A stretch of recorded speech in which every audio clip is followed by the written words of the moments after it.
Evan Roberts. Hi. Tiki Barber.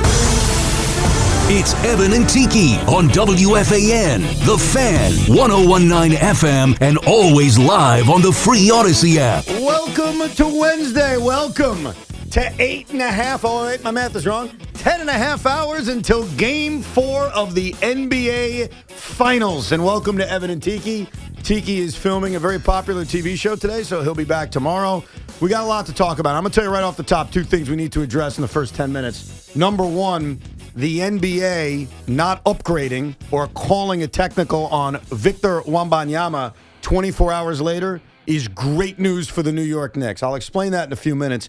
But this is a public advisory because I think the big misnomer we have is that the closing down around Madison Square Garden from Monday was only about Knicks fans. It was not. Yes, there's 18,000 people that were trying to get to the Garden and streets were shut down, but it also involved small businesses, and it also involved everyone trying to get into Penn Station, including Shaun. Yes. Hi, Shaun. Hi, how are you, Evan? So here's an update from the NYPD, and I want everyone to know this because it came out a few hours ago, and maybe you have no idea what's going on, and you work in the city, and you want to get home at some point tonight, or you are going to the Knicks game. You are one of the lucky 18,000 people going. NYPD puts out, we know you're excited to cheer on the Knicks tonight, and we are too. We want everyone to be safe. Starting at 4 p.m., we will have the same secure zone around MSG that we had on Monday. Everybody will be screened. Get there early and leave the bags at home. The secure zone will run from West 29th Street to West 35th Street between 6th and 8th Avenue.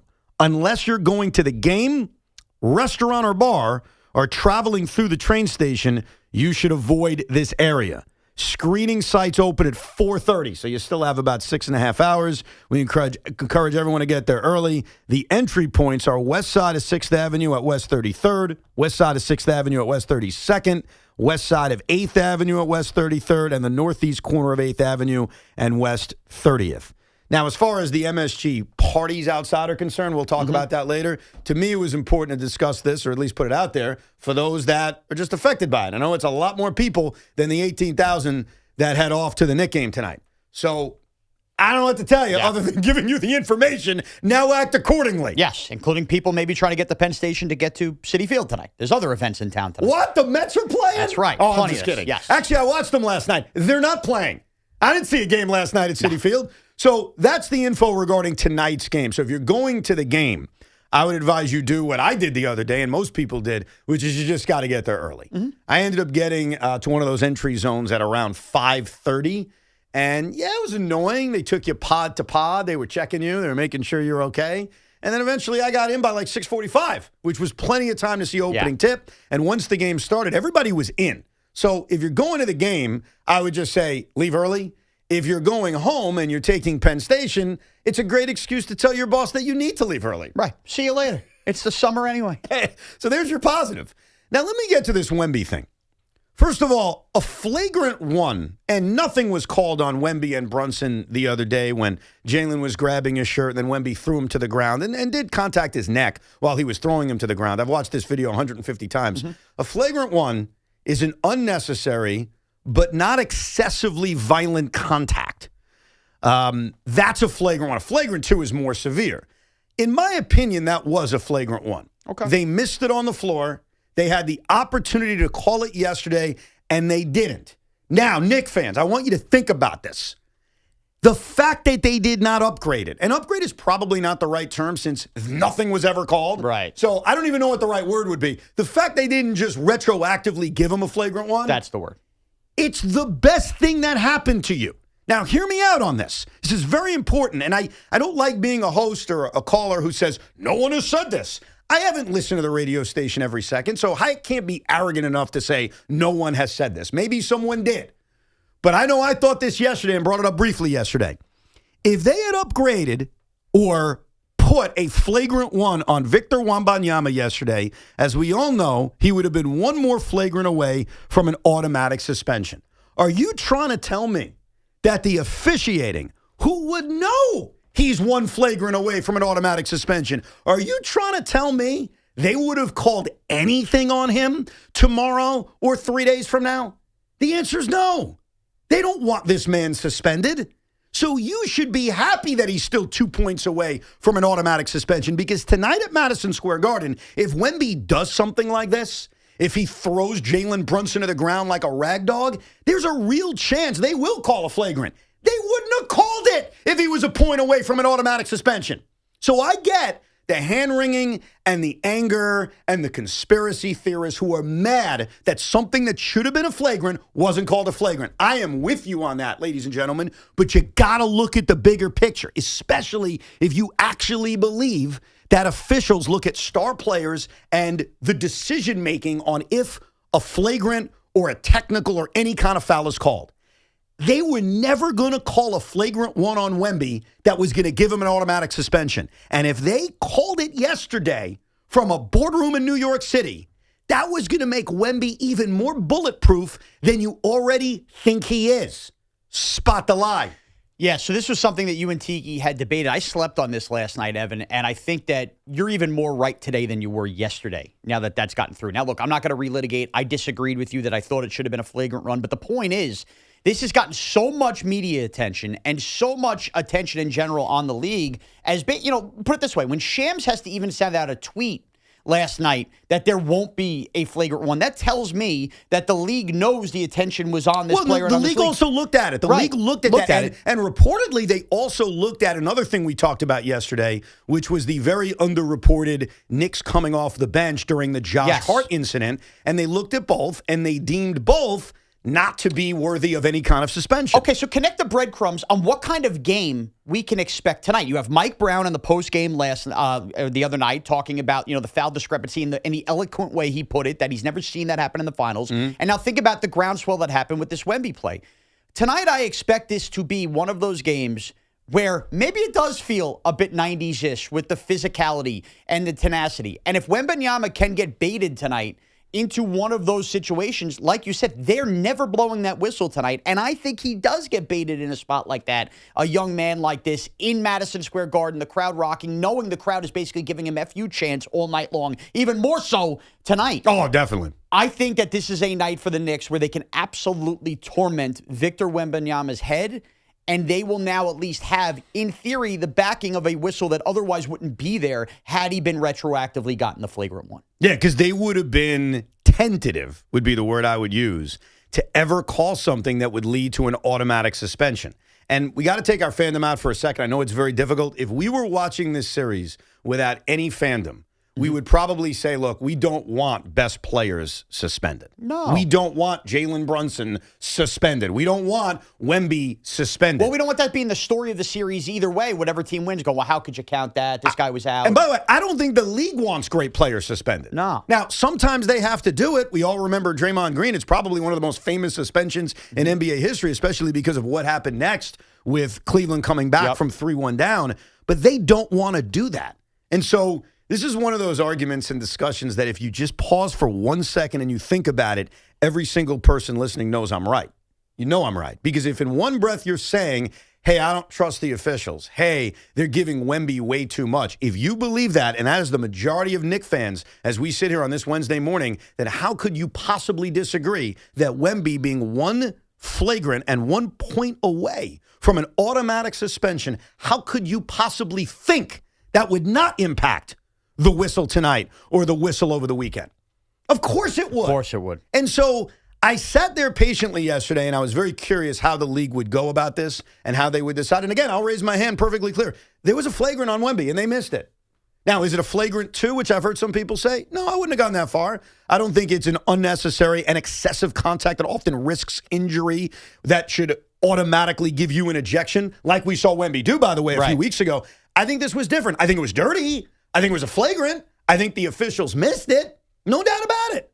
But I'm telling you, Knicks fans, the fact that they did not retroactively give him a flagrant is good news. You can hand wring about it all you want and scream about it and claim conspiracy theories. But I'm telling you, if you look at the big picture, as I just explained, with how close he would be to an automatic suspension, if you believe the league's protecting him, then how could you possibly think a point away from an automatic suspension, they'd call anything? And what would that have made you feel last night if you were a Knicks fan and they found out they retroactively done it? You would have just been more angry about the outcome of Game 3. Here's what they would have thought. Wow, if we bait him into one stupid mistake, it's an automatic suspension. But they never did.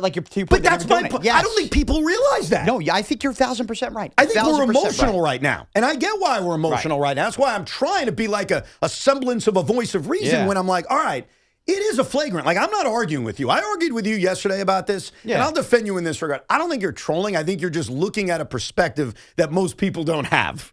I don't think it's coming from a bad place. No, I'm not trolling. It was just what my eyes told me. I didn't think it was a flagrant. I have no problem with it being a foul. A foul should have been called on there. I think the height and all, whatever. We're not going to relitigate it. I'm tired of arguing with people on the internet about it. I didn't think it was a flagrant.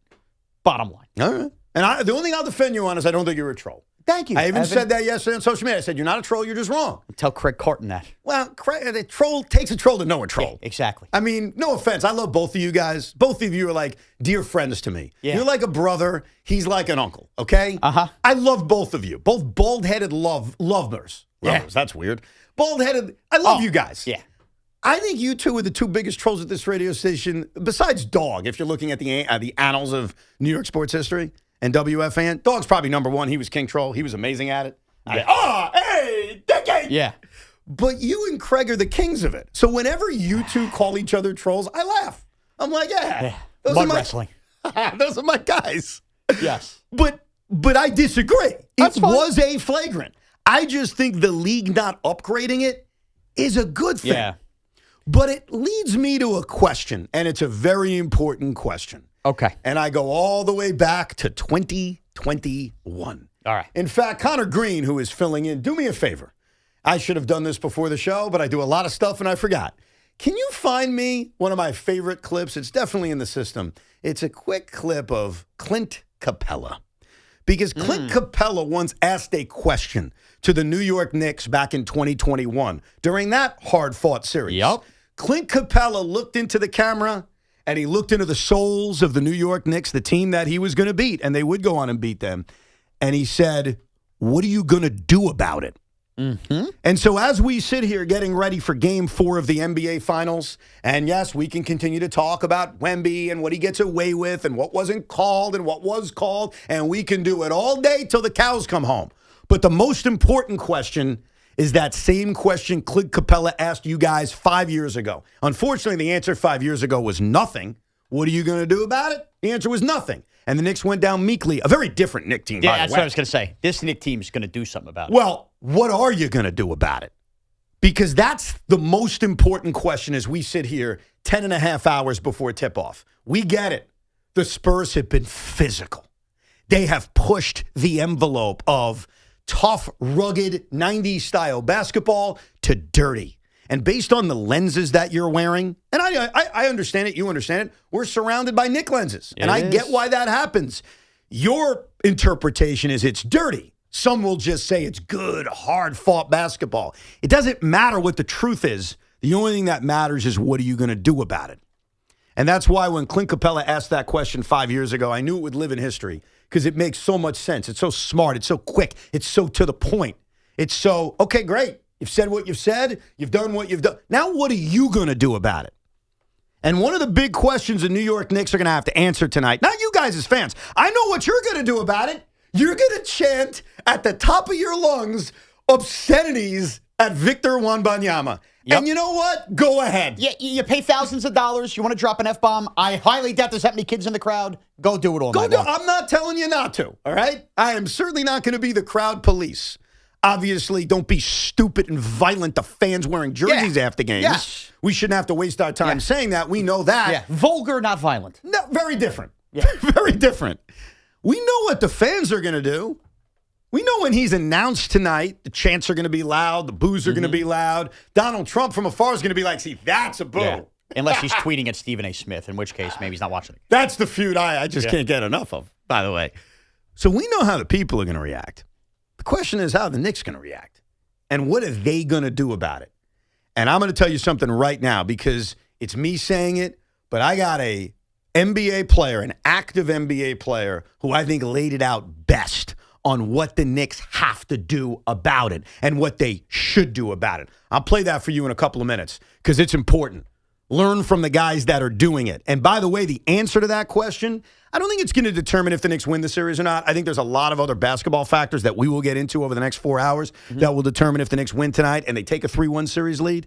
But one of the aspects of winning tonight and one of the aspects of kind of rechanging this series is what they do about it.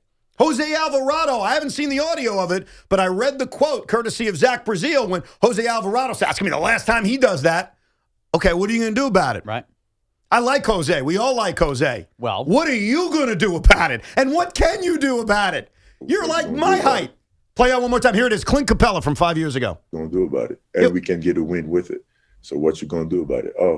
What you going to do about it? It's one of the great quotes in the history of sports, and I knew when he said it 5 years ago that it would live for so many other scenarios. So many other scenarios. And to me, it is not as perfect as it could be for tonight. Game 4 of the NBA Finals against Wemby, Stephon Castle, and the borderline dirty San Antonio Spurs. What are you going to do about it? Tonight is one of those nights, Evan, when this team got built and all the little trades that Leon Rose made, big trades that Leon Rose made along the way, up 2-1 in a series that has turned this physical way, at home, looking to put a stranglehold on this series. This is why you trade for a Josh Hart. This is why you trade for an OG Anunoby. Go grime it out tonight. Let's get to your calls next. 888-808-1019 is the toll-free number. And we will hear from an active NBA player who's won championships on exactly what the Knicks should have done about it and what they can still do about it. Our friends at Town Fair Tire remind you that at Town Fair Tire, you always get the guaranteed lowest price on name brand tires. From Connecticut to Maine, nobody beats Town Fair Tire. Nobody. HSS would like to congratulate the New York Knicks on reaching the finals. At HSS, they're proud to be the Knicks' official hospital, the orthopedic care they count on all season long. The same number one ranked care that kept professional athletes, weekend warriors, and New Yorkers moving for over 160 years. To learn more or make an appointment, visit hss.edu. Most major insurance plans accepted. HSS, the official hospital of the New York Knicks. It is time for the Yankee Turning Point of the Game contest. First call to correctly identify yesterday's turning point at 866-540-WFAN. You'll receive a $100 Wendy's gift card. It's from our friends at Wendy's. Eat great even late at Wendy's, and your flagship station for New York Yankee baseball, The Fan. And this portion of the program is also sponsored by Crystal Geyser Alpine Spring Water.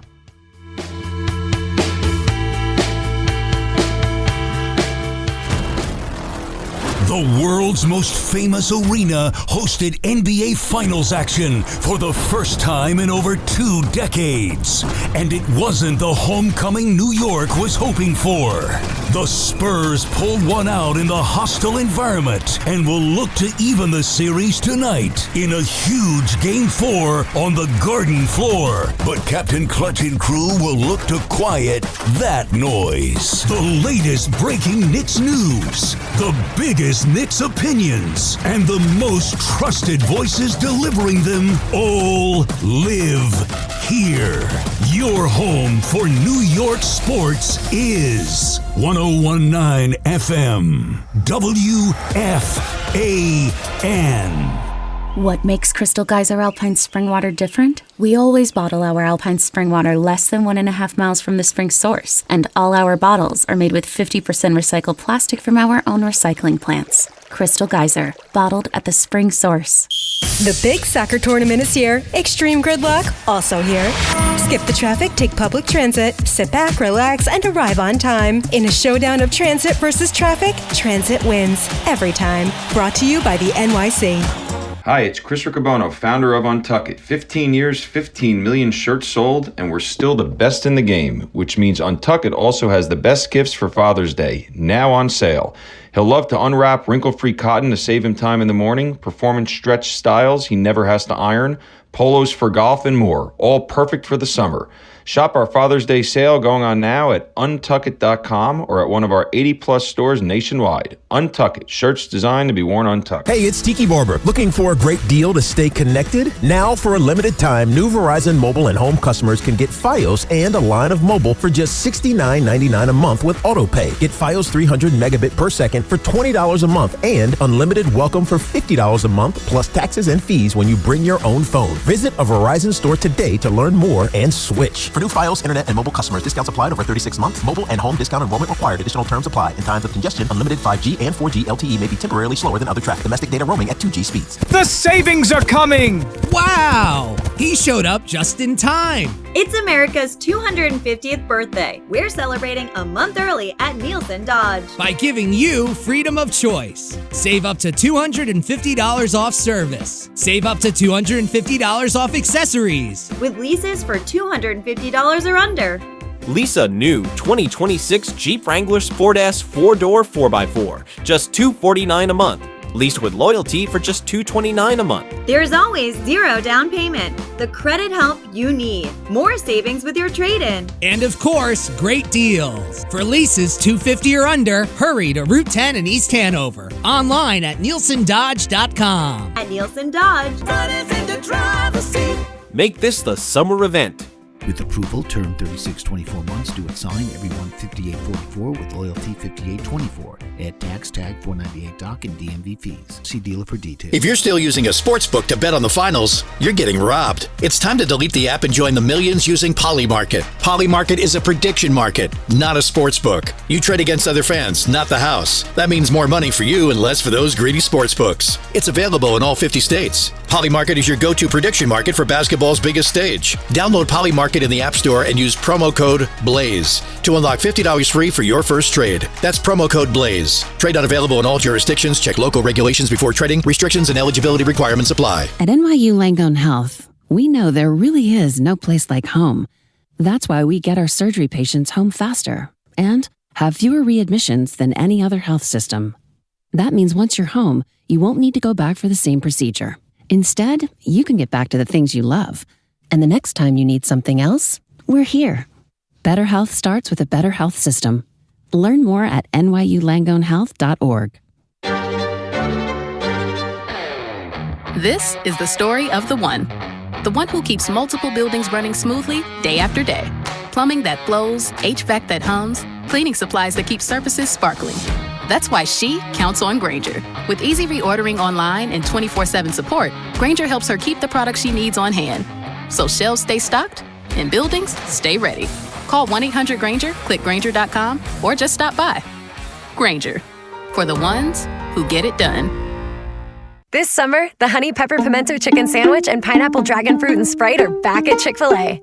Girl, it's back. We've been waiting. I love that honey pepper pimento sandwich. And that pineapple dragon fruit and Sprite is everything. It's got that razzle-dazzle that makes you stop and say, okay, wait a minute. I love the creaminess of the pimento cheese. It's savory, it's bold, it's flavorful. Our faves are back. High five, girl.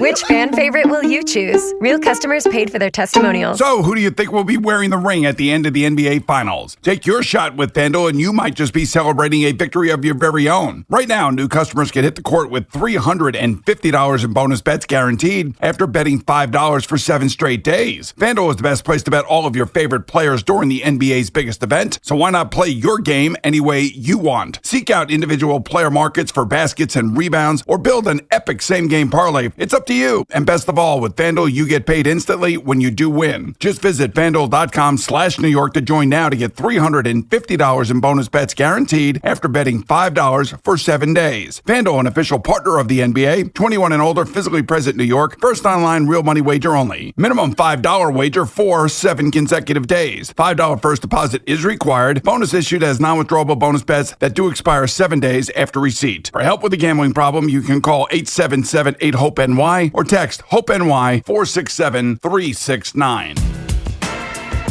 Hey, Boomer Esiason here. You know, in the game, you always need a backup plan, and your phone is no different. A second line from Red Pocket Mobile is perfect for side gigs, keeping your work and personal numbers separate, and just staying connected without the big carrier price tag. Starting at just $10 a month, you get your choice of 3 major 5G networks with no contracts or credit checks. Red Pocket Mobile, your new ultimate cell carrier. Hi, this is John Starks. At John Starks Kia, we don't play games. No gimmicks, no tricks, no hidden fees, no surprises, and no money down. See ya at John Starks Kia in Queens. Get the scuttlebutt on your favorite team, The Fan, on the Odyssey, iHeart, and TuneIn apps. The Fan Focus is presented by Chef IQ. Watch the game, not the grill. Get your gear at chefiq.com. Freddie Peralta's trade value continues to take a hit. He allowed 6 hits, 6 earned runs as the Mets fell to the Cards 7-0 last night. The Yankees won another wild game in Cleveland. Jazz Chisholm hit a tie-breaking homer in the 8th. Fernando Cruz was electric for the save. And Spencer Jones, congrats to him, did hit his first career home run. Imagine leaking that Freddie Peralta wants Max Fried money. I mean, if you're Freddie Peralta's agent, you should be fired for leaking that information out as Freddie is having a very blah season and then yesterday completely sucked. I know that sometimes it's the messenger and it's not the message. I think Shaun fell victim to that the other day with his opinion on the Wemby, Jalen Brunson situation. Yes. I think we all fall victim to that, everybody here, because we have a lot of teams. We have a lot of preconceived notions about all of us. And so it's like, oh, the only reason Boomer's saying that is because, the Jets sucked when he was there. You know what I mean? Like, oh, I know. The only reason Tiki's saying that is because you're blah. Yeah. So, why are you even talking about that team? So I want to warn everybody that I understand the messenger I'm about to play you don't like. I totally get that. But I want you to listen to his message because I think his message was spot on. The guy I'm referring to is Draymond Green. Draymond Green is an NBA champion. Draymond Green has been suspended before. Draymond Green is tough. Draymond Green is an active player. A couple of things Draymond Green said about the Wemby Brunson spot, and I want you to listen very carefully because I think Draymond was right. Let's start with what he noticed about the Wemby Brunson situation that really stood out at him. Don't not for 1 second think he pushed him down and none of the guys on the Knicks team did anything. Don't not for 1 second think that didn't matter. Oh, that mattered. That is some powerful stuff. Yeah. And he's not wrong. It goes back to the Clint Capella thing. What you going to do about it? Well, what you going to do about it? In that moment, the answer was nothing. No one was going to do anything about it. So that's number one from Draymond. Number two is, what would happen if Wemby did that to Steph Curry? You're not pushing Steph Curry by the back of the head down to the ground. And I'm seeing Josh Hart was like, yo, no, you get right in there and you make something happen. Because guess what? I may get thrown out of game 3 because you're not doing that. But when I come back for game 4, you got to deal with me. And you got to deal with me. So what you going to do about it? I got to defend the Knicks here. I got a great comparison from another sport and another time that I think perfectly exemplifies Draymond Green's point. But go ahead, defend the Knicks. I think I know where you're going. But here's where I'm going to defend the Knicks. Be a shill. Go ahead. I will be a Knicks shill for a second. Yeah. Remember the play that we also talked about a lot yesterday, the Josh Hart, why am I forgetting? It's a Cornette play where Josh Hart got caught in the heat of the moment. Just killed a bug, by the way. Great job by you. So Cornette obviously does nothing wrong, but Josh Hart gets caught in the moment. The Knicks have a couple players come off the bench. That was at the end of a play. The Knicks showed in that moment they were willing to fight and die for their teammate. I'm not sure how many in real time with a play away from the ball actually saw what happened. I think that's a fair defense. I know what Draymond's saying. I really do. But again, I don't think that the Knicks, who already showed in that game they were willing to fight and die for a teammate, weren't willing to do that. I just think they missed it in real time and found out, by the time they found out, it was too late. I think that is a fair point because I think most of us as fans didn't necessarily see it at the moment, even on the broadcast, because I went back and rewatched a lot of this stuff after being there. It was, you were paying attention to the Cat situation with Keldon Johnson, not as much what was going on with Wemby and Brunson. So I think that is fair that there may have been a lot of ignorance on that. But here's the comp, and I am going to die. I'm going to be in the grave with this opinion. The thing that, what am I going to say now? It's Clemens throwing the bat. Absolutely. My biggest issue is that Piazza and no one off the bench went out and kicked Roger Clemens' ass. Because here's my theory about that. And let's say it was Lenny Harris, little Lenny Harris, Mike Piazza's BFF.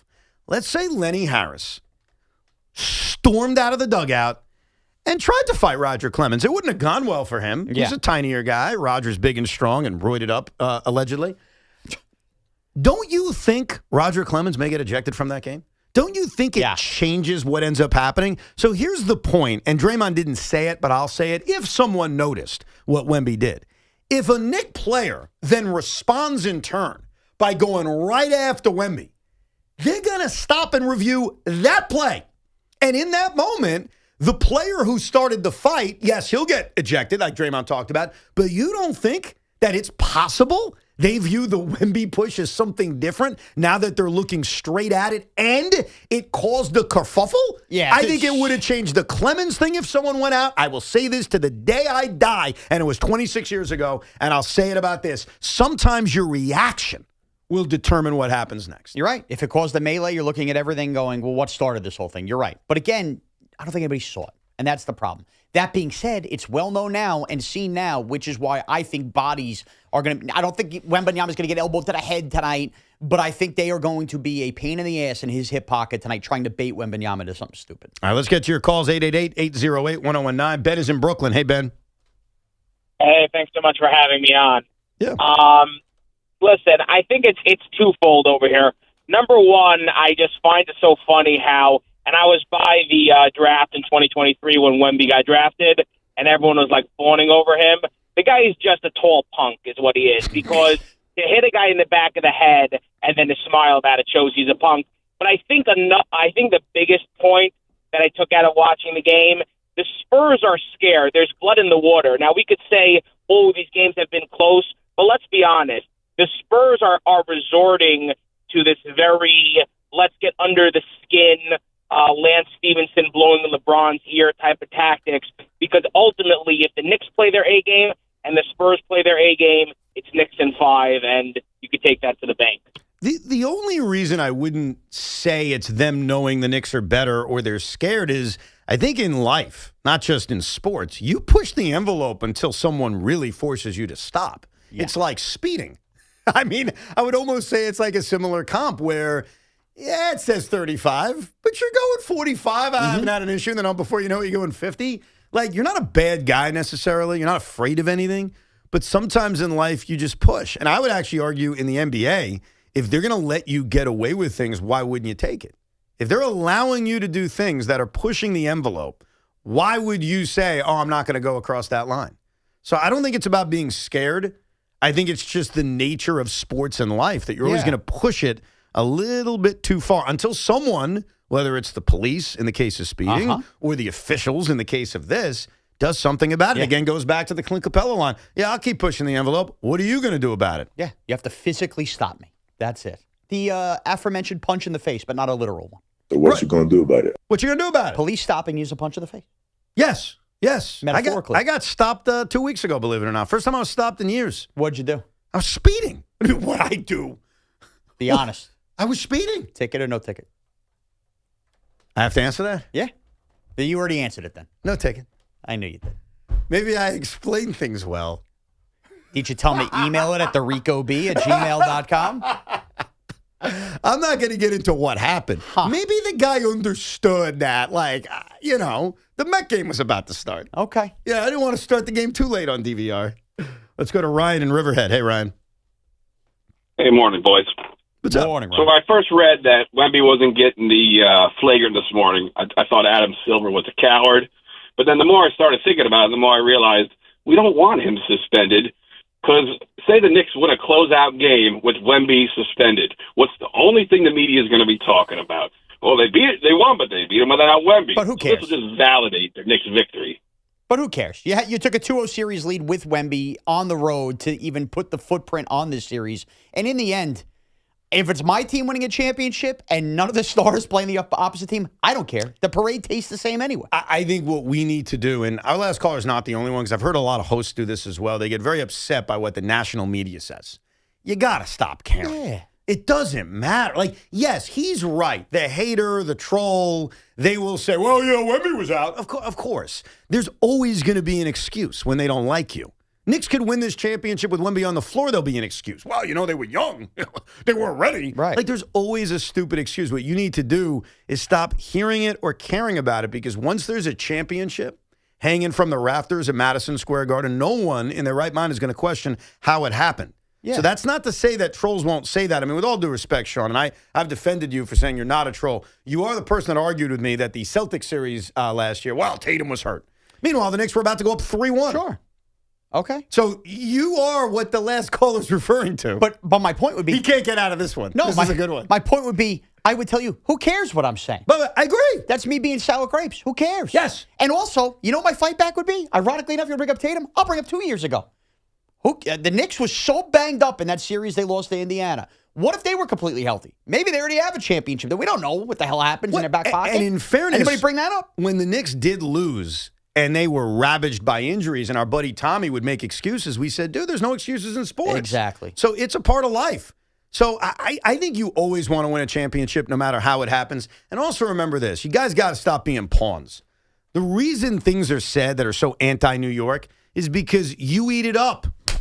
Did you just kill a bug? He got away. What's going on in here? There's bugs everywhere. It's like Lord of the Flies in here. When we came in, Shaun noticed that under where Craig normally sits, there's a bug zapper. Yeah. And he's like, why is that here? Well, we now know. There's bugs everywhere. I don't want Peter calling it. It's not a zapper. It's a glue trap. Oh, that's true. Yeah, actually, we're Peter, what we're doing is... Is that better? I don't know. We're collecting the bugs, and then we're removing them to their natural habitat. Absolutely. Yeah, don't kill bugs. All right, I just don't want bugs landing. Just imagine this. This is why you don't kill bugs. This is a very powerful statement I'm going to make. If you give me the bee honey crap, Nope.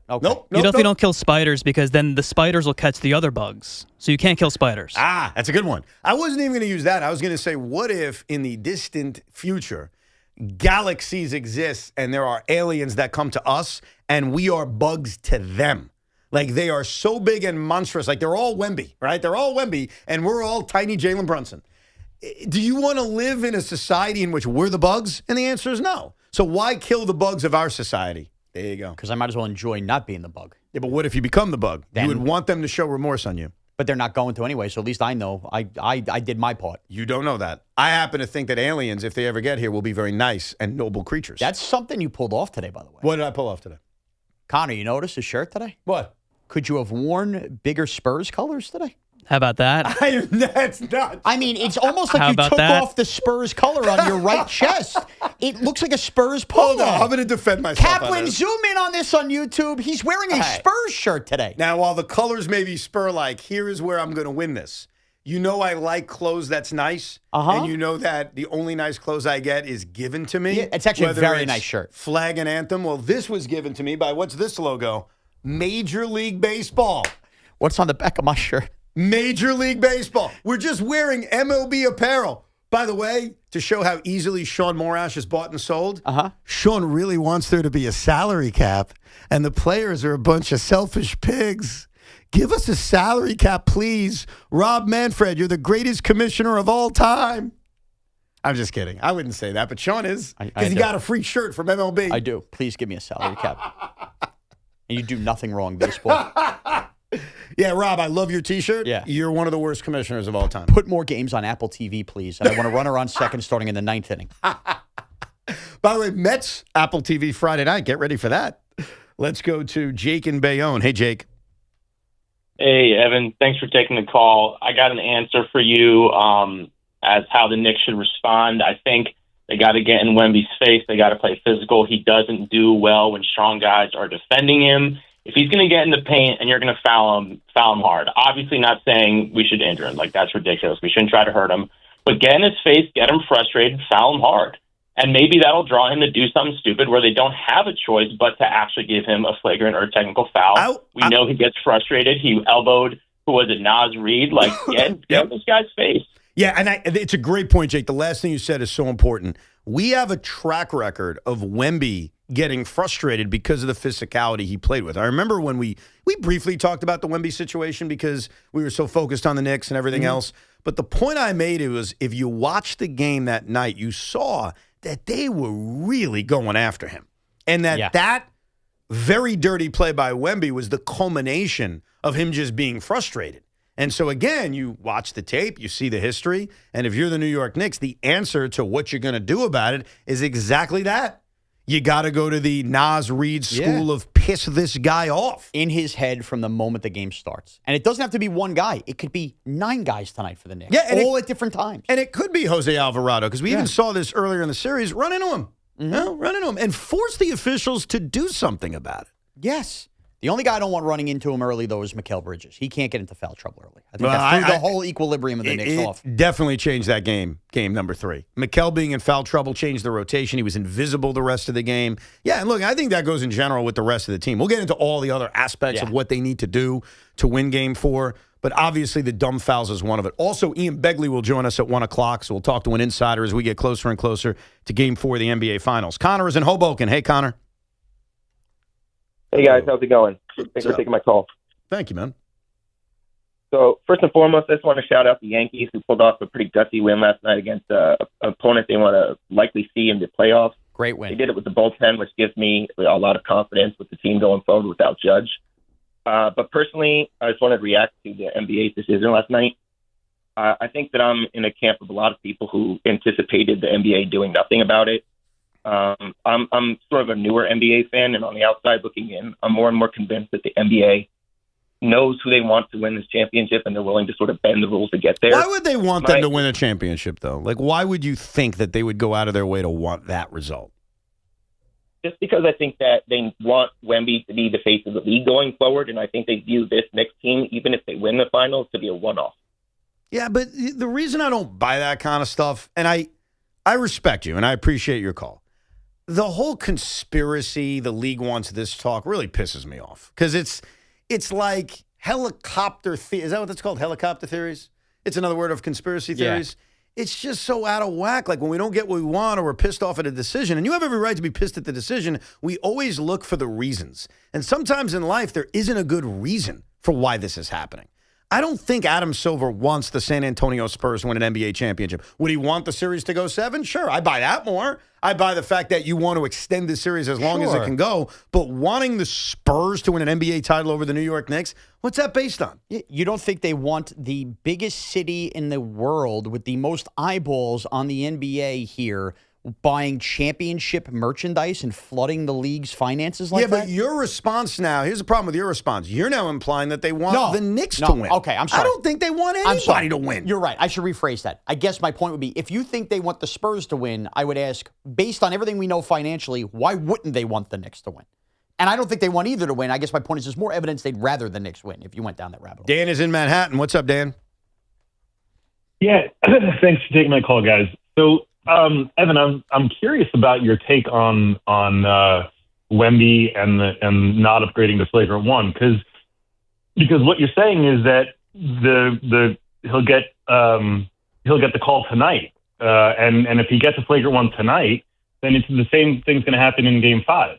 Yes, but I think that overturning it after the fact still puts you with one more game to spare, even closer to an automatic suspension. So your point back to me is that even if Wemby does something flagrantable, as I create a term, they still won't call it based on the logic of they don't want to get him 1 point away? That's right. I think they would, because it's very different when it's on the floor in the moment versus they had a chance to sit in the hallways of New York City, review the tape for 9 hours, and make a decision. I think in the moment, if he commits the same call he did against Jalen tonight, I think he gets called for a flagrant. I don't think he's completely bulletproof from that. Now, once he's a point away from an automatic suspension, are they going to be very careful because it's going to be on their minds? Absolutely. Sure. But I think that's different than them in a boardroom deciding to call something that wasn't called on the floor. And also, let's extend this. We think they don't want to call a second one because they don't want him out of a series or out of a game. If the first one got called now tonight in a Game 4, then he happened to have one in a Game 5, well, then by the time the suspension comes around, you've already arrived at the end of the series, essentially, in Game 6. Right. It's way different happening in a Game 3. The hourglass is ticking. Yeah. Hourglass? That's the one with the sand. Yeah, where you pour it upside down. That's how they used to tell time in the 1800s. It doesn't tick, though. The sand just falls to the bottom. Sand drops. Yeah. Whenever I think of hourglass, I think of Wizard of Oz, because I think of, for some reason, that witch put the hourglass down, and we were all like freaking out, like if someone's going to rescue Dorothy, and you're watching the sand go down. Do you think all the hourglasses made back then were all synced up the same amount of sand, same amount of time? No. That's got to be a pressure-filled job back then when you're like responsible for life and death. Do you use the hourglass to brush your teeth? No, we do the ABCs twice in my house. Oh, I got this new electric toothbrush. They're not even a sponsor, so I'm not going to say their name. Right. It's got a clock on the electric toothbrush. Really? Yes, and it buzzes when you're at 2 minutes, because 2 minutes is the amount of time you're supposed to brush your teeth, which, by the way, if you don't count the time that you brush your teeth and you say, oh, I heard Evan talking with Shaun about it's got to be 2 minutes, and you do 2 minutes tonight, you'll be stunned how long it is. Yeah. 2 minutes is way too long. No. Wait, too long? 2 minutes to be brushing your teeth? Yes. 30 seconds. 20, 30 seconds has got to be enough. Here's how quick 2 minutes goes by, man. You should be doing 2 minutes. And if you're not, I'm sorry, the first time you do 2 minutes, you're going to be bleeding all over the sink. No, I bleed every night because of that. I must have gum issues. Can you clip that? Yeah. I'm telling you, like every night when I'm brushing my teeth, I got the blood coming out. And I'm like, what is going on with my That's because it's way gums? too long. No, you know what it is? Way too long. Look at Evan's hair. He's got gingivitis. I'll be here all night for it. Very good. But you're wrong. 2 minutes is a very long time. Like when you're brushing your teeth, it's going to, like if Connor listens tonight and says, I'm going to brush my teeth for 2 minutes because that's what's recommended, he is going to be out of breath by 1:05. Out of breath? Yeah. He's going to be like, you got to be kidding I'm me. not in good enough shape to do 2 minutes of brushing my teeth. He's not hiking Everest. Be hyperventilating. Let's go to Joe in Cranford. Hey, Joe. Hey, regarding the refs, what they would call tonight if Wemby got a flagrant one, we should clarify that. I don't think it will affect any common fouls on Wemby tonight. Only would affect a possible flagrant. So it's not really that big of a deal. No, it is a bit, but yes. So it doesn't affect any common foul situations. Obviously, that remains the same. He would still get called the same way in theory.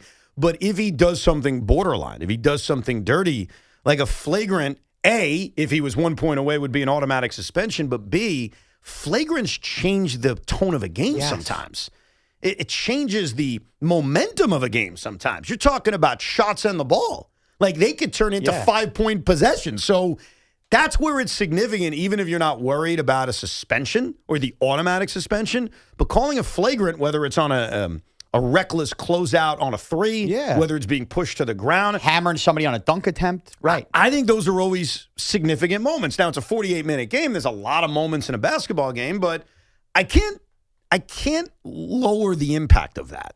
And I think that's what our last caller was doing. So I disagree with you, respectfully. Okay. I like to throw that in there. You've said respectfully a lot this NBA Finals. Yes. Is that the word that guy said I say too much? It might be. I forgot the word. So 2 weeks ago, a guy called up. He said, hey, listen to the show. Evan, you use this word.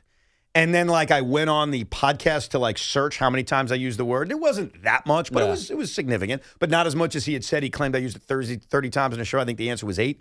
But now I don't remember what the word was. Was it respectfully? It might have been respectfully. And maybe that's why I have it in my head that I feel like you've said it a lot last week. You know why I like the word respectfully?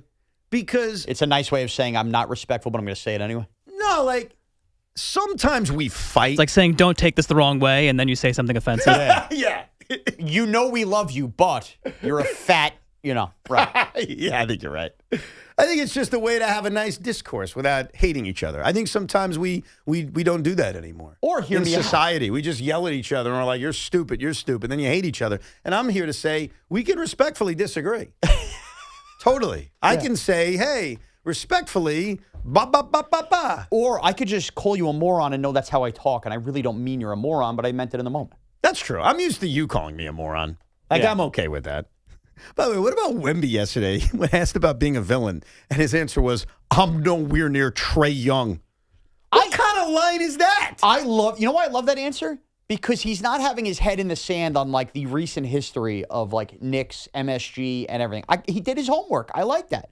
Because sometimes I wonder with the Trae Young thing, is that just something that Trae Young is aware of and that we're aware of in New York and nobody else in the NBA world is truly aware of? He does his homework. You got to respect that. Or, respectfully. Remember, Wemby wasn't even in the league. True. When it happened. I think he was in middle school when the Trae Young feud began, if you will. Yeah. I do think that there's a changing of the guard. I think that tonight at Madison Square Garden, the crowd is going to be very vicious to Wemby. There's going to be a lot of FU Wemby chants. I heard one during Game 3 while I was there, and I didn't get my phone out quick enough. I was going to record it and then have it. So we would, here's the audio of the crowd chanting, bleep you, Wemby. But that's what they're going with. They're going with the bleep and the you to Wemby. That's not what they did with Trae Young. Again, now the names are different. The tone is different. But I also think it's about cadence there, Evan. I agree. I also think that FU Wemby will live forever. Even if the Knicks win this series or lose this series, I think that save this audio. Opening night next year, Madison Square Garden.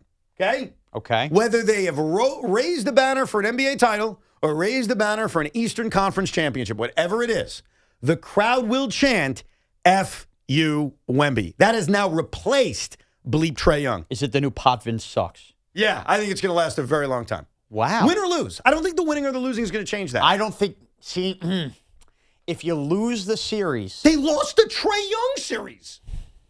They lost the NBA Finals, though, Evan. Because you got to realize this: you're up 2-0 in the series. It's the NBA Finals for this era of Knicks basketball. This series is basically everything. We get how important it is, but you're saying if they lose the series, that they just forget about Wemby and there's no FU Wemby chance? It's not crazy. When the Spurs aren't playing them, that's tough. That you really come across loserish if that's where you go.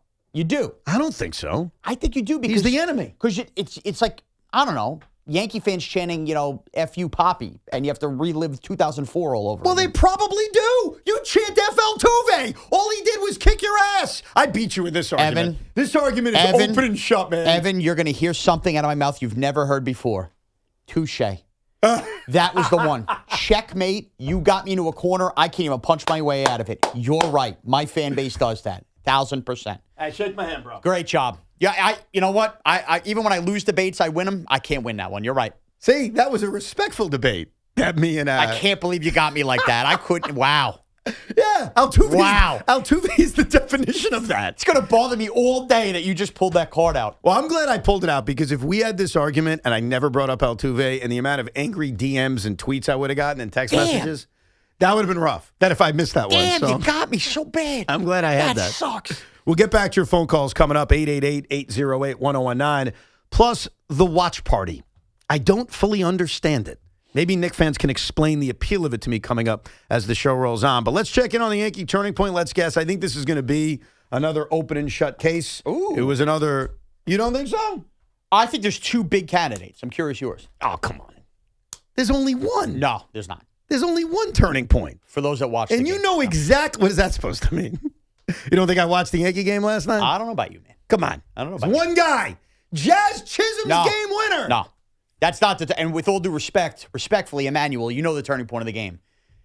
It's Jose Ramirez lining out to end the 8th inning with runners on that basically you breathed and you knew the Yankees were winning the game. Well, you didn't know the Yankees were winning the game, but it was a big moment. They got out of him. It's Jose Ramirez lining out. All right, let's hear it. The turning point of last night's Yankee victory. 3-2 to Jazz. The pitch from Heron. Swing and a high fly ball. Right field. Going back is DeLauder looking up. Goodbye. That was a high, majestic fly ball that got out. The Yankees have a 3-2 lead on Jazz's 9th homers. 26-run batted in. Needed it.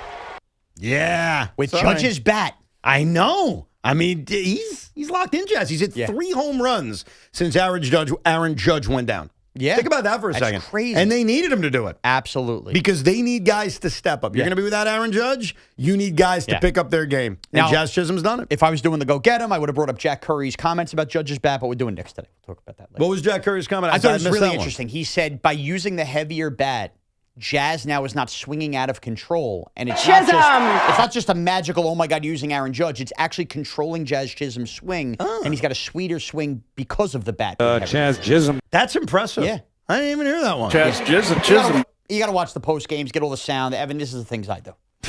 Right? Chisholm. Since you're Mr. New York sports guy, I'm sure the audience would love to know, what are you doing tonight? What am I doing tonight? Yeah. Look, I am doing the affordable thing, and I'm going to Mets Cardinals tonight. All right? You're doing the affordable thing because I gave you my tickets. Here's a plot twist. I handed them to you. Here's a plot twist. Yeah. There will be more people with me at Citi Field tonight than at Madison Square Garden tonight. You think there'll be more than 18,000 people at Citi tonight? It's a great question. What will have more people in attendance? So it's funny. They're going to announce a big crowd because announced crowd is very different. So the announced crowd is not even going to be close. They announced 35 last night, so it'll be in the 30s. But in terms of how many people are actually there, we'll never know the answer. Mm-hmm. But since you're there, I guess you can count. I'll count. You can go section to section. I'll count. I will count. Yeah, Shaun will be there. And there'll be a science experiment being done by Shaun Morash live at Citi Field tonight. Back to your calls, the Nick Talk, 888-808-1019. Now, guys, Father's Day is right around the corner, and the U.S. Open is about to tee off, and Flag and Anthem just dropped their exclusive America 250 collection.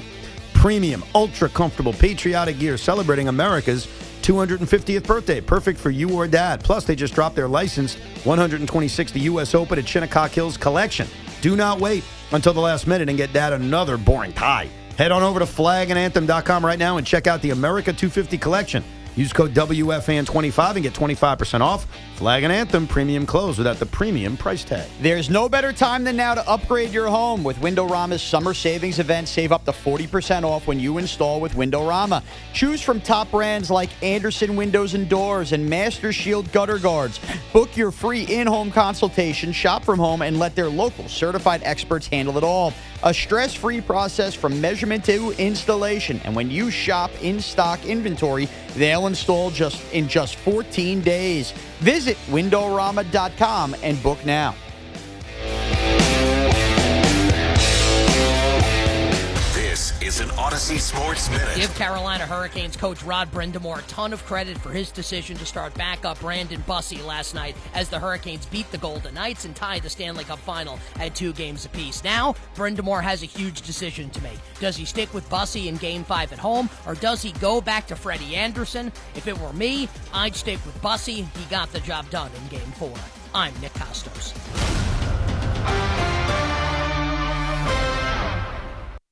For adults with Crohn's disease or ulcerative colitis symptoms, every choice matters. Tremfya offers self-injection or intravenous infusion from the start.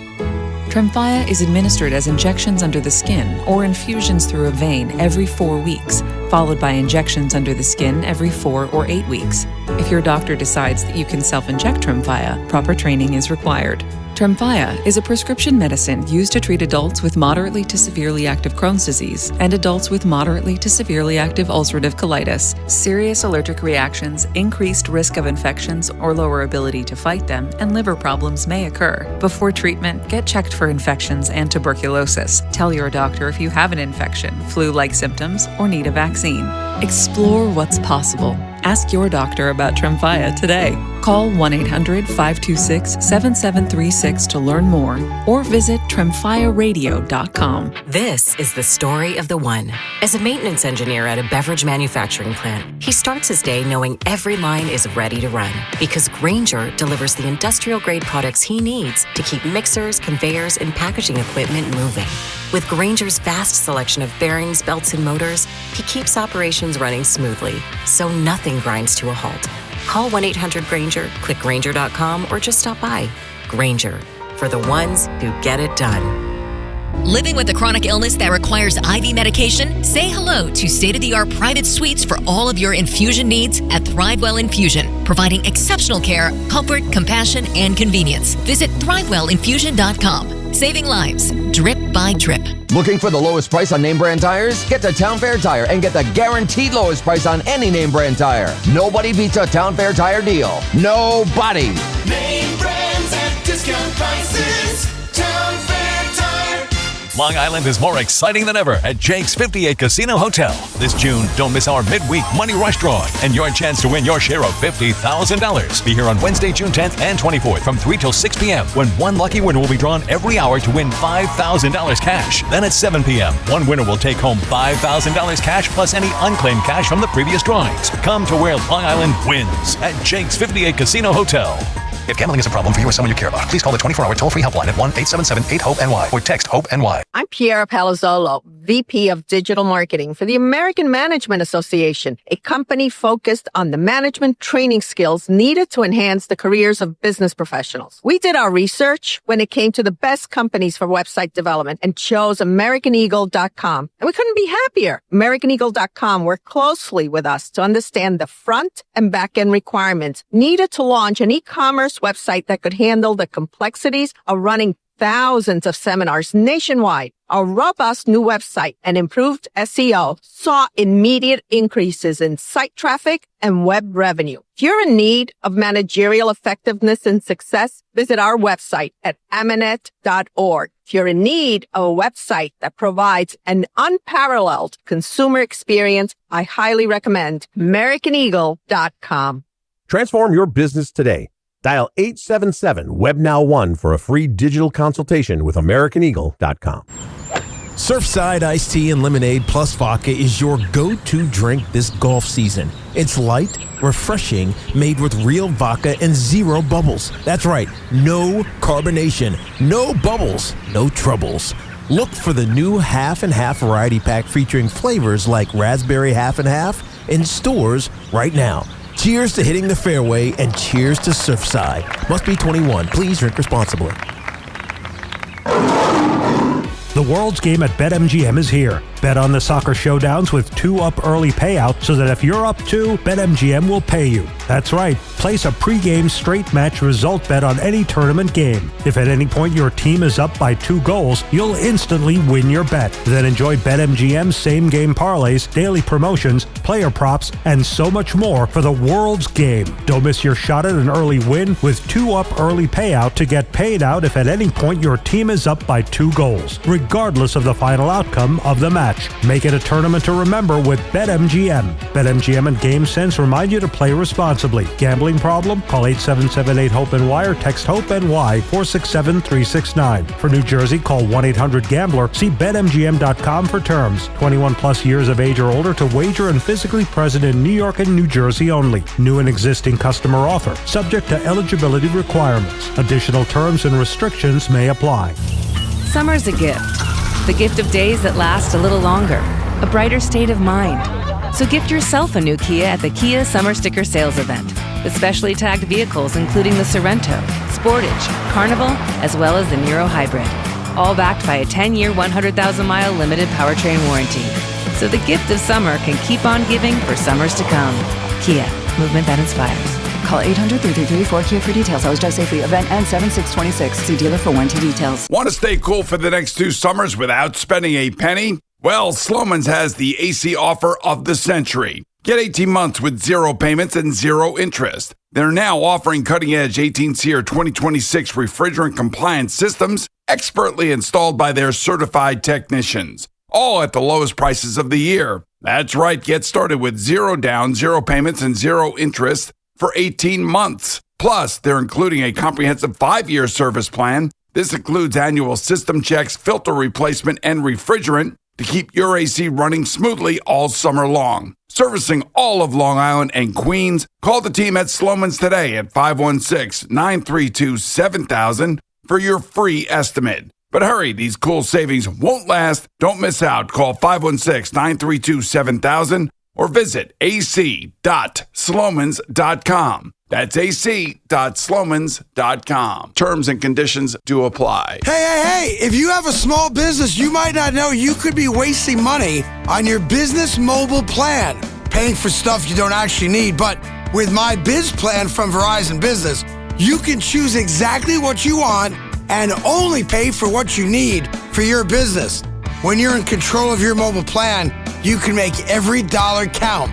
Visit VerizonBusiness.com. Do it today to learn more and make the switch. Verizon Business. If you're still using a sportsbook to bet on the finals, you're getting robbed. It's time to delete the app and join the millions using Polymarket. Polymarket is a prediction market, not a sportsbook. You trade against other fans, not the house. That means more money for you and less for those greedy sportsbooks. It's available in all 50 states. Polymarket is your go-to prediction market for basketball's biggest stage. Download Polymarket in the App Store and use promo code BLAZE to unlock $50 free for your first trade. That's promo code BLAZE. Trade not available in all jurisdictions. Check local regulations before trading. Restrictions and eligibility requirements apply.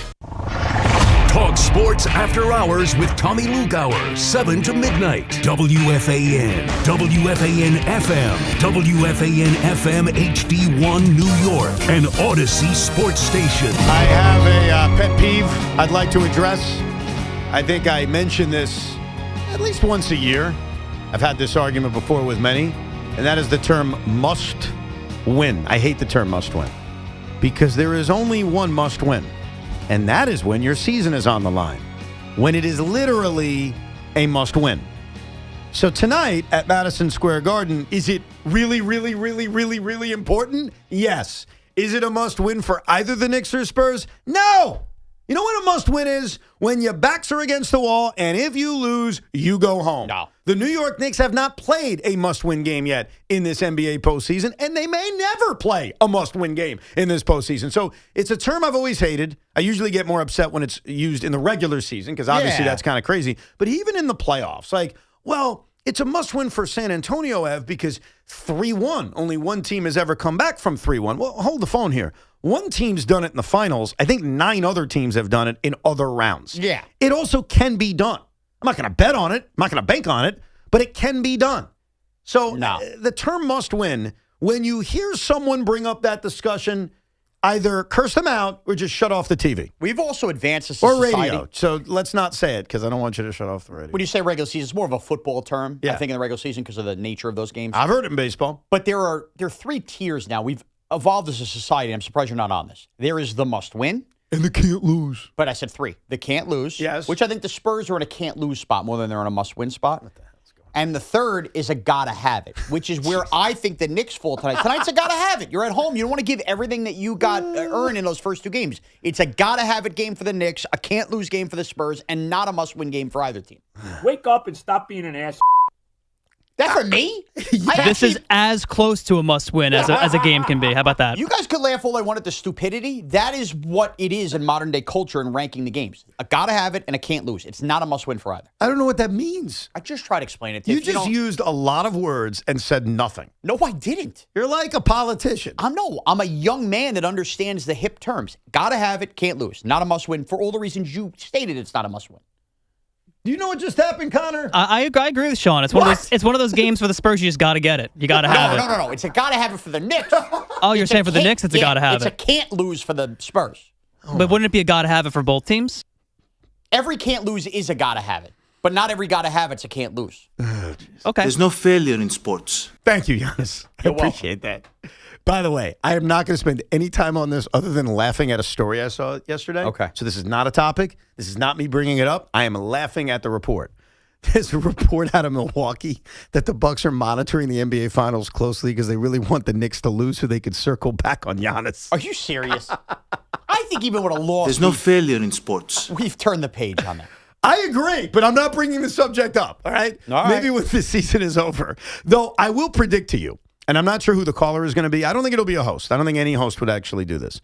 There's going to be a caller within 72 hours if the Knicks win a championship, who will bring up, I think we should still trade for Giannis. Giannis Antetokounmpo. JR in Somerville. Maybe.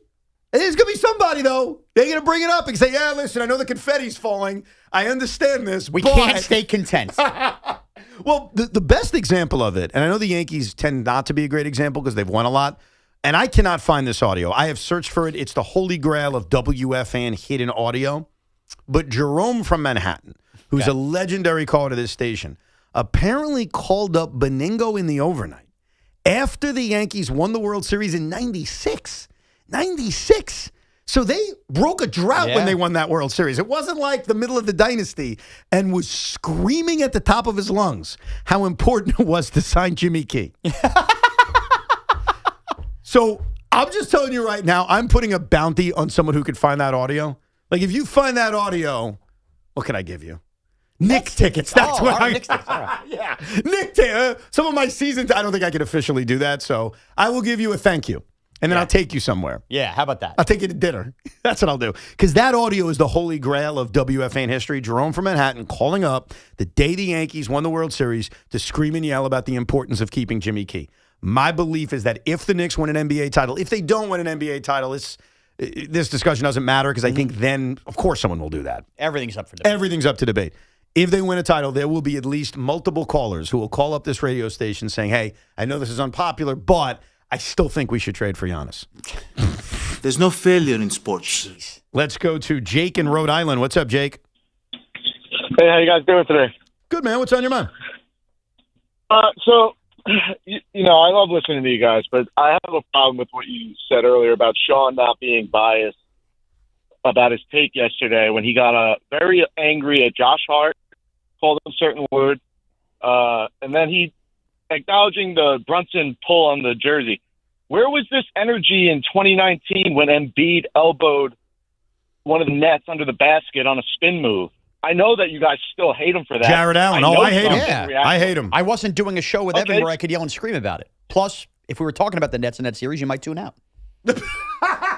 So that was where the energy was. No, but in fairness, Jake is, and I don't know, I think Jake was mad at me for defending you. This should be your defense. Can you defend his point? He made a valid point. He's still on hold, still on the air. Go ahead. I never thought that Wembanyama shouldn't have been called for a foul. I said it is a stretch to talk about that. Now, part of my argument, it was very nuanced. You're bringing up Jared Allen and Embiid, similar heights. My point was, where was Wembanyama supposed to push Brunson off him when he's 6'2", when Wembanyama's 9 feet tall? He can't give him a shove to the shoulder or the chest. That's just, I'm sorry, that's science. The easy shot is the head.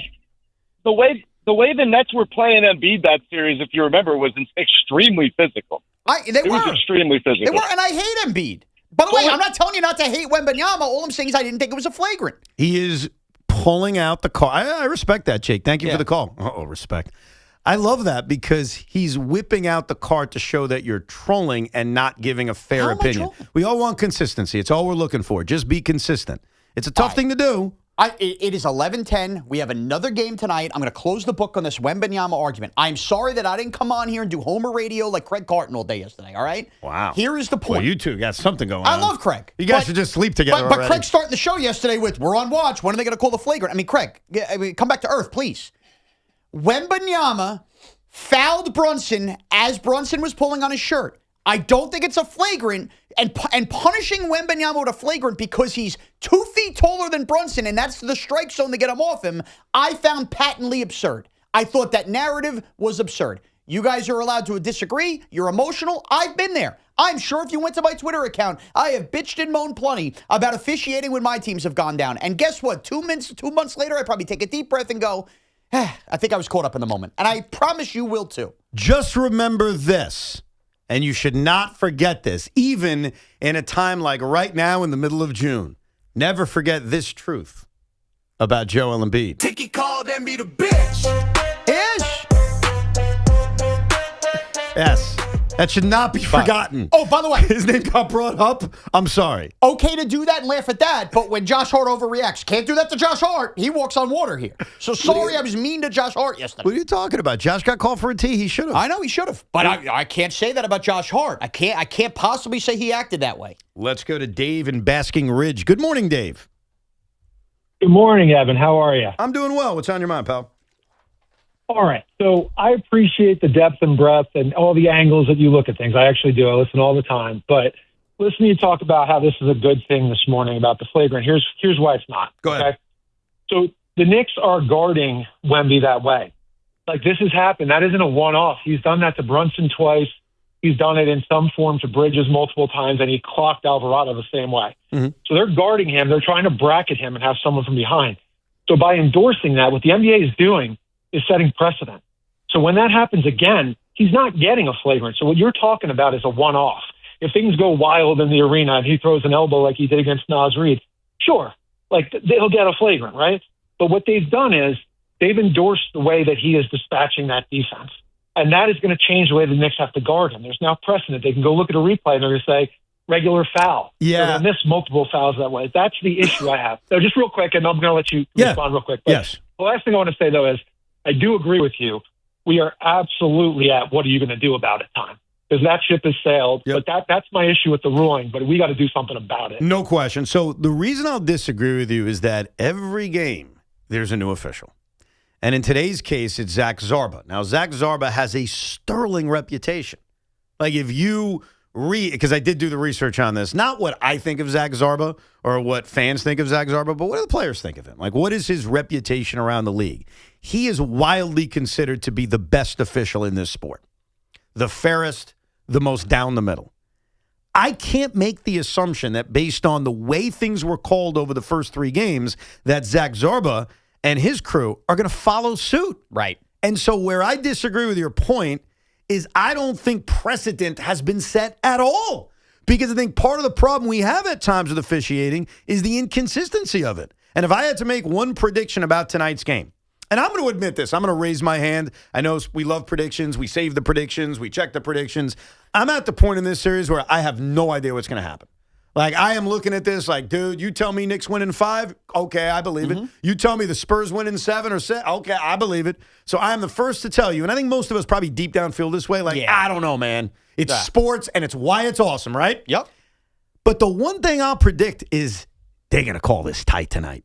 And I think the Knicks fan will get the benefit of the whistle that you were pissed off you didn't get at times in Game 3. But I think that has more to do with Mike Brown after the game than I think it is anything to do with Wembanyama. No, I didn't give you the reasons on the why. Yeah. I'm just telling you the results. I think Mike Brown played a major role in it, which is why I commended him yesterday for the way he surgically attacked the officiating from Game 3. It was so rational and so level-headed, and that is where, ironically enough, I think a coaching advantage in this series comes into play. I think that matters tonight, the way Mike Brown handled it. I want to read a text message from a buddy of mine who's a Knicks fan, because at times I listen to the Knicks fans on this radio station, and I'm like, I don't know if they represent everybody. All right. Like, I respect the confidence that Tommy has, that Craig has. Those two probably jump out at me as the most cocky or confident, whatever you want to call it. And by the way, they may be right, but listen to this text message from a Knicks fan friend of mine. All right. I can't take this, dude. And he used a curse word. I'm giving myself an ulcer. The stress of these games, while you love it, we're so used to being losers. And let's face it, the odds you go into every year to win a title is what? Less than 5% in any sport? It's so unenjoyable. I don't even know how you function daily. This is painful. I can't function throughout the day. Get me to tonight. That's what it's all about, though. But I feel him. I feel him. Because he is right. Like, you're at the precipice of a championship. Yeah. And every moment and every play and every call is going to determine if we talk about these last few days and next few days as the greatest moments of your life, or in horror the way we talk about John Starks in 1994. Yes. That is scary stuff. It is scary, but it's part of what makes it great. And, like, I'm sorry. We all, no matter where you are in life, you have some real-life problems. Minor, small, big, whatever. Sports, for a lot of us, I'm assuming most of us listening and us doing this, are our escape. So it's like our fantasy world of living and dying with that stress. It is real stress, but it's nothing compared to the other. Embrace the tingle in that thing between your legs tonight, man. Wow. Embrace the nausea. Jeez. Because that's the fun nausea to have. You die to be in these moments. That's what it's all about tonight. I think the difference between the diehard and the casual is that text message. Because I think a lot of the casuals, not that there's anything wrong with being a casual, like totally get it, respect it. The difference between the casual and the diehard is the casual will move on if things don't go well. Yeah. They'll put their Knick hats away, their Knick shirts away, and say, hey, that was fun. We were partying, we were drinking, it was great. The diehard fan knows that what happens over the next, maybe tonight, and over the next couple of days, it's going to live in your head forever. Yup. Like, John Starks and his performance in Game 7 is still talked about. I started having flashbacks personally with the last time a local team won an NBA Finals game in this town. Mm-hmm. Game 4 of the 2003 NBA Finals. Oh. And I started having nightmares about what happened in the next game. So I still live with that 23 years later. Knicks fans still live with 1994. How many years now? 32 years later. So that's the stress. The stress is you go into tonight excited, and while it could be the greatest moment ever, it also could be that scar that lives with you forever, like Matt Harvey walking off the mound. 2 batters too late, Terry Collins. I'm going to be a selfish pig and make something about me for once. That text you just read and that narrative, does everybody understand where I was coming from when I poo-pooed the whole U.S. Olympic hockey thing this year? Do you know why I did that? You brought it back to that? I did, because hear me out.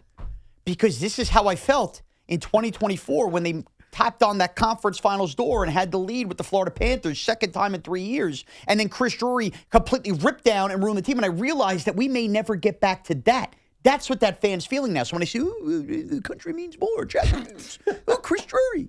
That is why I behave that way, because I got it pulled out from underneath me. That is that feeling.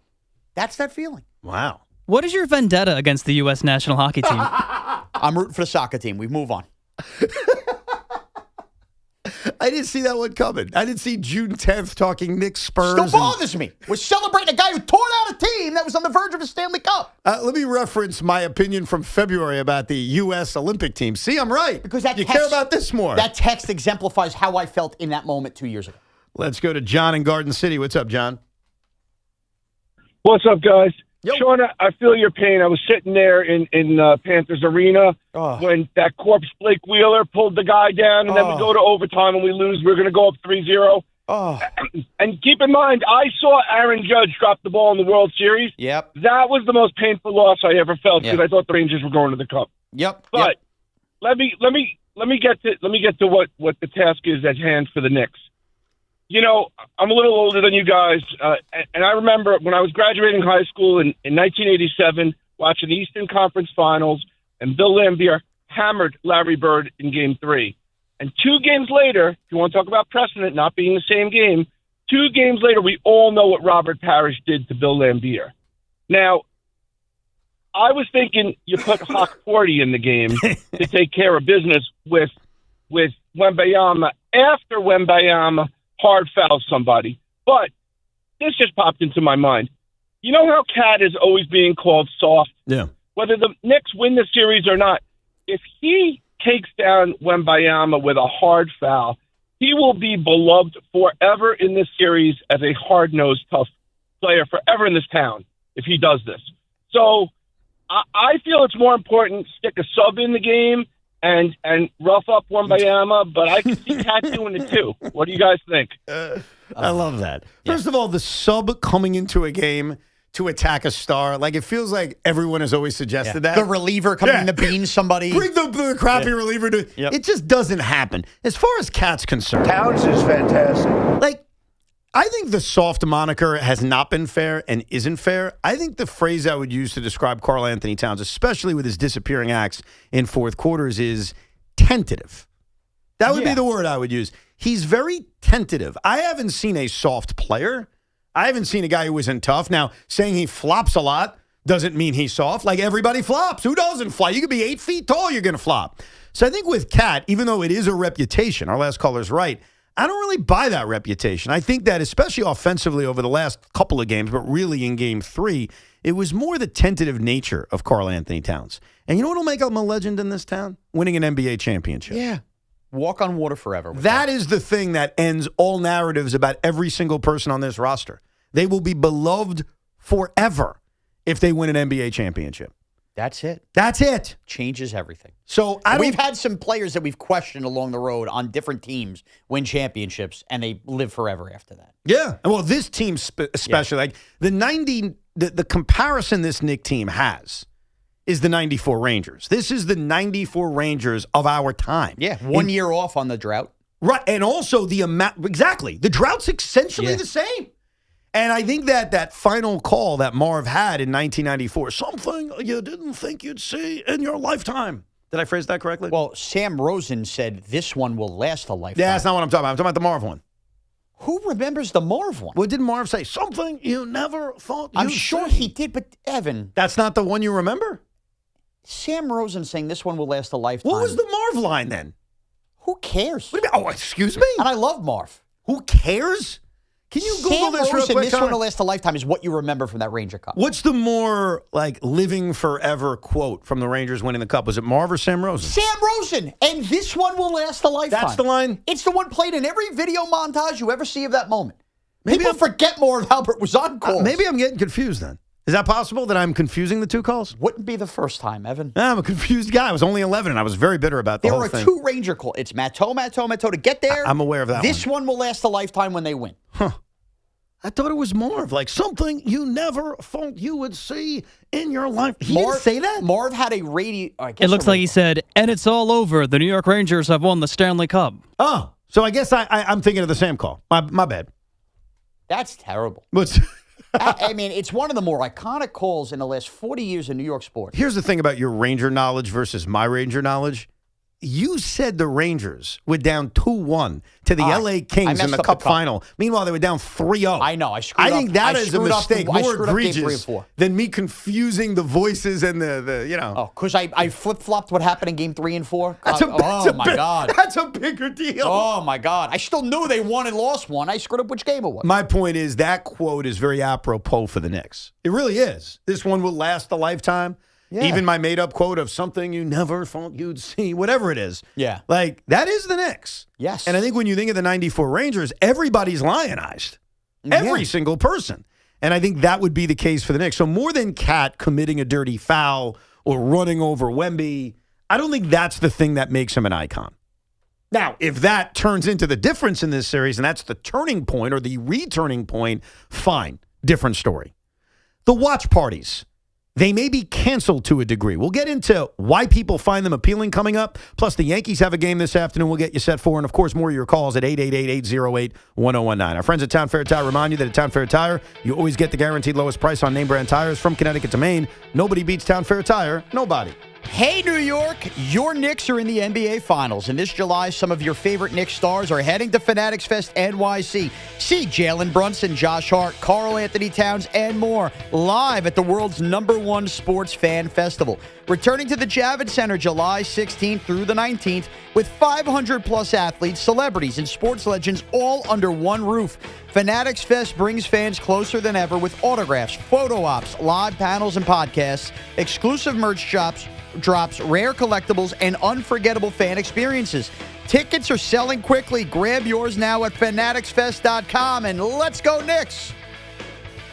And this portion of the program is also sponsored by Flushing Bank, a division of Ocean First Bank. And it's also sponsored by New York Presbyterian Hospital, with world-class doctors from over 450 locations across New York City and Westchester. Expert healthcare is close to home. Book an appointment at nyp.org.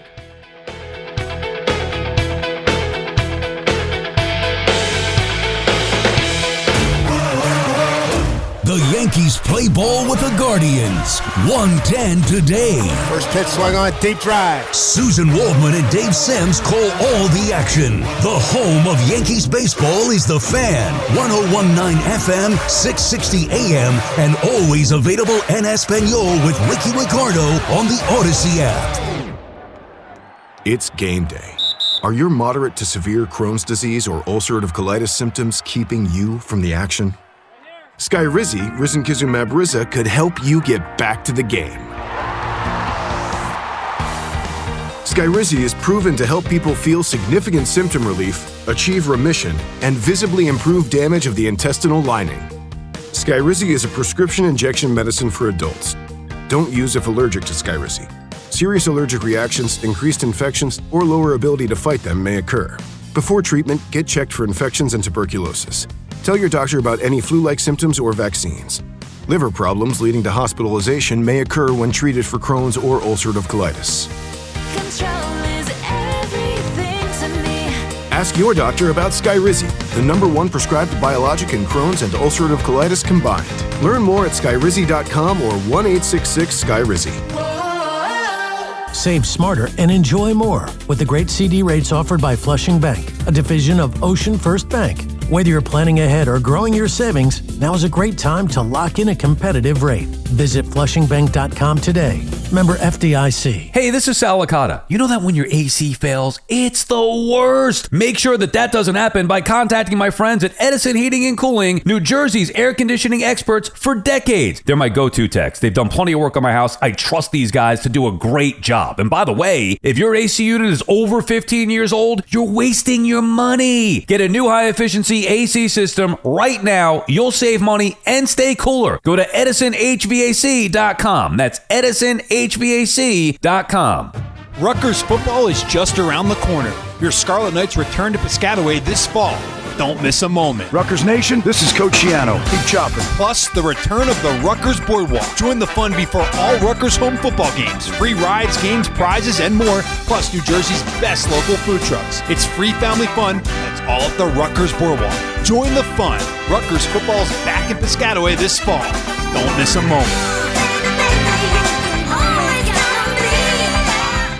Hi, it's Chris Riccobono, founder of Untuck It. 15 years, 15 million shirts sold, and we're still the best in the game, which means Untuck It also has the best gifts for Father's Day, now on sale. He'll love to unwrap wrinkle-free cotton to save him time in the morning, performance stretch styles he never has to iron, polos for golf, and more, all perfect for the summer. Shop our Father's Day sale going on now at untuckit.com or at one of our 80-plus stores nationwide. Untuck It, shirts designed to be worn untucked. D'Agostino, Law, Bite Back. I'm injury attorney John Ryan D'Agostino, nicknamed The Closer, continuing D'Agostino and Associates' legacy of helping the injured for over 35 years. My father, John D'Agostino, built this injury firm to help accident victims. This is John D'Agostino, and this is a family firm. For us, it's about doing what's right and making sure somebody pays for your pain.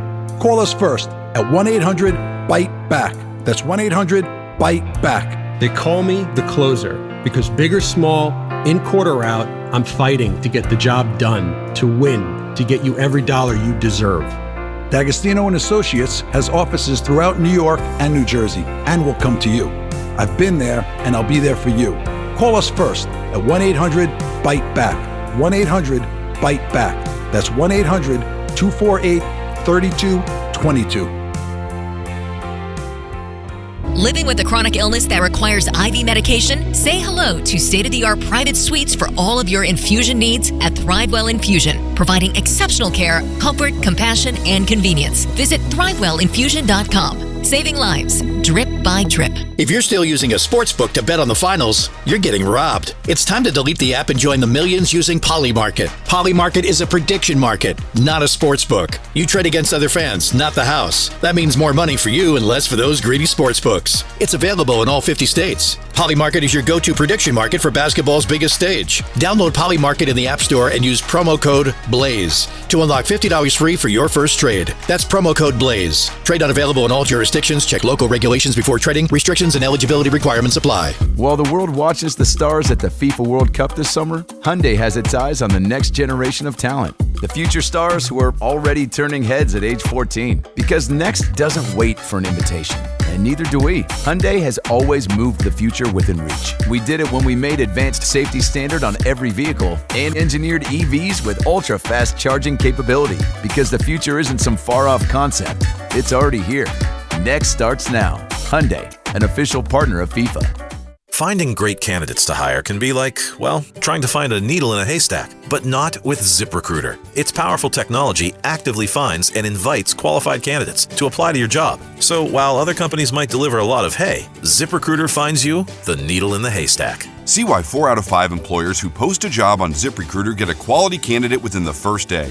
Try ZipRecruiter for free at ZipRecruiter.com/team. That's ZipRecruiter.com/team. ZipRecruiter. So, who do you think will be wearing the ring at the end of the NBA Finals? Take your shot with FanDuel, and you might just be celebrating a victory of your very own. Right now, new customers can hit the court with $350 in bonus bets guaranteed after betting $5 for 7 straight days. FanDuel is the best place to bet all of your favorite players during the NBA's biggest event, so why not play your game any way you want? Seek out individual player markets for baskets and rebounds, or build an epic same-game parlay. It's up to you. And best of all, with FanDuel, you get paid instantly when you do win. Just visit FanDuel.com/New York to join now to get $350 in bonus bets guaranteed after betting $5 for 7 days. FanDuel, an official partner of the NBA. 21 and older, physically present in New York. First online real money wager only. Minimum $5 wager for 7 consecutive days. $5 first deposit is required. Bonus issued as non-withdrawable bonus bets that do expire 7 days after receipt. For help with a gambling problem, you can call 877-8-HOPE-NY or text HOPE-NY 467-369. I'm Tyler Kolick, and I got my Lincoln at Lincoln of Queens. They even delivered it right to my door. When it's time to save, it's time to go to Lincoln of Queens. Go New York, go New York, go. Talk New York sports here. The Fan.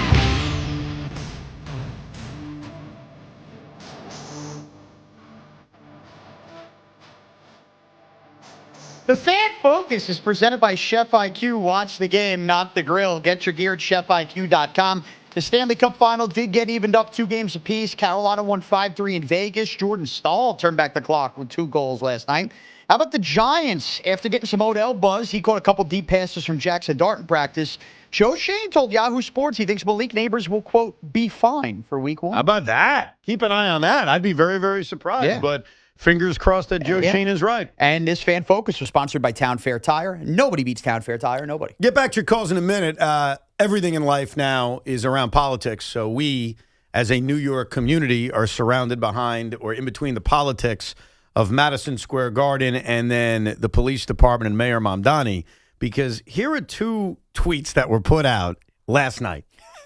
All right? Here's the contradictions. So first from the mayor. New York, we're back outside the Garden. We have approved a ticketed MSG watch party for Game 4. More details soon. As we prepare to watch together, let me be clear. This is a historic, joyful moment for our city. We will not allow it to be disrupted by violence. Be safe, take care, and celebrate responsibly. Knicks in 5. Obviously, we've all seen the videos, these horrific fights that took place. Yes. Knicks fans beating up Spurs fans. It's disgusting, and it makes up far less than 1% of the people in our great city. Yes. So we all understand that. So Mamdani says, hey, the parties are back. MSG then releases a statement that all-timer. I didn't know it was real, but it's real. Yeah, I was waiting for the Abdul Carter. Is this AI, man? The last several victories the Knicks have had have been celebrated by thousands and thousands outside MSG. The joy and happiness were palpable everywhere. Apparently, Mayor Mamdani and Police Commissioner Tisch, despite what they say, don't want to see these celebrations happen. We've been told that the NYPD will once again implement the same frozen zone restrictions for Game 4, which were supposedly to thwart any threats related to the president's attendance. We now know those restrictions were never about the president. No. It was just a convenient excuse to restrict how and when Knicks fans celebrate. The complete closing of areas around MSG is going to affect not only the celebration, but also the small businesses that rely on Garden fans for their livelihood. These celebrations are a part of the heart and soul of New Yorkers. The actions of the mayor and police commissioner, supposedly in support of the Knicks and their fans, are difficult to understand. We urge them to lift these restrictions and embrace the love of the team. By the way, the headline on this statement was, Mayor Mamdani and Police Commissioner Tisch are New York City's biggest party poopers. So I have a couple of questions. All right. Very, very simple questions. Number one, my gut is that those frozen zones were put there for the president. No, that's not your gut. And they then, were. Okay, well, that same thing. I'm giving you my opinion. Yeah. My gut usually forms my opinion. Yeah, I'm just saying you don't even need an opinion. That's why they were there. They were there. Things, unfortunately, got violent the other night. Yes. And because of that, the NYPD and the police commissioner and apparently the mayor said, hey, we should probably keep that because things got out of hand. So it's one of those things where it probably was for the president. I mean, the president has some of the greatest security in world history. We're all aware of that. That's not new. He watched the game behind a bulletproof glass. Yep. Rightfully so. Yep. Not even disagreeing with it. I get why we protect our presidents. I mean, you should look at the way they protected Lincoln back in the day. It was disgraceful. Yeah. Disgraceful. Read a book about it. It's unbelievable. I know. Well, you can't ask him about it. So this statement only bothered me because it's like supposedly for the president. It was for the president. That's and the then most it's kept because, I guess, of the violence. Now, should there be a frozen zone? This is where I'm probably going to agree with the Garden. Like, is it necessary? I would. To have a freaking frozen zone start at 4:30 around the Garden? I would agree for this reason. There's a couple things in play here. Number one, remember, for all the talk about the local businesses, I know some might be more hesitant. You are allowed, it says in there, if you are going to one of these bars, you are allowed inside the frozen zone. Right. You just have to go to those bars. What happened the other night, yes, it is such a small, minute part of New York. Time out. Where was the incident the other night? It was by Bryant Park. Where was it? Bryant Park. It was by Bryant Park. Yeah. That's not the frozen zone. Evan. I'm sorry. I'm just... It's not the frozen zone I'm because explaining things. There was a frozen zone. Right, but... Wait, hold on. If they unfreeze the zone... Oh, you're assuming it would just happen outside of New York? Yes. Now, we can't assume anything, but we know the way this works. But the frozen zone is not stopping there from idiot fans attacking other idiot fans because it can happen on 41st Street or it can happen in Queens. Did you see the video of the Spurs bus being chased down the street in New York City? Yeah, I saw that. Okay. It's embarrassing. We shouldn't be doing this. Where does the Spurs bus leave from? After the game? Well, at least from the Garden, yes. Okay. So if you take those thousands of people that were in Bryant Park, again, not all thousands acted like this, and you put them right outside the Garden with tensions this high, that's not a dangerous situation tonight? I think if you have enough police presence there, no, I don't think it would be.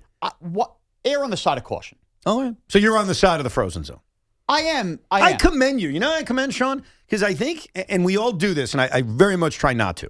We all form opinions on how it affects us. We are all selfish individuals. It was a pain in the ass the other day around that. Right. It was a pain in the ass for Shaun. That's the big misnomer. It was not a pain in the ass just for people that went to the Garden. It was a pain in the ass for anyone that went through Penn Station. Yeah. You're one of those guys. If you had nothing to do with Penn Station or Madison Square Garden, you probably very easily said it's not a big deal. Yeah. Stop whining and bitching. Yeah, because it didn't impact you. And the way we are as humans is we tend to get upset when it impacts you.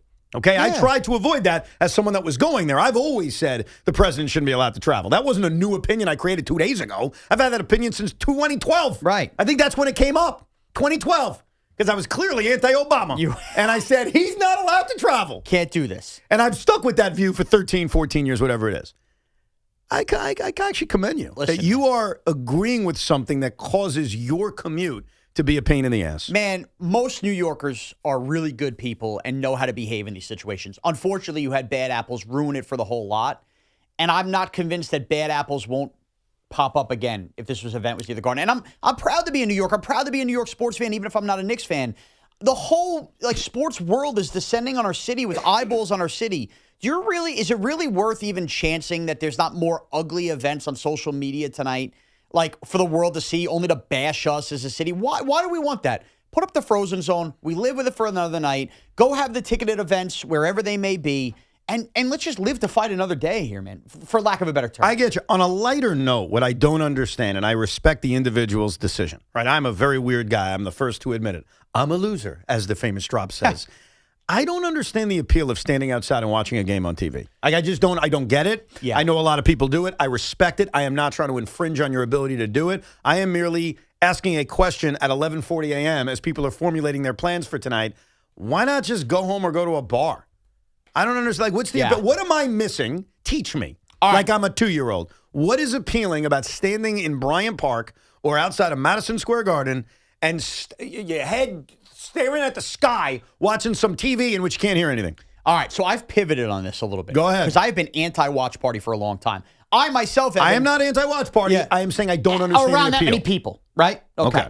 I agree with you on the bars. I've watched the first 3 games as a non-Knick fan at a bar, been around Knick fans, and it was a lot of fun. I've made some new friends along the way, and I've had a great time. As far as the outside stuff, I talked to somebody at the bar last game about this who used to live in the city, and they brought up a great point. Evan, you and I, we live in the suburbs of New York City, okay? We have homes, multiple rooms, everything. Think about how many people live in Manhattan, the Bronx, and Brooklyn, and are in apartments. Not exactly spacious. Not exactly a lot of room for you to get together with your 9 buddies you grew up loving the Knicks to go crowd around one living room and hang out.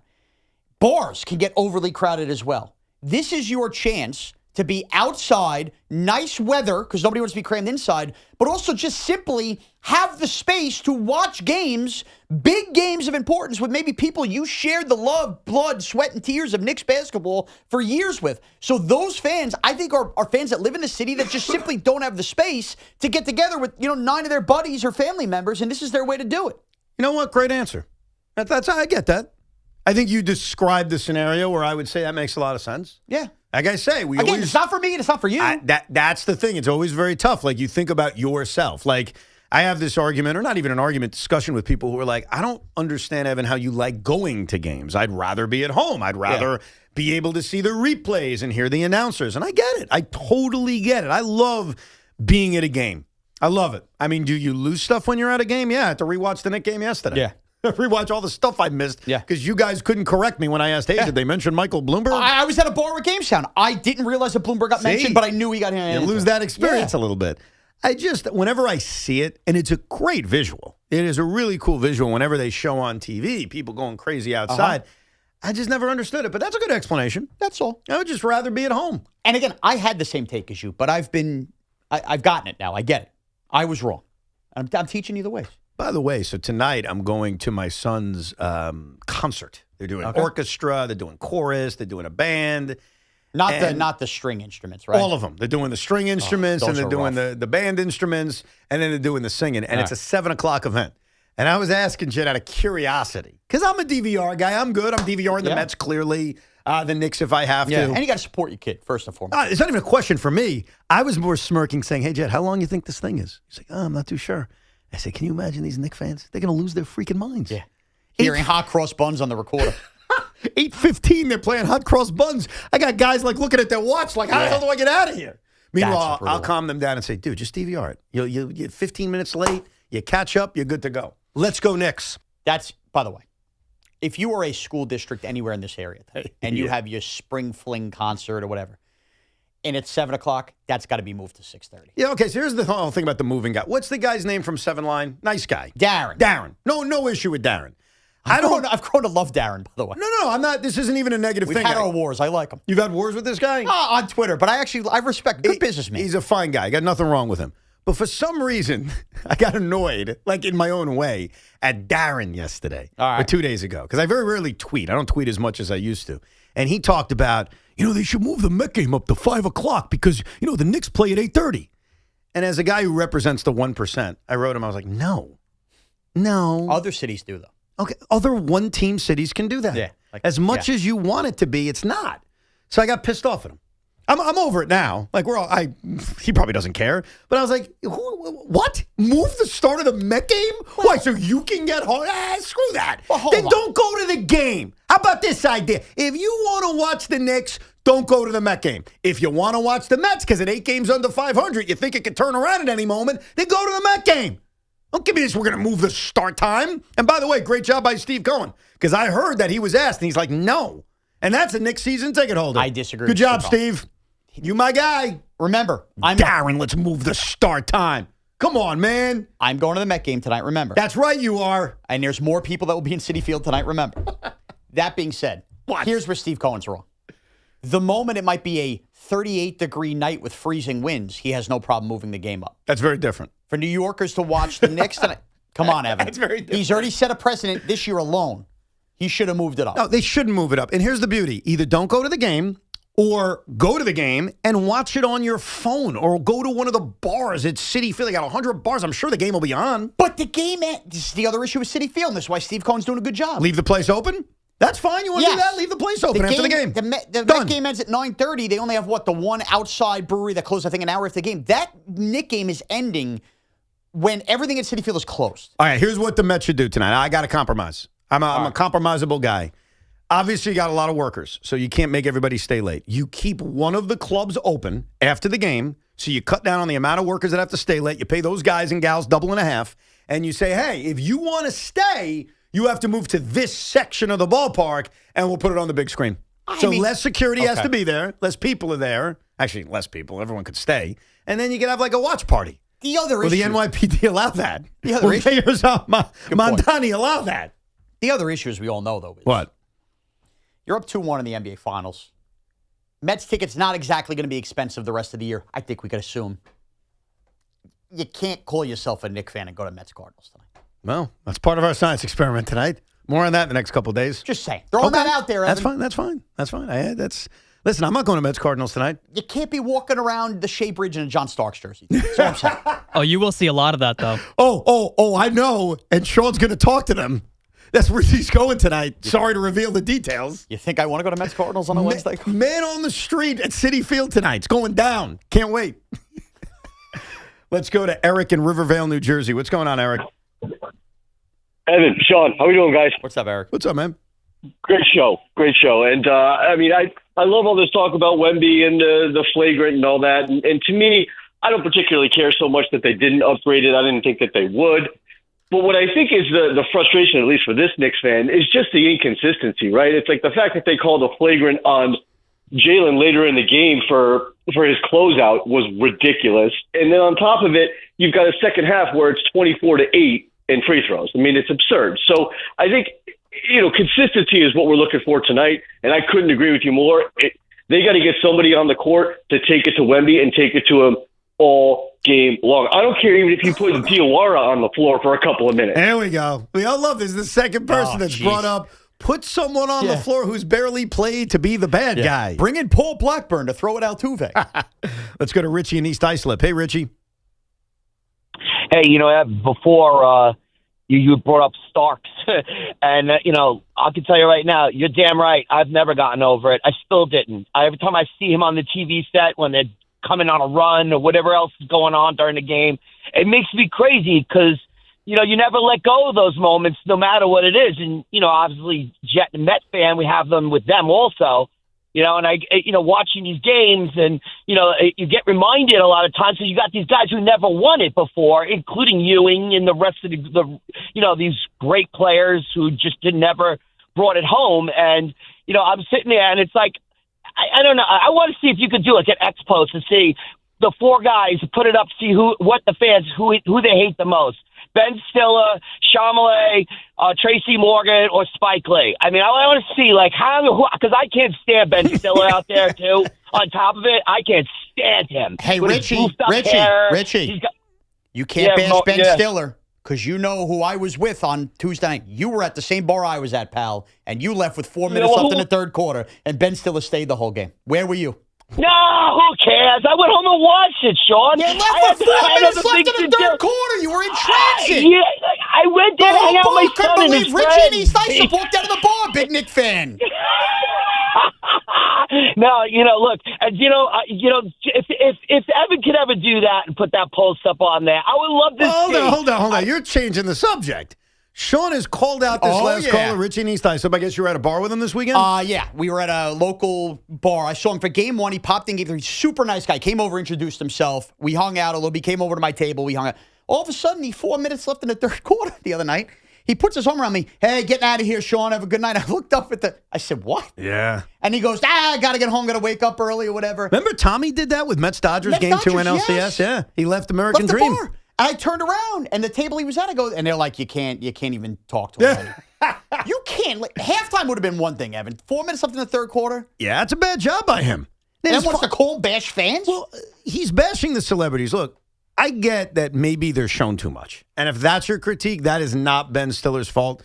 Ben Stiller and Timothy Chalamet. All right. Isn't that what Tiki told me to call him? He said picture Met, put a French tinge on it. It's Chalamet. Okay. Timothy Chalamet. I nailed it? Nailed it. They are very diehard Knicks fans. They are. You just can't deny that. You don't think any of that's just for the PR aspect of being there on TV all the time? There's enough of a track record that they're diehard fans. Like, they truly are. They are more of a diehard than 90% of the Knicks fans that are out there right now. And that's a big number. So I respect their fandom. If it's annoying that you always see them, don't blame them. They're sitting courtside and they're fans. It's on the Garden or TV networks or anyone else that show them. Same with Spike Lee. Like, I'm not even the biggest Spike Lee fan. You cannot question the man's fandom. You can't.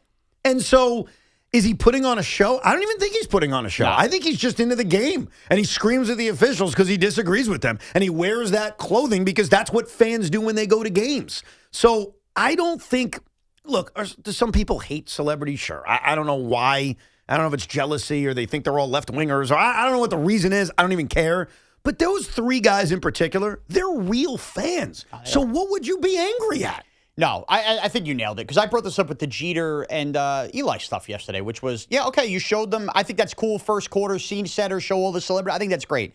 The second half of the game, going back and re-mentioning all the celebrities, that's where it becomes annoying as a fan watching it. And that's not on them? It's not on them. Let's go to, I think it's Canal on the Jersey Shore. What's up, Canal?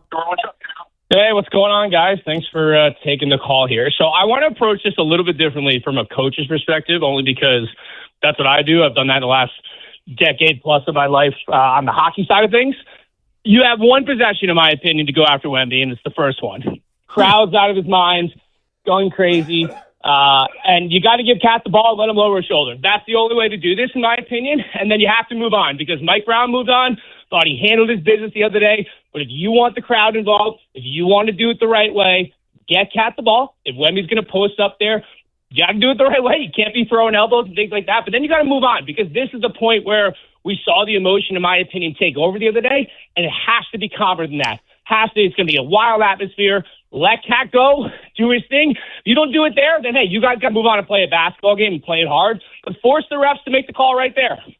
Yeah, and when they do, they call an offensive foul. Maybe they call a flagrant, and we move on. Yeah. And then if Wemby and the Spurs are smart, they just let it go and they get their 2 points or free points and they say, all right, we're good. Yeah, 2 free points. I think you need to just get under his skin. I think that's the approach. I think we need to learn from Minnesota, which is play physical with him and get into his head because the Timberwolves did, which is why he committed the flagrant 2, which is why he committed one of the dirtiest plays you'll see in an NBA playoff. So I think that's probably the best way to go about it. More of your calls coming up at 888-808-1019. I know it's been all Knicks, but a few minutes on the very quiet, ridiculous way the New York Yankees have been handling Anthony Volpe. Ian Begley will join us a little bit later on at 1 o'clock as well. It is Evan and Tiki. Tiki is back tomorrow. He's filming a very popular TV show today. Contractors, when deadlines are tight, you need a supplier that moves like you do.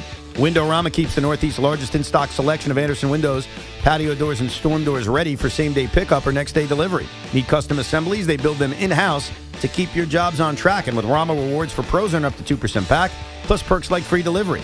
Windowrama for pros, your job, your deadline, your team. Visit windowrama.com/4-pros to learn more. The Travelers Championship. This is where greatness locks in, where the winds hit harder. For 4 perfect days in June, see returning champion Keegan Bradley and more of the world's best like Scotty Scheffler, Tommy Fleetwood, Justin Rose, and Cameron Young at nearby TPC River Highlands, June 24th through the 28th. For tickets and information, go to TravelersChampionship.com. The Travelers Championship, now is the time. This is the place. This is an Odyssey Sports Minute. New Minnesota Vikings quarterback Kyler Murray has said he wants more reps in off-season workouts as he seeks to learn the team's offense. And it's ridiculous that he's splitting reps with J.J. McCarthy. The Vikings have already decided that J.J. McCarthy is not the guy. That's why you signed Kyler Murray. Any rep that doesn't go to Kyler Murray is a waste of time if the Vikings want to make the playoffs coming up this season. I'm Nick Costos. I didn't ask to be thrown in the streets, but I did ask for help, and Covenant House was there for me. For these kids who didn't ask to be put in this unthinkable situation, Covenant House is there. To learn more, go to safeplacetosleep.org today. This is the story of the one who keeps multiple buildings running smoothly day after day. Plumbing that flows, HVAC that hums, cleaning supplies that keep surfaces sparkling. That's why she counts on Grainger. With easy reordering online and 24/7 support, Grainger helps her keep the products she needs on hand. So shelves stay stocked and buildings stay ready. Call 1-800-GRAINGER, click Grainger.com, or just stop by. Grainger, for the ones who get it done. Do you have an invention idea but don't know what to do next? Call InventHelp today. We have representatives nationwide and services to showcase your invention. Get started today. Call 1-800-217-4380. That's 1-800-217-4380. If you're in the market for Michelin tires, get to Town Fair Tire and get them at the guaranteed lowest price. With Michelin's innovative technologies designed for durability and performance, you can trust you're getting high-quality tires over all the toughest of road conditions. Plus, at Town Fair, you get free services for life. So, if you're looking for the best deal on Michelin tires, get to Town Fair. Nobody beats Town Fair Tire. Nobody. Name brands at discount prices. Town Fair Tire. Hey everyone, Boomer Esiason here. I've spent years on the field learning what really matters most: reliability, consistency, and trust. That's why I love Red Pocket Mobile. You choose from 3 major 5G networks. Plans start at just $10 a month and stay there. Plus, real customer care answers in under 2 minutes. Red Pocket Mobile, your new ultimate cell carrier. The savings are coming! Wow! He showed up just in time. It's America's 250th birthday. We're celebrating a month early at Nielsen Dodge. By giving you freedom of choice. Save up to $250 off service. Save up to $250 off accessories. With leases for $250 or under. Lease a new 2026 Jeep Wrangler Sport S 4-door 4x4, just $249 a month. Leased with loyalty for just $229 a month. There's always zero down payment. The credit help you need. More savings with your trade-in. And of course, great deals. For leases $250 or under, hurry to Route 10 in East Hanover. Online at NielsenDodge.com. At Nielsen Dodge. Make this the summer event. With approval, term 36, 24 months, due at sign, everyone 5844 with loyalty 5824. Add tax tag 498 doc and DMV fees. See dealer for details. Trade the basketball finals on Kalshi. New York is currently trading at 78% to win it all, meaning a $100 trade pays out over $120 if they win the series. Download the Kalshi app and use code FAN to get $10 when you trade $10. Kalshi, trade on anything. Pump up the volume. Business moves fast. When you ship with USPS Ground Advantage, you can keep up with confidence. Visit USPS.com/Ground Advantage to learn more. Snakes, zombies, public speaking. The list of fears is endless. But the real danger is in your hand when you're behind the wheel. Distracted driving is what's really scary and even deadly. Eyes forward. Don't drive distracted. Brought to you by NHTSA and the Ad Council. Clouds and thunderstorms, high 80. Weather brought to you by Duke's Mayo. Welcome to Duke's Mayo Country, where the mayo is so smooth and creamy, it makes every bite better. Duke's Mayo. Look for the yellow lid. If you're still using a sportsbook to bet on the finals, you're getting robbed. It's time to delete the app and join the millions using Polymarket. Polymarket is a prediction market, not a sportsbook. You trade against other fans, not the house. That means more money for you and less for those greedy sportsbooks. It's available in all 50 states. Polymarket is your go-to prediction market for basketball's biggest stage. Download Polymarket in the App Store and use promo code BLAZE to unlock $50 free for your first trade. That's promo code BLAZE. Trade not available in all jurisdictions. Check local regulations before trading. Restrictions and eligibility requirements apply. Hey, it's Tiki Barber. Looking for a great deal to stay connected? Now, for a limited time, new Verizon mobile and home customers can get Fios and a line of mobile for just $69.99 a month with AutoPay. Get Fios 300 megabit per second for $20 a month and unlimited welcome for $50 a month plus taxes and fees when you bring your own phone. Visit a Verizon store today to learn more and switch. For new Fios, internet, and mobile customers, discounts applied over 36 months. Mobile and home discount enrollment required. Additional terms apply. In times of congestion, unlimited 5G and 4G LTE may be temporarily slower than other traffic. Domestic data roaming at 2G speeds. Diving for that grounder got you grounded? Oof. We've got specialists for that. Layup, take you down? We've got specialists for that. With nearly 50 Castle Connolly top doctors, Orland & Cohen specialists are considered among the best in the nation by their peers, which can mean a better outcome for you. From Staten Island to Southampton, our network is open 7 days a week, so you can feel better, faster. Visit OrlandCohen.com. This is Sal Licata. You definitely don't want your AC system to fail this summer. So call my friends at Edison Heating and Cooling, New Jersey's air conditioning experts. Have them check your cooling system now. I know Edison Heating and Cooling. They are the real deal. Go to EdisonHVAC.com. Nothing pairs better with Surfside iced tea and vodka or Surfside lemonade and vodka like a day on the golf course. Made with real vodka, real tea, and zero bubbles. That's right, no carbonation. It's not a seltzer. It's Surfside. Cheers to hitting the fairway and cheers to Surfside. Must be 21. Please drink responsibly. As world soccer hits the big stage, take the field with Fanatics Sportsbook. It's built for fans who want more from their bet. This summer, Fanatics Sportsbook is making every moment count with 10 100% profit boosts over the first 10 tournament days.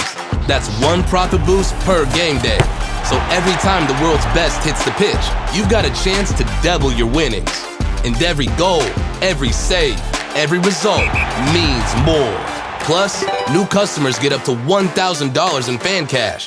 That's $100 bet match every day for your first 10 days. The world is ready. Are you?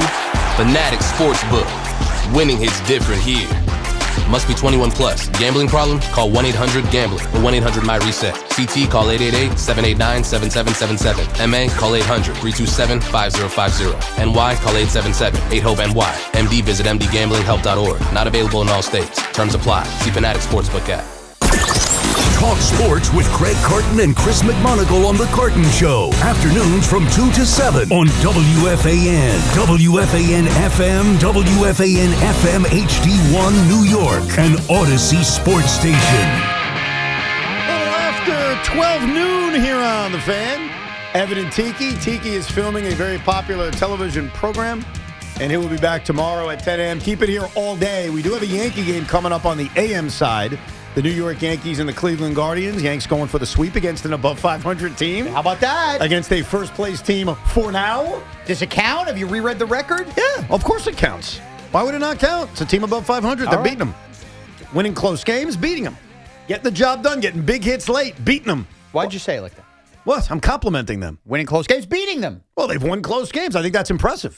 It's better than winning 11-0 sometimes. It was the tone and tenor in which you said winning close games. Aaron Boone's handled the bullpen like a genius. They get in clutch hits. Cody Bellinger 2 nights ago. Jazz Chisholm with the home run the other day using Aaron Judge's bat and Giancarlo Stanton's pants. And for like a month now, Ryan McMahon, pretty good. Yes, he's starting to heat up. Now, this brings me to the one negative.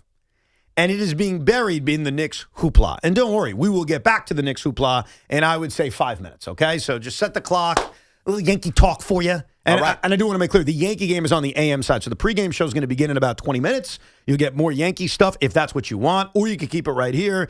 Me and Shaun. Yep. Craig and Big Mac. And that's going to be an extraordinarily big show. So you're going to want to keep that here throughout the day. So we got a day. So you can keep it on the FM side for the sports talk. AM side, you get the Yankee game. Anthony Volpe. Yep. The guy's basically reclaimed his shortstop job. Yep. Since he's been activated, he has started 10 of the 13 games at shortstop. Now, Cabby has played, don't get me wrong, he's played a couple of games at third base, he's played a game in left field, he's played 3 games in right field, so it's not as if he's been banished, but Volpe's become the everyday shortstop. He made an egregious error yesterday, he hasn't really hit, and yet Aaron Boone and the New York Yankees are again having their public love affair with Anthony Volpe based on playing time. I think we're pretty good. It is unfortunate, but so predictable that as soon as there was a lane to play Anthony Volpe every day, while they told us he wouldn't play every day, he would. He's back in the lineup at short today. Caballero's back in right. So it'll be 11 out of the 14 games. And yes, again, Caballero's playing. He's just not the shortstop, despite being graded as the best defensive shortstop in baseball when he was playing shortstop. Just want to throw that in there. Yeah, and here's the thing. It is not just on one side of the ball. You brought up the play last night, and to be honest with you, I usually think that might have been like the 4th worst Anthony Volpe defensive play I've seen in like the last 10 days. To be fair, I thought that was a really tough hop, but he wanted no part of it. Anthony Volpe 3 years ago eats that ball at his chest at the very least and keeps it in front of him. Are we not referring to the same play? You're looking at me. I'm listening to you. Okay. You gave me the side ball. I got an issue with you and my wife sometimes. All right. It's the faces you make. One of the criticisms I face from my wife and from Shaun is, let me talk, right? Hey, Evan, let me talk. So I work on that. I want to listen. Fair. So then sometimes I'll be listening to my wife and she's like, are you even paying attention? You're not saying anything. Okay. I'm like, I'm letting you talk. So right now, as the Yankee guy at this radio station. Big Let's reset. Well, yeah. It was Chris McMonaco, his fat ass. As one of the Yankee guys at this station, I was listening to you, and instead of continuing to talk, you're like, why are you looking at me like It was a weird deer in the headlights. I'm listening. All right, here we go. We're back. Jesus. Anthony It's all Volpe, right there in front of us. in his rookie year, eats that ball and at least keeps it in front of him. The night before, I thought it was even worse when he goes to turn that double play with Jazz, and it's almost like a half a double clutch he has. Anthony Volpe is back to the point we were at last year, where last year we were willing to give him the benefit of the doubt by the end of it about injury. He is not hurt. He is not healthy. He is a mental puddle defensively. He doesn't trust his instincts. He doesn't trust any ball that comes his way. He is overthinking, and you know the deal at shortstop in the Major League Baseball. Like, you overthink for even half of a second, it costs runners, it costs outs. And his approach at the plate on the other side is simply guessing. Yeah. And yes, what do any of us know about hitting 99-mile-an-hour fastballs? There is zero presence. 3-1 count. Let me just swing away or whatever I want. He can't choke up on the bat with 2 strikes like Cody Bellinger will, do it and figure out where to put a ball in a direction. It is complete guesswork on both sides. That is not being the shortstop of the Yankees. This is too good a team to be in a situation where Anthony Volpe does that. Now, Evan, you had brought up, whether it was the beginning of this year, last year, whatever the hell it was, talking about Anthony Volpe and eventually just being a super utility guy. Yes. We haven't even sniffed a Jazz Chisholm off day where maybe you look to have him play second base or look to do other things. It is strictly shortstop or bust. And it was almost like they were thrilled that Judge got hurt so they could say, we can put Caballero in right and play ball. I know they weren't, but that was like their And that's got to end. That's got to do it. I'm telling you right now, Caballero's got to play shortstop. Ahmed Rosario's hit righties this year, should play more, even against righties. Look at that. Dominguez will be up here soon. Spencer Jones hit a home run yesterday. That's it. Enough of Volpe. And I know Enough. I know the lefty-righty stuff, and I know we're trying to protect guys. Spencer Jones is not in the lineup today. Yeah. Spencer Jones hit his first big league home run yesterday. Can the kid have a chance to figure out whether he can hit both sides of pitching here and just play him in the outfield today and have Jose Caballero play short? You took the 2 games from this series anyway. What is the purpose to playing Anthony Volpe? And if you want to tell me that you don't trust Spencer Jones on, whatever, versus certain pitching matchups, how could you trust Anthony Volpe versus any pitching matchup? And how can you trust Anthony Volpe not in a game with runs are at a premium, not to cost you a run on run differential defensively right now? He's not a plus on either side of the ball. He's not a plus. This is it. And the next thing that's coming down the pike, and you know it is, Dominguez hits the home run from the right side of the plate yesterday. Who's going down when Jason Dominguez is ready? Tell me. Spencer Jones. Okay. And Anthony Volpe is going to live here. You know that Caballero could play short. It's a great point. He probably shouldn't be here. Yeah. Ryan McMahon can move over and play short. You can play Rosario third. That's a great point. Dominguez comes up. Volpe should be back down in AAA, not Spencer Jones. Now, I was having this discussion with Ricky Ricardo and Chris McMonagle. Ricky, of course, does the Yankees in Espanol. And Big Mac is, as he calls himself, the Yankee show. Yeah. Too focused on the Knicks, by the way. I got you covered on the Yanks, guys. Don't worry. Welcome to hell! And one of the things about Caballero and Volpe was that Caballero made a very similar error. You pointed it out before the other day. Yeah. I think the difference is this about Caballero and Volpe. When Caballero got hurt, he was graded as the best defensive shortstop in the American League. Whether you agree with that or not, that's how he was graded. He has played a mostly good shortstop. Now, do I think he's Ozzie Smith? No. But I think he's been consistently better than Anthony Volpe, who's been a problem for multiple years. I also don't think I think he's the better option. He is, but also, like you brought up that play, I don't think any mistake that Caballero makes it short, I don't interpret it as a mental error. It happens. Right, and you think with him it is? I think Anthony Volpe's completely melted. Right, let's get back to the Knicks. Sorry about that. Sorry. Gave you a few minutes on the Yankees, but the Yankee game will be on the AM side coming up in about 15 minutes. You get the pregame show with Dave Sims and Susan Wallman. Yankees are off tomorrow, and then they go to Toronto. I say that because I got a great question. All right. This is one of my favorite questions I've ever asked. And there's no answer to it, but I'm asking out loud. So the Yankees play in Cleveland at 1 o'clock. The game will probably be over at about 3:45. They're done talking to the media, dressed, good to go. Let's say they're ready to leave Cleveland by 5 or 5:30. All right. They have an off day tomorrow. Then they go to Toronto. Can't they go to the Knicks game tonight? Bang! Yes. Let's go Knicks. Let's go. Yes. Let's go. Yes. You could land, regroup, go to the Knicks game, repack, get to Toronto. You take the quick flight to New York, maybe a helicopter in Trump style. You go to the game, and then you wake up the next day, you fly to Toronto. You got a whole off day. If Jazz Chisholm Jr. is sitting at Madison Square Garden tonight, you want to hear a peep from me, I'm fine with it. I almost think I want Aaron Judge there. What's he doing? He's not but did he travel? He did travel. He traveled, and he's going to Toronto as well. It's already been stated. So it's easy. It's easy for Judge. He's got to be there. Giancarlo should be there. Garrett Cole Schlittler. Easy for him. Cole. Tim Hill. Timmy Hill. Hey, don't laugh at Tim Hill. One of the 6 most important Yankees. Right? No, I understand. But I was thinking about that when I was looking at the Yankee schedule. I was like, those guys could really go. They could pull it off. They could pull that off. Like the Mets were there on Monday. Juan Soto was there. Francisco Lindor was there. Oh, by the way, real quick. This is the last thing we'll get to your calls. Juan Soto was approached on the street about how much he paid for the Knicks tickets. No, he wasn't. I got the audio. Now, let me give you the background. All right. This is a YouTuber who was doing Man on the Street. Love Man on the Street. Shaun's going to do some of that tonight out at Citi Field. Love Man on the Street. Mm-hmm. So the guy was asking people, how much did you pay for tickets? Yeah. And all sorts of answers. There were season ticket holders. There were people that got it for free. There were people that said, I paid $50,000. It was really entertaining. And it ends with the guy asking Juan Soto. So, what do you think Juan Soto said before we play the clip? Before I answer this, yes. Was he aware he was talking to Juan Soto? Yes. Okay. It was pretty. I mean, it was pretty obvious that it was Juan Soto. You never know. That's all I ask. You think the interviewer had no idea that it was Juan Soto? Juan Soto. It's possible. All right. He's not a baseball guy. What's your guess? Juan Soto said, "Oh, no, we love Soto." They were a gift. They were a gift. Ladies and gentlemen, the question and the answer from New York Met, Juan Soto. How much did you spend on your tickets? You gotta ask the Knicks for that. Sort of what I said. You got to ask the Knicks for that. Well, see, that's fascinating. Well said, Juan. Because if he did get him from the Knicks, why wasn't he shown on that Jumbotron? I don't know. I don't know, because that's the rule I had always heard, that when they give you the tickets, like the deal is they can show you on the Jumbotron, but maybe because it wasn't courtside, because he was not courtside. I think he was in a suite, if I'm not mistaken. Yeah. So I don't know if that same deal applies. Even Juan Soto having a hard time affording Knicks finals tickets. Isn't it?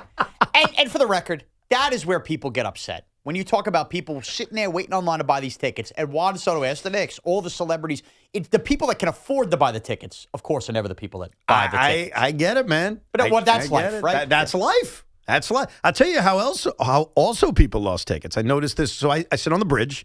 That's where my seats are. I was walking through the bridge. I was walking around. Part of the bridge was shut down for the media, and they made it media seats. So there are bridge seats that disappeared to be given to Anthony Gallo. Right, because the other side of the bridge is already media, so this is media overflow. Correct. It's more of that. Yes, Which is nothing new. Like the World Series, they take away upper deck seats. At Absolutely. Yankee Stadium. I'm not saying it's new. I'm just giving for you to say, because it's fair, hey, this is, people get annoyed. They want tickets. Here's Juan Soto getting a gift. I'm just pointing out that even more seats were lost. Not a lot, but a few seats were lost because of the media. I wonder if you had season tickets in that part of the bridge, what they would do. My gut is they weren't season tickets. Like, I think the Knicks, and a lot of teams do this, hold back seats that are just not season tickets, and sometimes not even available as season tickets, that they do sell to the public. Because I think that they don't want the whole building to be season tickets. Yeah. They want some of the building to be, hey, we're going to sell it to Knicks fans, and the prices are higher too. So that would be my gut to answer that question. All right, that makes sense. I live with that. Let's get back to hearing from you. 888-808-1019. Richard in Houston, Texas. What's up, Richard? Hey, first of all, love your show. Love how you solve all the civic problems. You guys definitely have New York state of mind. Thanks. Damn right. My frustration with the officiating has a little bit different angle. I don't know if it's valid or not. This is probably bad news to the listeners, but I am deeply aggrieved by the officiating every year in the NBA playoffs. And with each subsequent round, the officials swallow their whistles more and more and more. And sadly, I blame myself because I have a case of amnesia about this. And each year have to remind myself, oh, yeah, the officiating. Forget any kind of objectivity or any rules being carried forward. What I'm seeing in this series that frustrates me is this. They are very successfully calling anything that interferes with any player's ability to get an offensive rebound. You do that, you're going to get called. On ball is a whole different story. And all other off-ball calls, they're ignoring. But if you interfere with someone's ability to get an offensive rebound, you will get a whistle blown. You know, I think I disagree with you on that because I told you, this is more proof I'm a loser, a geek, or maybe I take my job seriously. One of the three. I was rewatching the game, and I was looking at the individual foul calls just to get an idea of, all right, how much of this was egregious. I thought the loose ball foul calls were fair. I didn't get the sense that our last caller suggested. And look, offensive rebounding has been very important in this series and was a big part of the Knicks' offense, actually, in this game, specifically Game 3, because they lost the turnover battle as badly as they did. I didn't get that sense. Now, where you're right is that because every possession matters and because every moment matters, we put the officiating under a microscope that you're not putting in the middle of November when it's the Wizards against the Hornets. That's true. And that's the difference. And I think that's where people get so aggrieved. There are basketball fans, but even the diehard basketball fan is not putting under the microscope a non-flagrant or flagrant call at the 3-minute mark of the second quarter when the Knicks are facing the Wizards on a Tuesday night in December. No way. And so I don't think the officiating is worse. These are the best officials. Literally, the graded best officials are doing these games. It's just that we as a society, just like in football, are watching everything. And we're also such an aggrieved society nowadays that we also assume that when a bad call is made, the fix must be in. And you know what other sport faces this? Football faces this. All the time. The Chiefs. Yep. That's the thing, right? Look what the spread was in the game. Right. All the time. And I don't think it's different than 30 years ago. The difference is us. Yes. We're the difference. Yeah. You think the officiating's worse? No. It's not. It's not only us. It's technology, Evan. And technology, yes. We can see better than ever when calls suck. I agree. Let's go to Lorenzo in Keyport. What's up, Lorenzo? Hey, guys. Evan, only you and I care about the Nets and Mets. Can they sign Oakley for a day and just bash through Wemby? Because I can't stand that guy. That's a great question for Dolan. They should ask Dolan, hey, would you be willing to sign Oakman for a 10-day deal just so he could exact some revenge on Wemby? Yeah. Yes. I do think you should wear an L. Just quick thing on the Mets. I mean, is Mendoza just sitting there flailing just to end it? Or should they? I know they're not in a 14-game losing streak, but what are we doing? Are you just up and down? We're just going to sit with him? Yesterday sucked. Yesterday was a mess, especially coming off of a decent road trip. But their offense was terrible. Freddie was terrible. It was just all around a bad night at Citi Field. Why do I have to wear an L? By the way, why am I wearing an L? Okay, so you can text Tiki and ask him this objectively, and I am the Morash Rangers, right? Yep. You grew up here, and you need to know the final statement of the Rangers championship. Yeah, You but have to know. Lorenzo, you're wrong, and so is Shaun. You guys are all wrong, and you lied to me. I said earlier, for anyone just tuning in, that this Ranger team and the Knicks team could almost be married together in terms of ending a big drought. And I quoted Marv Albert's final call on the radio, which happened to be WFAN, the radio station we're on. And I said, something you never thought you'd say in your lifetime. And Shaun said, now Sam Rosen. Sam Rosen said something about this. Take a timeout. That is not what you said. That's exactly what I just said. You formulated half of what Sam Rosen said and then twisted it to what Marv No, Albert I just said what Marv said. Something you never thought you'd say in your lifetime. When previously presented this a half an hour ago, that's not exactly what you said. Connor, pull it up. You're wasting time on I'm this not, show. but go on. No, because now you're for the you new. said in this one you got into it. I said something you never thought you'd see in your lifetime. That was the exact quote. Whatever, just finish. Go ahead. No, whatever. Because you're stopping the show because you're wrong about something I said a half hour ago. I know what I said. That's exactly what I said. I found Marv's final call. All right. So let's hear it. Let's find out if I was accurate when I said, this is something that you never thought you'd see in your lifetime. That's what I said. Right, Connor? Isn't that what I said? All right, here's the call. And again, this radio call by Marv Albert, Sal Messina, and Howie Rose was on this station. Okay. So I don't need to ask permission. I'm just playing it. Here we go. Gotta wait a second. Oh, jeez. We'll get there. Pavel Bure. Here we go. McTavish with 1 and 6/10 seconds. Puck is dropped. McTavish controls, and it's all over. The New York Rangers have won the Stanley Cup. Something that most people did not think they would hear in their lifetime. Dude. All right, so again, you get the words wrong. I nailed it. No, you did. Something that most people never thought they'd hear in their lifetime. And it's not dramatic. And with all due respect to Marv, not dramatic. It's Marv bleeping Albert, dude. Jesus Christ. How could you say that's not dramatic? Evan. And that's what I remember. You want to know why? I listen to this radio station. I listen to this station. That was our call. That was WFAN's call. That was Marv Albert, Sal Messina, and Howie Rose, who stepped aside to let Marv do that. You know what? The Knicks are playing tonight. It is too much to argue. This one will last a lifetime by Sam Rosen. Is what everybody remembers with the word lifetime from that call. That's right. You disagree? I don't know. I'm not disagreeing. I'm telling you that's what I remember, and you said it never happened. It did happen. I just played it for you. So the fourth thing he says after the final puck drop, we got there. Something you never thought you'd hear in your lifetime. Going to help you sleep good tonight? Then go ahead. You can have that one. Well, just don't tell me I need to take an L when I was right. I feel aggrieved right now, Connor. I feel aggrieved. I really don't think, you didn't do anything wrong. I'm not even understanding, Shaun, why you're mad at him. Yeah, why would you be mad at me? I just was right. I never said you're wrong about anything other than correcting me. It's inconsiderate to the audience to bring up lifetime and not think that most people remember Sam Rosen over Marv Albert. That's all. So the WFAN call doesn't count now. Okay. I didn't say it doesn't count. He doesn't like the history. Marv Albert's not good enough for you? WFAN and Marv Albert are not good enough for On our Shaun station, Morris. too, of all things. On our station. And he's like, that one doesn't count. Okay. No comment. Yeah, I'm sure Mark Chernoff and Joel Hollander would love to hear what you think about the history of this radio station. They'd love it. They wouldn't. Chernoff barely gave me shifts. You got network overnights. Jokes aside, I'm not sure why that call sticks with me, but it always has. And that's why I quoted the call. Because for whatever reason, and again, I'm not going to argue if I'm in the minority or not. That's up to the people. When I think of the Rangers winning the Stanley Cup, I think of that Marv call. And it actually is a great question for another day. I'll poll it somehow on Twitter.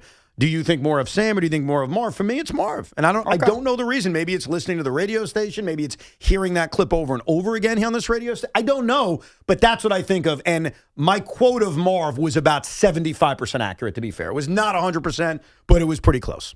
You know what? If the Knicks win, Breen will have a great final call, and we'll rank the greatest championship final calls in this town of all time. Oh. How about that? Then we could all come to an agreement. We'll play them all. Shaun is coming up with July conversations, and I love it. Hey, listen, we're gonna be talking France versus Senegal. we need some other stuff. By the way, even if the Knicks don't win a title, I love that competition.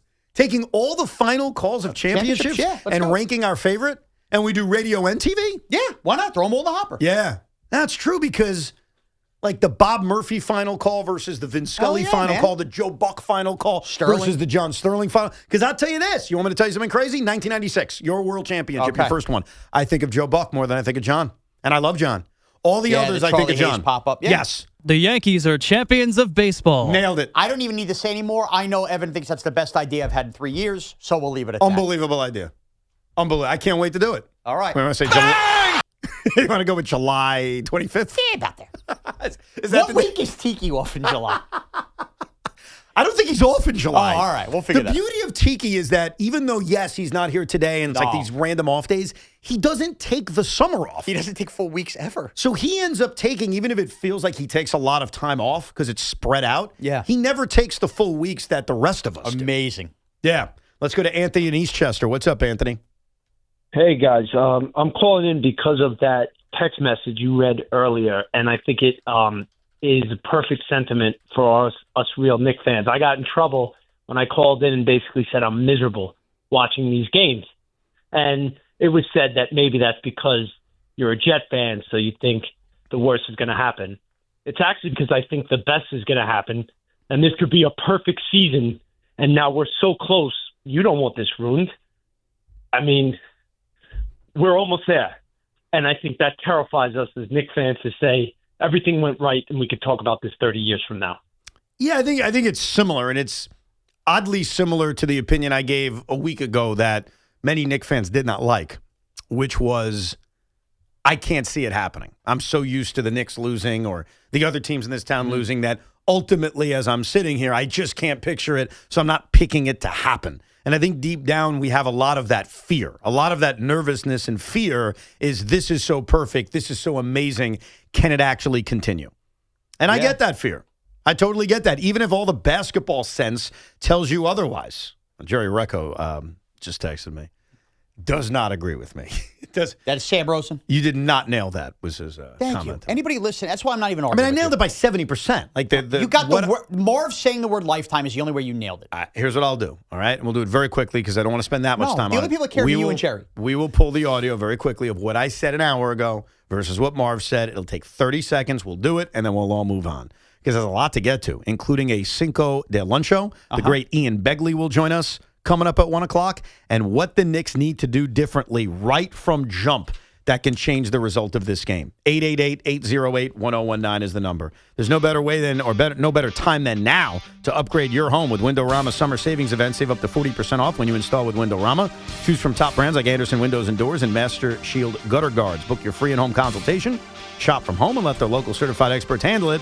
All a stress-free process from measurement to installation. And when you shop in-stock inventory, they'll install just 14 days. Visit Windorama.com and book now. And this portion of the program is sponsored by Flushing Bank, a division of Ocean First Bank. And it's also sponsored by Raketina Mercedes-Benz of Edison.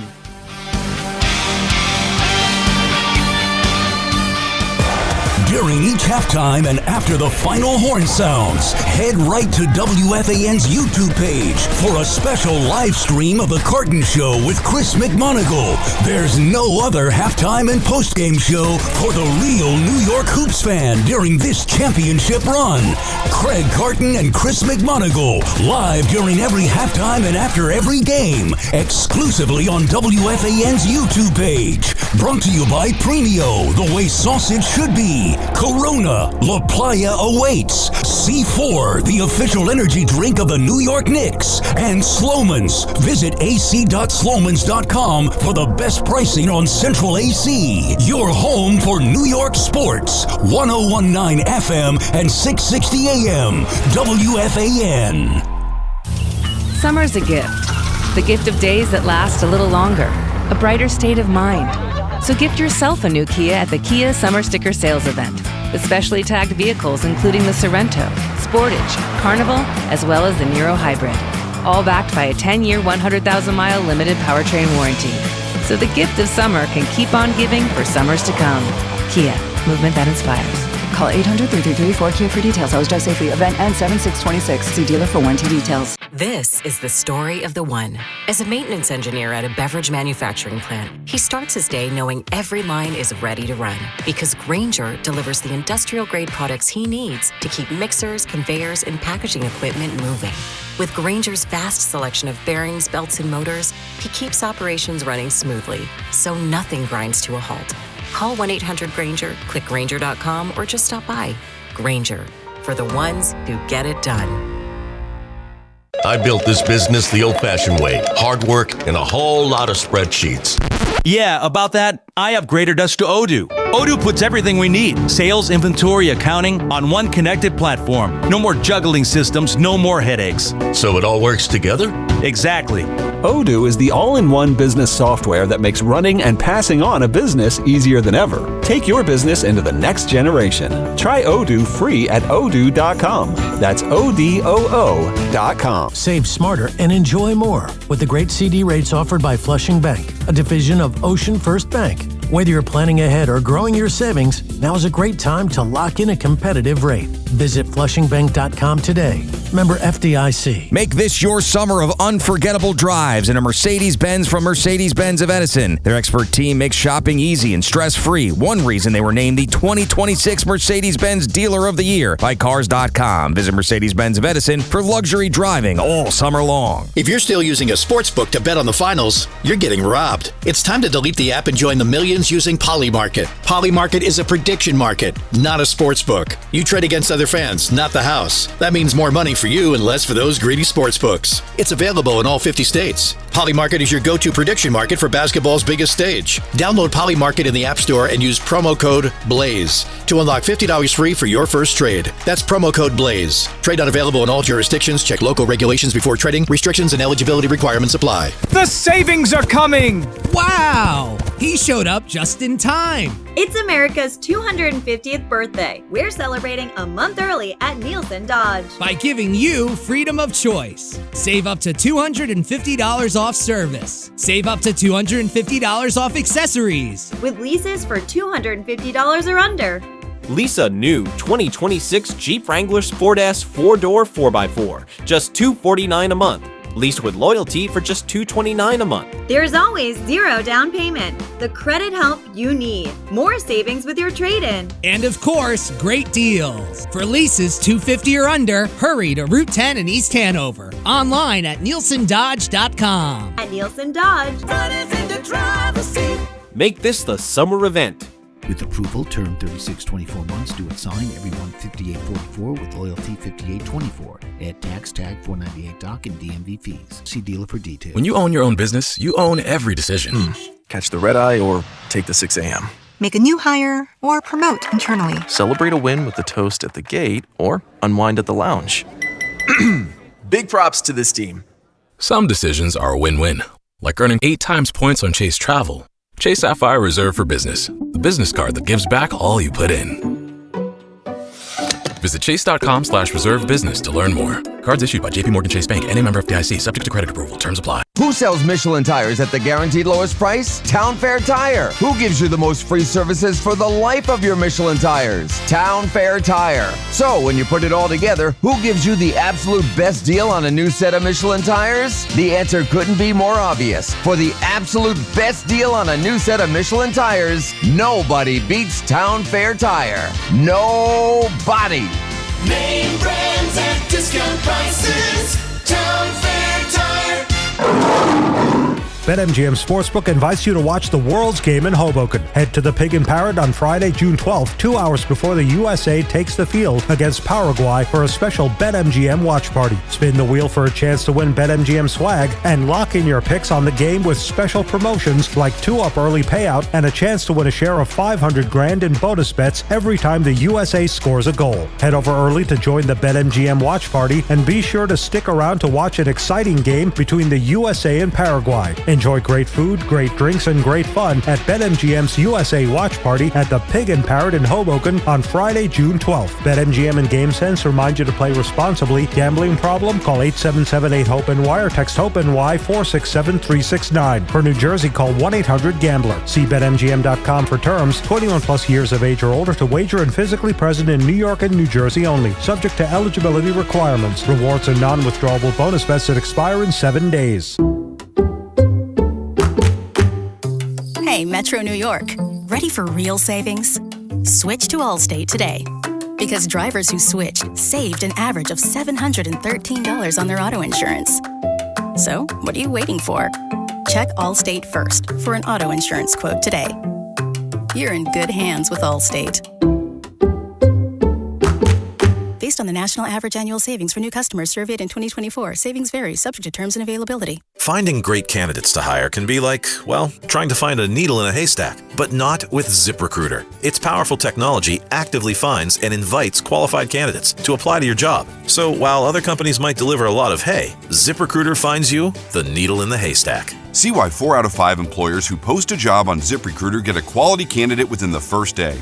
Try ZipRecruiter for free at ZipRecruiter.com/team. That's ZipRecruiter.com/team. ZipRecruiter. Hey, it's Tiki Barber. Looking for a great deal to stay connected? Now, for a limited time, new Verizon mobile and home customers can get Fios and a line of mobile for just $69.99 a month with AutoPay. Get Fios 300 megabit per second for $20 a month and unlimited welcome for $50 a month plus taxes and fees when you bring your own phone. Visit a Verizon store today to learn more and switch. For new Fios, internet, and mobile customers, discounts applied over 36 months. Mobile and home discount enrollment required. Additional terms apply. In times of congestion, unlimited 5G and 4G LTE may be temporarily slower than other traffic. Domestic data roaming at 2G speeds. Hi, this is John Starks. At John Starks Kia, we don't play games. No gimmicks, no tricks, no hidden fees, no surprises, and no money down. See you at John Starks Kia in Queens.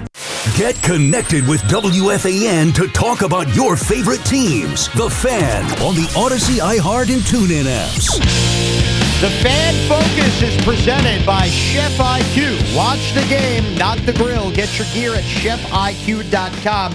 Coming up, 1:10 in a game that can be heard on our AM signal 660. It's the Yankees and Guardians with Carlos Rodon and Parker Messick. Yankees looking to improve to 10-2 versus the AL Central this year. As we just noted, Anthony Volpe is back in the lineup starting at short with Jose Caballero in right. Goldschmidt, Rice, Bellinger, Rosario, Grisham, the first 5 in the order. Let me just put an end to this. We report, you decide. An hour ago, if you rewind on the Odyssey app, but you don't have to because I'll give you the audio, this is what I thought Marv Albert's final call was for the New York Rangers winning the Stanley Cup in 1994. This is what I thought it would be. So this is me talking to Shaun 1 hour ago. That final call that Marv had in 1994, something you didn't think you'd see in your lifetime. Did I phrase that correctly? Well, Sam Rosen said this one will last a lifetime. Yeah, that's not what I'm talking about. I'm talking about the Marv one. Talking about the Marv one. Here is the Marv one. Something that most people did not think they would hear in their lifetime. Something and lifetime nailed. Yeah, you got 2 of the 50 words right. I mean, I would say I was 75% accurate. But you know what? No more opinions. Not your opinion, not my opinion. Right. I just played the audio, right? So it's up to the people to determine, and now we can move on. And by moving on, that involves you feeding us. Shaun Moraes in the booth, somebody hide the castle. Optics flying, phones ringing, Evans yelling, no! Tiki's laughing, chaos cracking, nobody's in control. It's Cinco de Roncho. Bam! Crunch! Let's go! All right, Cinco de Luncho is brought to you by Helix Wireless, connecting everything, everywhere. So to show you how special a night this is, it's always fun thinking about memories before they happen. Now, what do I mean by that? Tonight is Game 4 of the NBA Finals at Madison Square Garden, with the Knicks up 2-1. We really have no idea how the hell this is going to play out. But how if I gave you the 5 most memorable Game 4s in championship series in New York? Wow. So think about it. All right. At some point in all 5 of these, people were like us, waiting around all day, and this is what happened on those nights. Now, are you doing your lifetime? You better. Yes and no. You got to do your lifetime because now you're going to open yourself up to the Islander runs, to the Yankees in the 20s. All right. I'm doing my lifetime from being in my mommy's belly on. Okay. All right. So you're including the Islanders? I'm including the 86 Mets. I was born in May of 87. So you're not including the Islander dynasty? No. Okay. Clarify before you start. I am not doing the Islander dynasty, my lifetime, sort of. All right, so you're doing 86 on. Yep. All right, here we go. Here we go! Number 5. Game 4, 1986 Mets World Series, okay? The Mets end up evening the series at 2 games apiece. You remember what happened in this game?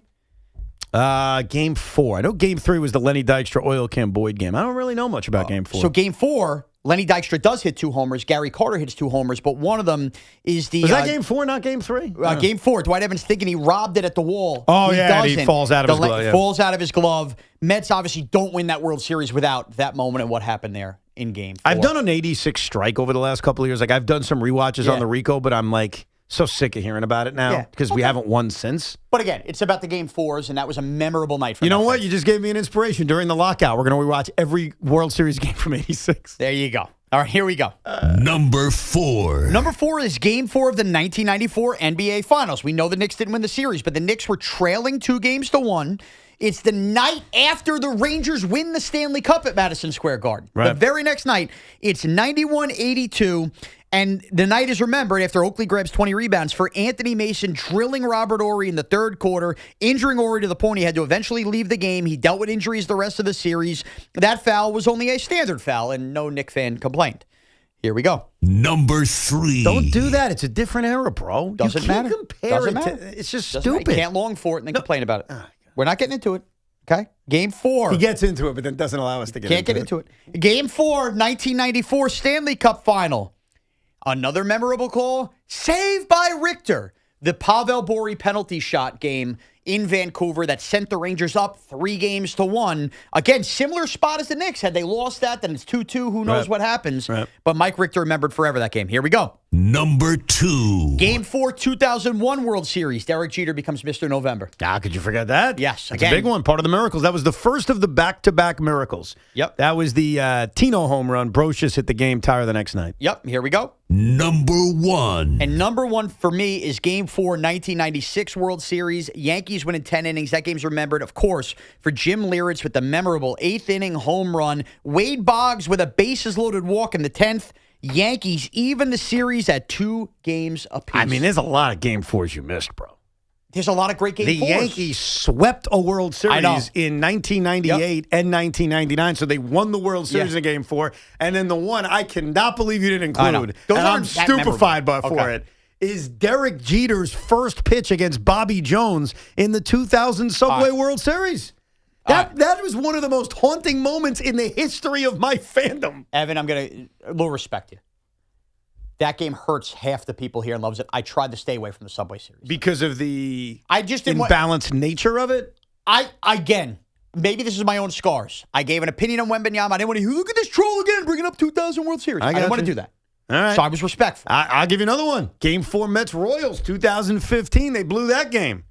And then the one that probably means so much to me, I don't want to tear up too much. And I know I'm not allowed to talk about it because I don't exist and we don't exist. But look, the last time a local basketball team won a finals game on their home court was Game 4 of 2003. Nets. And they won by 1 point. It was weird. They were up by 3, and Manu Ginobili. The Nets still in the league. Shut up! Manu Ginobili had a wide-open 3 to tie the game and send it to overtime. Missed it. And then I think it was a putback that made it a 1-point game. So the point is, Nets. Think about what I listed. Think about what you listed. Those are legendary moments. What the hell happens tonight at Madison Square Garden? That's a great point. It might be a night we remember forever. Or maybe it doesn't make the top 5 based on that, because that's a loaded freaking list of games. The fact you didn't include the Yankees winning the World Series 2 different times. Yep. And the Mets giving up a first pitch homer in the Jeter, still one of the most famous, iconic moments in New York sports. You didn't include that. No doubt. That thing is personal. That's fine. You don't have to include that. I didn't include the any other Devil stuff, ones. Yeah. You didn't include the Devils. Yeah, that was just you being a jerk, though. The point is, for better or worse, tonight is likely a night we remember for the rest of our lives. As sports fans. He didn't include 2014 Rangers down 3-0. They avoided getting swept. Yeah, or I didn't include Anthony Volpe's Grand Slam. That's right. A couple years ago. Anthony Volpe's Grand Slam, avoiding being swept. Yep. A lot of Game 4s, man. Yeah. That's a big list. So at least agree with me on this. Something's going to happen tonight, better or worse. We remember forever. Well, excuse me. This run and this week or few days, that's what we're on the precipice of. Whether it's the Knicks winning an NBA championship and breaking a curse of 53 years or something you'll never forget for all the wrong reasons. Like one of those two things is happening, which means you're never going to forget what happens over the next few days. Good or bad. I can't tell you if it's good or bad. I think most Knicks fans still believe it will be good and will likely be good, but I can make you this promise. You ain't never going to forget what's about to go down. You're right about that. that. So there is something nerve-wracking about that, but also very exciting about that. Yep. And we'll remember Mets Cardinals at Citi Field. Will we? I will. You know who's starting for the Mets tonight? Little trivia question. Austin Warren. Yeah, they pushed Christian Scott back a day, which makes a lot of sense because now that pushes Nolan McLean into the Atlanta series. Yeah. Look, big spot for them. Yeah, 15 and a half out, man. I got to make that. I'd argue that the Cardinal games are bigger, but is it a must-win game? I can't go there with them. I don't know what A gotta have it game? They've had a month of gotta have it. I mean, the Mets are gotta having it every single night at this point. Let's get back to your calls. Let's go to Andrew in Queens. Hey, Andrew. How we doing? Good, man. What's up? So, quickly, as a Knicks fan, just for any Knicks fans that are on edge, if the Knicks split in San Antonio and came home and won Game 2, we'd be up 2-1, and I think vibes are different. So that's how you got to be thinking going into tonight. Right. Now, in regards to the NYPD penning in, the new security measures and whatnot, I got to tell you, I have a feeling all this is strictly because of the post-game nonsense that goes on outside the Garden, and they're all just trying to contain the antics and everything of, the sidewalk talks and the mass people. And honestly, here's the thing. If you didn't have people climbing billboards and you didn't have people, rioting and stuff like that, that's what I think this whole thing is. Now, also, when it comes to the watch parties, here's the other thing. Watch parties, I always thought were only things when the team was on the road. I mean, Shaun, you can talk this too. Even when the Rangers play at home during, playoff games and the cup games, they never had watch parties while the team is home. This is only a new thing. The whole point of watch parties is when the team is on the road, all the fans that would be, in theory, at the arena would gather somewhere together. And I get it. This is different. This is Knicks. But, I mean, you cannot be expecting all these different things to come into effect. So with all that said, I always thought that if we were to ever see the Knicks win a championship, that New York City would burn down. Mass mayhem, everything like that. This was all part of the plan to try to keep everyone calm and, in that Garden area. Because I would imagine, if I'm the Garden or I'm those surrounding businesses and you get thousands upon thousands upon thousands of people just all of a sudden bum rushing that area, you got to find a way to control it. So I understand that NYPD probably used, the president coming on Game 3 to test this out. But this wouldn't shock me if this becomes a thing moving forward for these big events at the Garden, because you need to find a way to contain thousands and thousands and thousands of people. Yeah, I agree. Yeah, I think that, first of all, the Garden faithful has done nothing until the other night, is my understanding.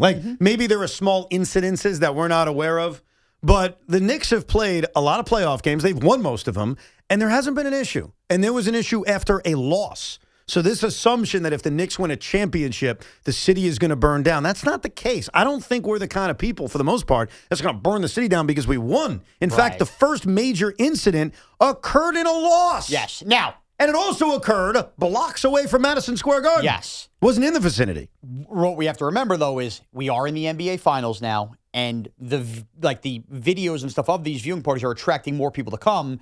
So I think this is just part of that. Yeah, it happened after a loss. You don't know going in whether the Knicks are going to win or lose or not. You can't risk another loss like that. And you would assume only more and more people keep coming as the stakes get higher with these games. That's why. I understand. Now, but I just want to correct on one thing. The Rangers in the 2014 Cup did have watch parties at Bryant Park, I believe, also while they were home. So that was a thing back then. No, but I think it's more for the Garden Arena because unlike the baseball, there's less people that get in the arena. No, yeah, we're talking about 18,000. Yeah. We're talking then less than half of the people that could be at Yankee Stadium or Citi Field or, dare I say, a championship someday at MetLife Stadium. And they shut it down last game, and it was still complete madness in the city, too. So imagine if they had those. Well, that's the other thing. You're right. So this whole we're shutting down the radius around Madison Square Garden except for ticketed fans, that occurred, and then we had our first major incident. Yeah, but you don't want to add the 18,000 people leaving the Garden plus the teams to that pot. No, I get you. I get you. It's one of those things where, I read what Mamdani says, what the NYPD says, what the Garden and Dolan says.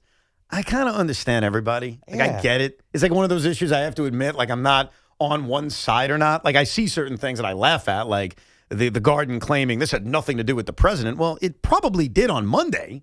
And then because of the incident, it was we should do this now for Wednesday. To claim it had nothing to do with that is weird. He's the president. Of course there's extra security. Why? What do we? Of course. Okay, and you need to. And also for the businesses around the Garden, have you ever tried to go into a bar with 7,000 people and try to get a drink? I think they'll do all right business-wise with people going in there. Also, we're about to have a month of World Cup games. I think the bars are going to be all right around Madison Square Garden. They're not going to suffer because there's a wall up for a night. I got you. Let's go to Christine in Queens. What's up, Christine? Hi, guys. I hate to change the subject, but Shaun, I so agree with everything you said about Anthony Volpe. I'm watching him last night, and he looks like a deer. He looks like a deer in a headlight. Yeah. I don't understand. He looks scared. He looks like, I don't know what to do next. Duh. And the fact that Spencer Jones is not in the lineup today, I just don't understand any of this. I don't understand it. He's up. I don't either. Play him. They love him. They love this guy. They got a love affair with Volpe. I don't get it. It's unfortunate because I feel bad for Volpe. And the good news is the Knicks are playing. Yep. So it only occupied 5 minutes of our show. Because if the Knicks weren't playing, this would be like the main topic on WFAN. Oh, no doubt. Yeah. Volpe would be a week straight at this point. Let's go to Joe in Staten Island. Hey, Joe. Hey, Ev. Hey, Shaun. What's up, Joe? Ev. Yeah. See, I have a question for Evan. What's up? Did you say earlier in the show that they shouldn't have watch parties? No, I did not say that. I said I don't understand watch parties. I respect that people like it, and I wanted someone to explain to me the appeal of going to a watch party. And then Shaun explained it and gave me, like, some decent reasoning. But I'm not a fan of, like, banning it. I don't think it needs to be banned off the face of the earth. I think, what is that phrase? It's good for you, it's good for the gander, or something like that? What's good for the geese? Goose. Yeah. Thank God you said that because I was ready to rip a new one because I feel watch parties. Did you think I said they should be banned or something? You think I was like No, saying they shouldn't have them. No. No. That's why. Listen. I'm just saying because I'm trying to be. I don't want to sound stupid on the radio. That's why I asked the question. No, I appreciate that, and I wish more people did because I think sometimes we say things and they're taken completely out of context or they're moved in a way. They're molested. The opinions are molested into things that were not truly said. What I have said about watch parties is I don't fully understand it. It's not my cup of tea. It's Craig Carton's cup of tea. What's up, buddy? What's that? I apologize for doing this. No, I you was can. told to do You it. can. So you know why. I do know why. Go ahead. So at 4 o'clock today, in studio, the owner of the New York Knicks, Jim Dolan, will join us exclusively here on the Fan. Obviously, is it because of the watch parties and the security around it? It's because of the watch party, yes. Because we've been talking about it a little bit. My goodness, he's probably not allowed to talk about the officiating. I'm going to ask him, obviously. But the MSG is livid that the city of New York has shut down those blocks You again. can tell in the statement they released. Are beyond livid. They want their fans to be able to party and enjoy like they have for every other game this postseason. Obviously, notwithstanding the violence in Bryant Park during Game 3, they wanted it to be open. They wanted to do another watch party right outside the Garden, which has been great. You know, former Knicks and DJ and all the good stuff. So Jim Dolan will come in today at 4 o'clock and discuss all of it. Yeah, I could tell based on that statement that they were pissed off. The only part, because I agree with them overall. Yeah. I don't care that much, but I agree with them. The one thing that was weird is to say that the security wasn't there for the president 2 days ago. Of course it was. Well, that's what we all believe. Well, yeah. I mean, why wouldn't we? And then because of the violence, the NYPD and the mayor says, hey, let's keep that off. But the mayor's being duplicitous in this because he said they're shutting it down from 29th to 35th. Right. From 6th to 8th, same as Monday. Monday night. Huge radius. So there are some businesses that are going to suffer because of it, obviously, right? Not a ton of them, but there are some places that are going to suffer. But then the mayor comes out and goes, no, good news. I'm bringing the watch party back. Less than 1,000 people, and you have to get a ticket. I'm not sure if they've announced how to get that ticket yet. Maybe they have. I just haven't seen it. But you can't say we can't do it for safety reasons and then announce you're doing it. Right. They're limiting it. Right. That's what they're doing. And are they paid for tickets? And where's that money knows. going? Yeah.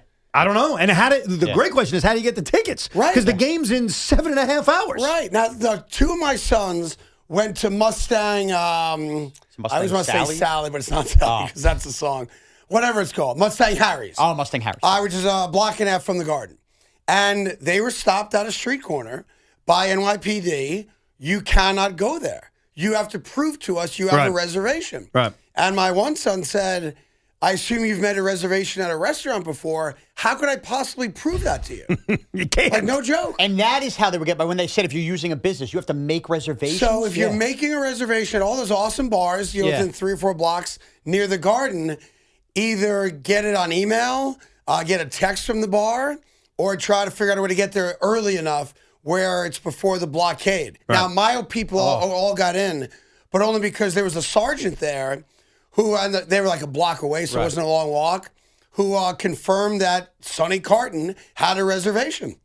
and walk them into the bar. Yeah. I guess the only way is if you make a reservation like via Resi and you have it on your phone. Yes. I guess you could technically show it that way. Yeah. But even then, we've all been to a bar where you stand over the people getting drinks. Now you're telling you can only have as many people who have tables, basically, or a couple bar stools. More or less. Yeah.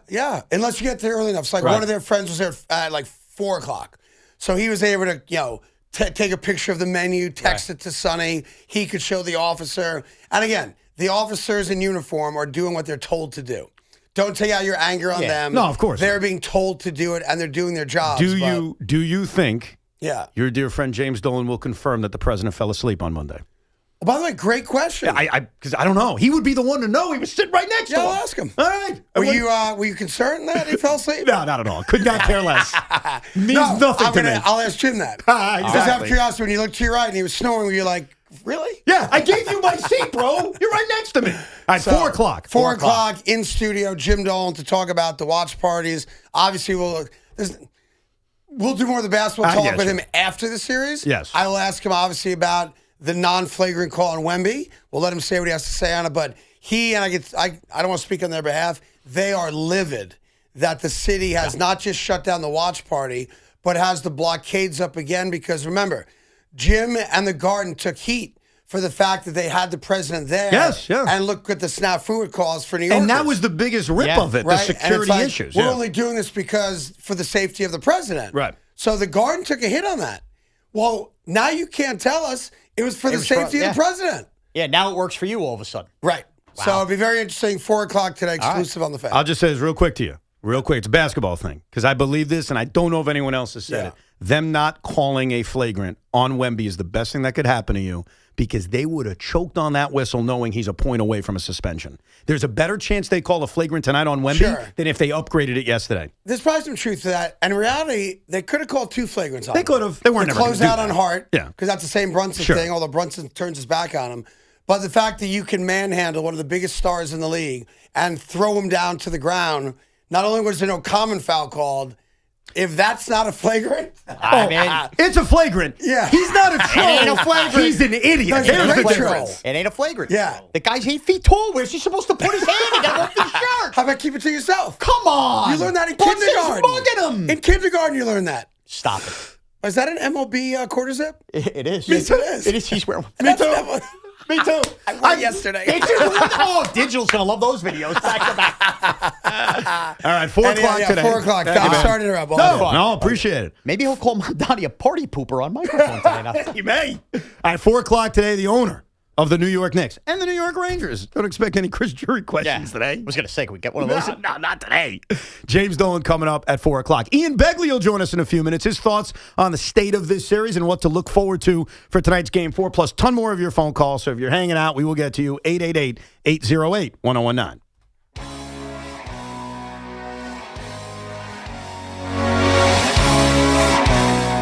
This is an Odyssey Sports Minute. This Odyssey Sports Minute is sponsored by Prevagen. Prevagen, made for your brain. If the New York Knicks want to take a 3-1 lead in the NBA Finals and win tonight, Karl Anthony Towns absolutely needs to be more involved. Unacceptable for Cat to only have 10 points in Game 3. The ball needs to move more. Cat needs to make decisions. He needs to take more shots if the Knicks are going to win.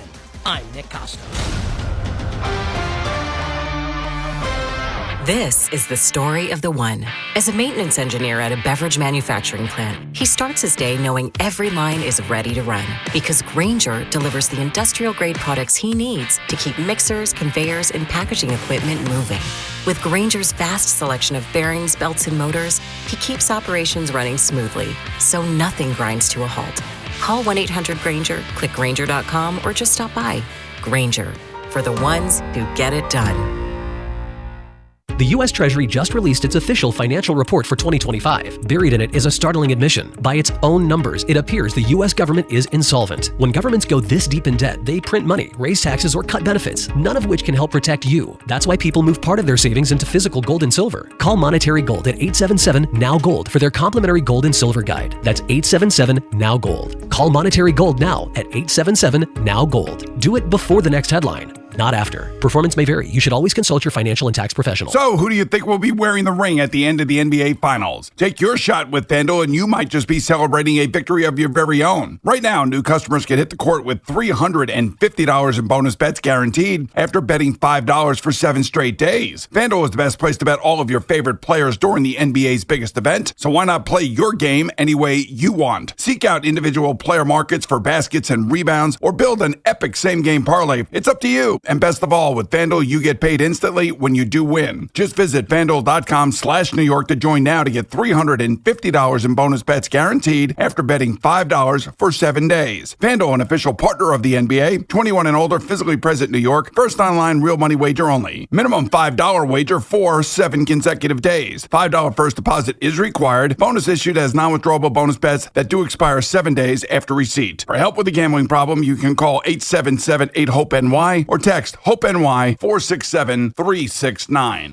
I'm Tyler Kolek, and I got my Lincoln right here at Lincoln of Queens. Smooth ride, no hassle.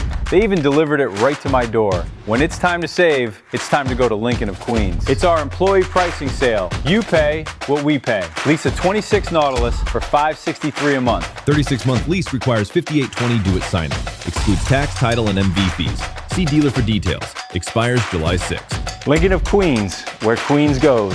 Go New York, go New York, go. Hi, it's Chris Riccobono, founder of Untuckit. 15 years, 15 million shirts sold, and we're still the best in the game, which means Untuckit also has the best gifts for Father's Day, now on sale. He'll love to unwrap wrinkle-free cotton to save him time in the morning, performance stretch styles he never has to iron, polos for golf, and more, all perfect for the summer.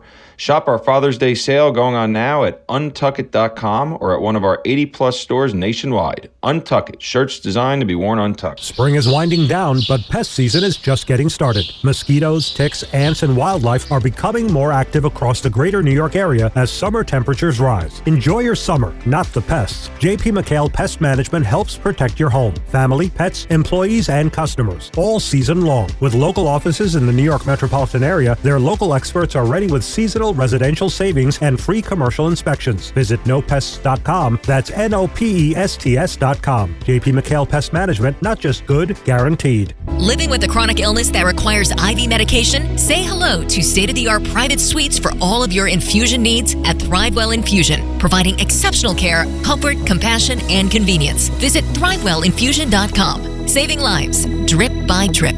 Trade the basketball finals on Kalshi. New York is currently trading at 78% to win it all, meaning a $100 trade pays out over $120 if they win the series. Download the Kalshi app and use code FAN to get $10 when you trade $10. Kalshi, trade on anything. Do you owe back taxes or have unfiled tax returns? The IRS won't quit until they get your money. Here's great news, fresh from those in the know. Major changes have happened at the IRS. If you owe more than $10,000, you may be eligible for a 99% reduction of what you owe. Haven't filed a return for a while? Their happy clients are talking. The IRS was going to levy my bank account, but Guardian was able to prevent that and fix all my IRS issues. Thanks again, Guardian Tax. Need relief from crushing tax debt? The IRS now has special programs. Guardian Tax knows all about them. Personal or business, this is the fresh new brick you've been hoping for. We aren't the company you call when you need a hug because you're scared of the IRS. Guardian Tax is the company that wins when you need it most. Guardian Tax Service is really great to work with. They really help me out. I'd recommend them highly. Call now for a free confidential consultation. 800-499-1424. 800-499-1424. 800-499-1424. Today's match day preview presented by Fanatics Sportsbook. Download the Fanatics Sportsbook app today. Winning hits different here. The action kicks off tomorrow on the pitch as the World Soccer Championship begins with Group A play. Mexico will take on South Africa in Mexico City, while South Korea and Czechia will play in Guadalajara. Mexico enters the opener as a strong favorite, especially on their home turf. They're expected to take advantage of the home crowd, giving them a 69% chance of victory with the over-under on goals set at 2.5. Later in Guadalajara, South Korea and Czechia are expected to play one of the tighter matches of the opening round, with many analysts pointing toward lower scoring markets with under 2.5 goals expected. With odds this close, it'll be a tight battle as the two are likely fighting for the second qualification spot, with Mexico favored to win the group. This has been your official Odyssey Sports Match Day preview brought to you by Fanatic Sportsbook. Winning hits different here. Listen in ahead of each match day for the latest betting insights from Fanatic's all tournament long. Want to stay cool for the next 2 summers without spending a penny? Well, Sloman's has the AC offer of the century. Get 18 months with 0 payments and 0 interest. They're now offering cutting-edge 18-SEER 2026 refrigerant-compliant systems expertly installed by their certified technicians, all at the lowest prices of the year. That's right, get started with 0 down, 0 payments, and 0 interest for 18 months. Plus, they're including a comprehensive 5-year service plan. This includes annual system checks, filter replacement, and refrigerant to keep your AC running smoothly all summer long. Servicing all of Long Island and Queens, call the team at Sloman's today at 516-932-7000 for your free estimate. But hurry, these cool savings won't last. Don't miss out. Call 516-932-7000 or visit ac.slomans.com. That's ac.slomans.com. Terms and conditions do apply. Continue the Jersey Shore's greatest Father's Day tradition and bring Dad to Monmouth Park Racetrack on Sunday, June 21st. All men get free admission. Enter Dad to win Lynyrd Skynyrd concert tickets. Also mark your calendar for 2 of summer's biggest events. Naira Betts Haskell Day, the summer's biggest party, on July 18th. Then join me, Al Dukes, at Monmouth Park on Saturday, August 15th for day 1 of the Surf and Turf Seafood Festival. Go to monmouthpark.com. Here's a World Soccer Championship preview. Brought to you by Lowe's. Members get more at Lowe's and by the first ever Infiniti QX65. Mexico gets a home game to start play in Group A against South Africa. El Tri is a heavy favorite to advance out of the group stage, while South Africa must deal with the noise and altitude of the Azteca. I'm Mike Conti. Our friends at Town Fair Tire remind you that at Town Fair Tire, you always get the guaranteed lowest price on name brand tires from Connecticut to Maine. Nobody beats Town Fair Tire. Nobody. Start the day with Boomer and Geo. Mornings 6 to 10 on WFAN. WFAN FM, WFAN FM HD1 New York, an Odyssey sports station. 7.5 hours from now, Game 4 of the NBA Finals. The San Antonio Spurs versus the New York Knicks. Knicks trying to take a 3-1 series lead and put themselves a win away from an NBA championship. A guy who's been covering this team and covering the NBA for many years, does a great job on SNY. You see him on social media. You see him on YouTube with the Putback show that he's got. The great Ian Begley, kind enough to talk to us for a few minutes. Ian, how you doing? Evan, I'm good, man. How are you? Is Shaun with you today? Yes. I'm here, Ian. What's up, Shaun? How you doing? What's up, man? Your independent basketball observer opinion on the officiating. You know how Knicks fans have been. We've taken a ton of calls on it, especially in the last 24 hours. How do you think this series has been officiated in your mind? I hate talking about the officials, and sometimes my inclination is to kind of dismiss it once fans bring it up after a game. But, here you combine Game 2 with a couple of that missed calls, Game 3, particularly that Wembanyama, aggressive shove of Jalen Brunson. I know Mike Brown talked about the discrepancies. I thought part of that was because the Knicks got the Spurs in the bonus. The Knicks fouled so much that the Spurs were in the bonus so early in the fourth quarter.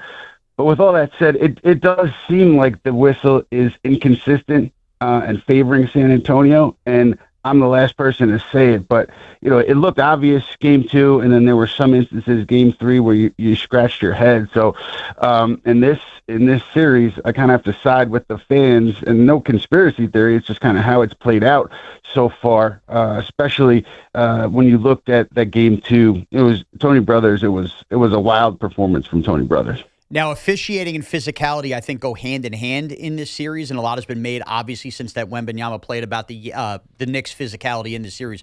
Do you believe that's an issue for the Knicks, and how can they combat that tonight in Game 4? It's interesting. I think that with Mike Brown saying what he said after Game 3, I have to assume that the refs are going to be looking more at off-ball stuff with Jalen Brunson, and they're going to be looking at more at what happens in and around these screens, and I think it's going to be a little bit tighter. So maybe just from that respect, it's going to be a different game for the Knicks. But the Knicks have to hit back, and I think they've shown themselves to be able to match the physicality of other teams, like a Detroit you're looking at, and even this series with San Antonio. They've matched it at times. I think it's that simple.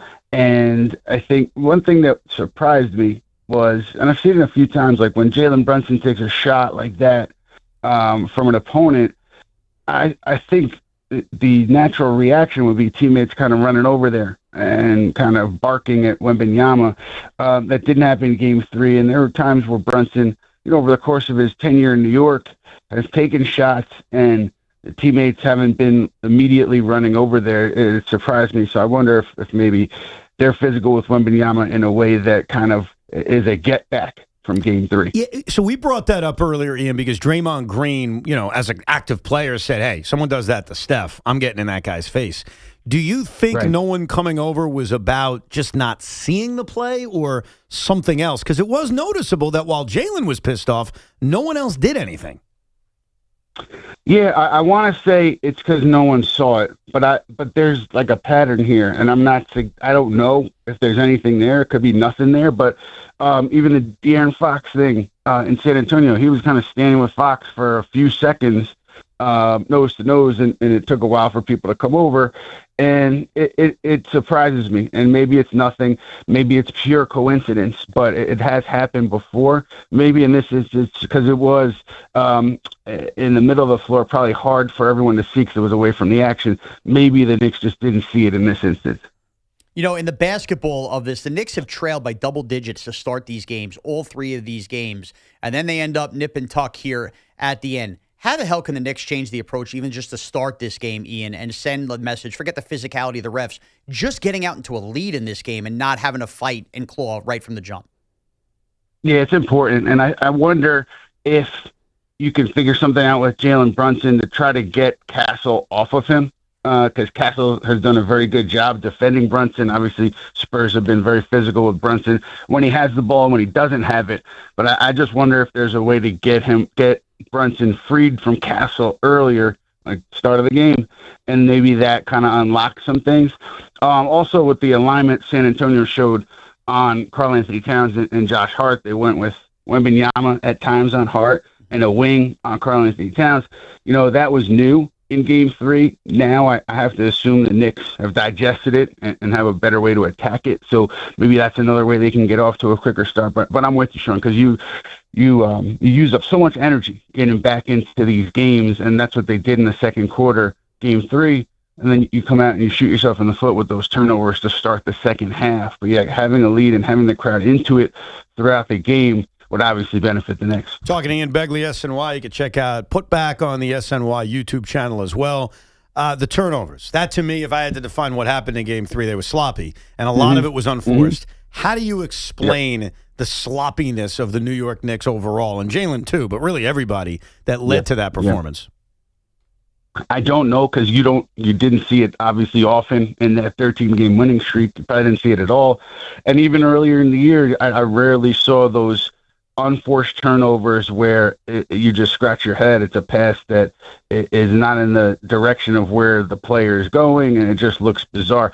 Was it the moment? Was it the garden? Was it the atmosphere? I have no idea. I just know that you don't see that from that team often. It's a veteran group. Maybe you see it once or twice, but here you saw it 3, 4, 5 times where it was a pass to nowhere, or it was totally avoidable turnover, and that's going to kill you in the finals, and it killed the Knicks. And so, again, you clean that up. Maybe it's a different game, and maybe that was addressed, in yesterday going into today, and maybe you don't see that in Game 4, and that would probably help the Knicks. But as of why it happened, very uncharacteristic of the team, so I'm not sure. Ian Begley, SNY, joins us. Ian, we spent 48 hours on that kind of build-up to Game 1 of the finals, where the biggest story, it felt like, was, is Mitchell Robinson going to play? And here we are in Game 3, and he plays 7 minutes. I mean, what is the deal with Mitch? Is it just matchup related, and is he basically going to be a non-factor here the rest of the series?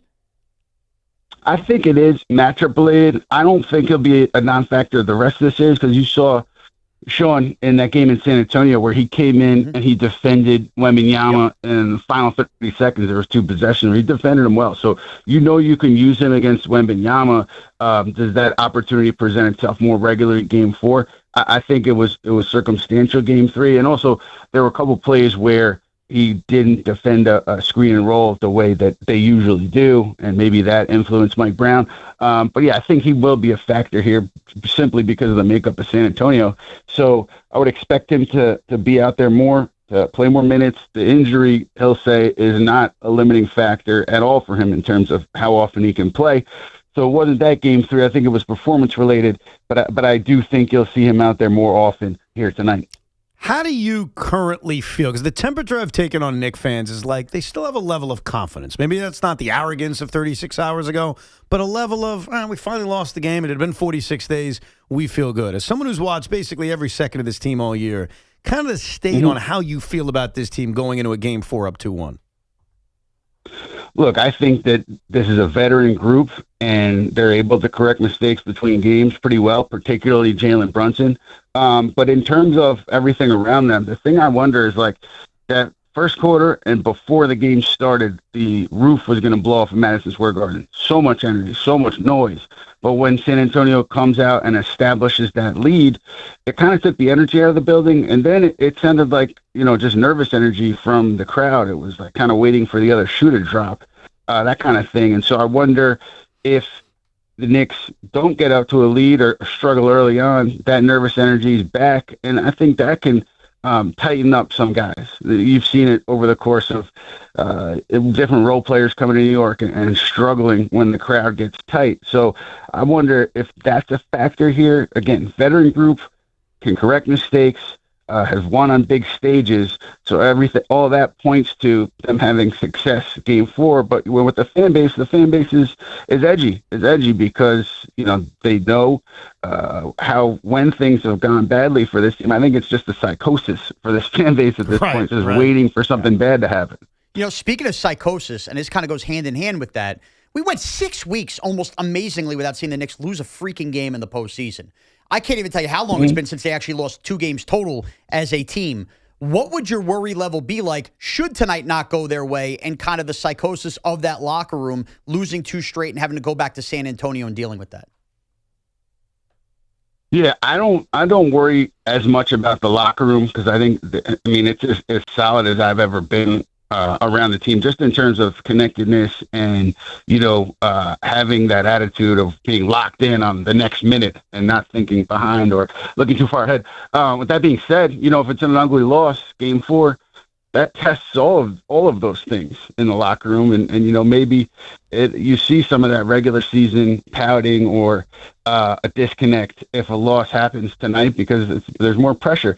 But I would say it's more so just San Antonio simply having home court advantage back in this series. I think that's where everything would get ratcheted up, and there would be tremendous pressure on New York because you don't be the first team in NBA history to win 2 on the road to open a series and then to blow the series. And so I think that's where it gets ratcheted up in a big way if the Knicks don't win tonight. That's why I don't think you can overstate the importance of this game from a Knicks perspective. It's crazy because the numbers back up like Game 7s at home over the last 5 years. There isn't like a huge edge to the home team. But prior to like 2019, it was overwhelming. And just watching the NBA, even though the crowds are electric and they're crazy, it feels like home court advantage means so much less than it used to. And I'm not sure if it's the travel or if it's officiated differently, which is certainly a possibility. Maybe back in the 80s and 90s, it's like there's an advantage to being at home. But there just seems to be something different about home court advantage and what it means in 2026 in the postseason versus what it meant even 10 years ago. Do you agree with that? Right. Yeah, I think, right now, look at this series. Road team is 3-0. Yeah. And so that's a great example of what you're talking about. I wouldn't be able to really put my finger on it. I would want to talk to people about it, but it's gone the other way. But the reason though that I talked about, San Antonio having that home court advantage, they go on the road in Oklahoma City, to your point, Evan, and play incredibly well in that Game 7, win that Game 7 on the road. So my thought is just that team handled that stage in the way that they did. Now you're giving them home court advantage in a win or die game, and that's just a tough hill to climb for any team, particularly a team that would have been struggling going into it like the Knicks. So that's where they want to, really get this game and try to wrap this thing up because Game 7 in San Antonio with the way that team handled OKC, that's a tall order. Going to be a very interesting night. Ian, we appreciate you carving out a few minutes. Thank you, man.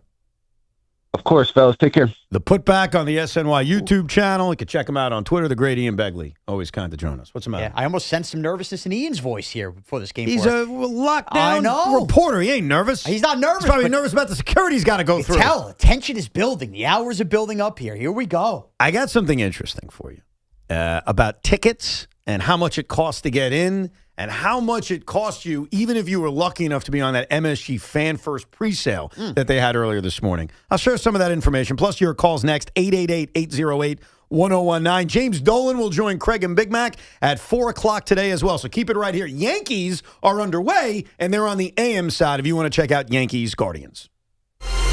Don't miss Knicks owner James Dolan live in studio today at 4 p.m. with a Carton Show. Your destination station for New York Knicks is 101.9 FM WFAN. Hey, Boomer Esiason here. You know, after years in the game, I don't guess. I go with what works. Red Pocket Mobile gives you 3 major 5G networks to choose from. Switching cities? Switch your network. That's like calling your own Audible. Visit redpocket.com to see why more Americans are switching to better wireless without paying more. Red Pocket Mobile, your new ultimate cell carrier.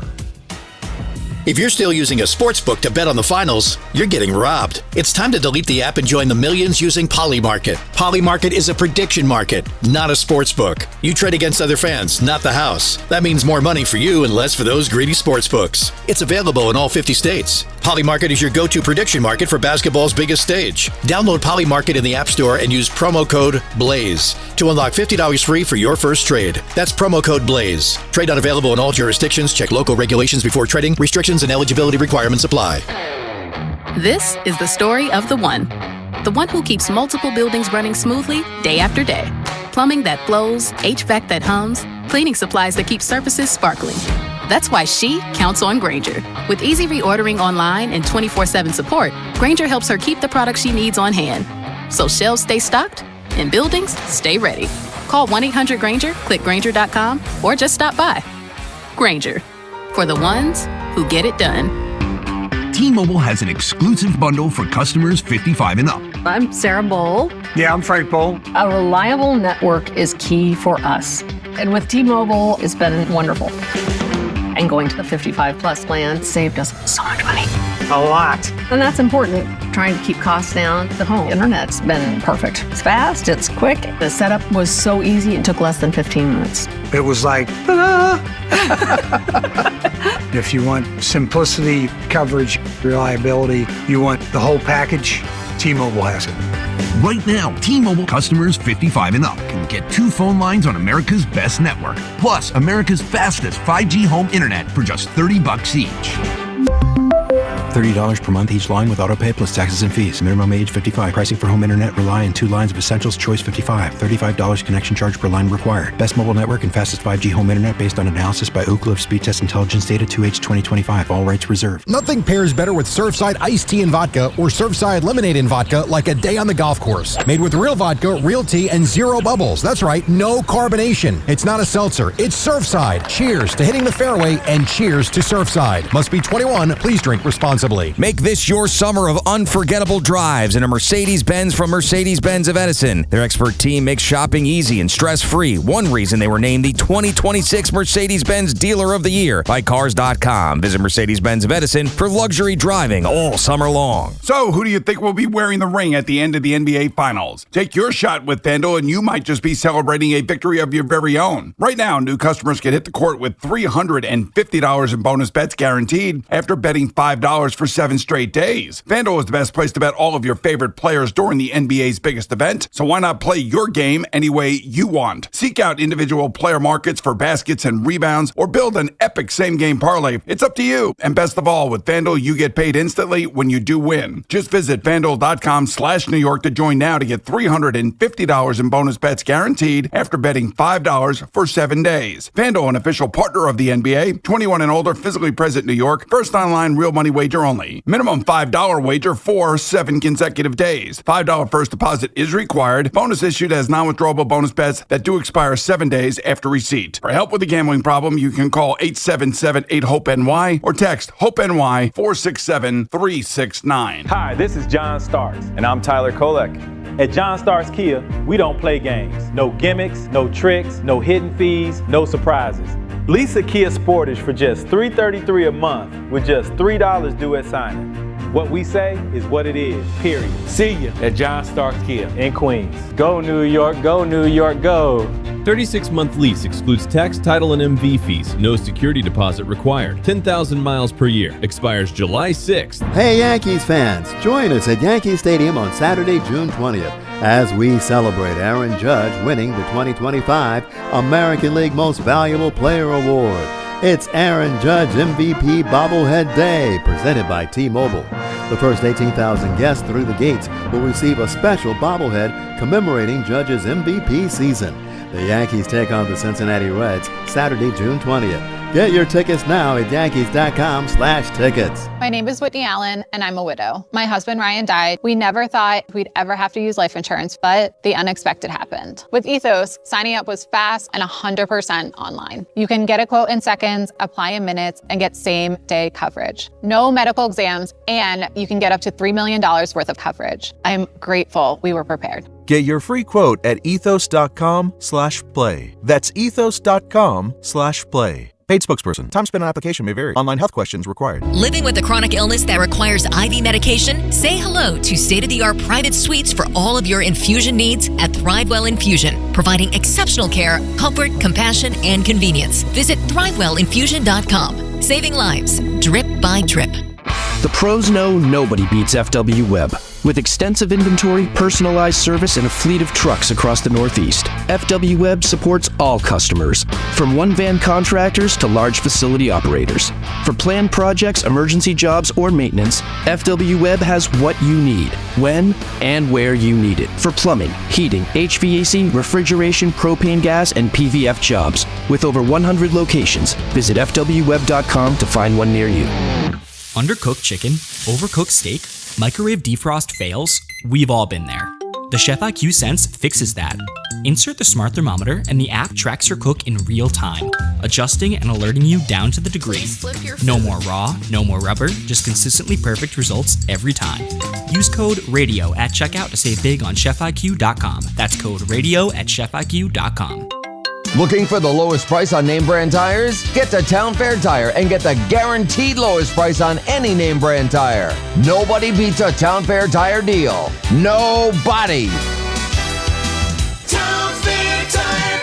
I'm Pat Boyle, here to help you get the most of Westwood One Sports. NBA Finals Game 4, and I think OG Anunoby continues to score in bunches. OG has been the most consistent scorer for the Knicks in the playoffs, with his fewest points in any game being 13. He's shooting 47% from three and 57% from the field this postseason. His points total right now is 16.5. He's gone over that in 12 of his 15 playoff games, including 5 in a row. I'm riding the trend. Give me OG to go over his points. I'm Pat Boyle. Bet smarter and beat the books. Download the BetMGM app today. Get the scuttlebutt on your favorite team, the Fan, on the Odyssey, iHeart, and TuneIn apps. The Fan Focus is presented by Chef IQ. Watch the game, not the grill. Get your gear at chefiq.com. Yankees underway. If you're looking for that, it's over at the 660 AM dial. James Dolan will join the Carton Show at 4 p.m. here on the FM dial, 101.9 FM. Mets take on the Cardinals again tonight, 7:10 p.m.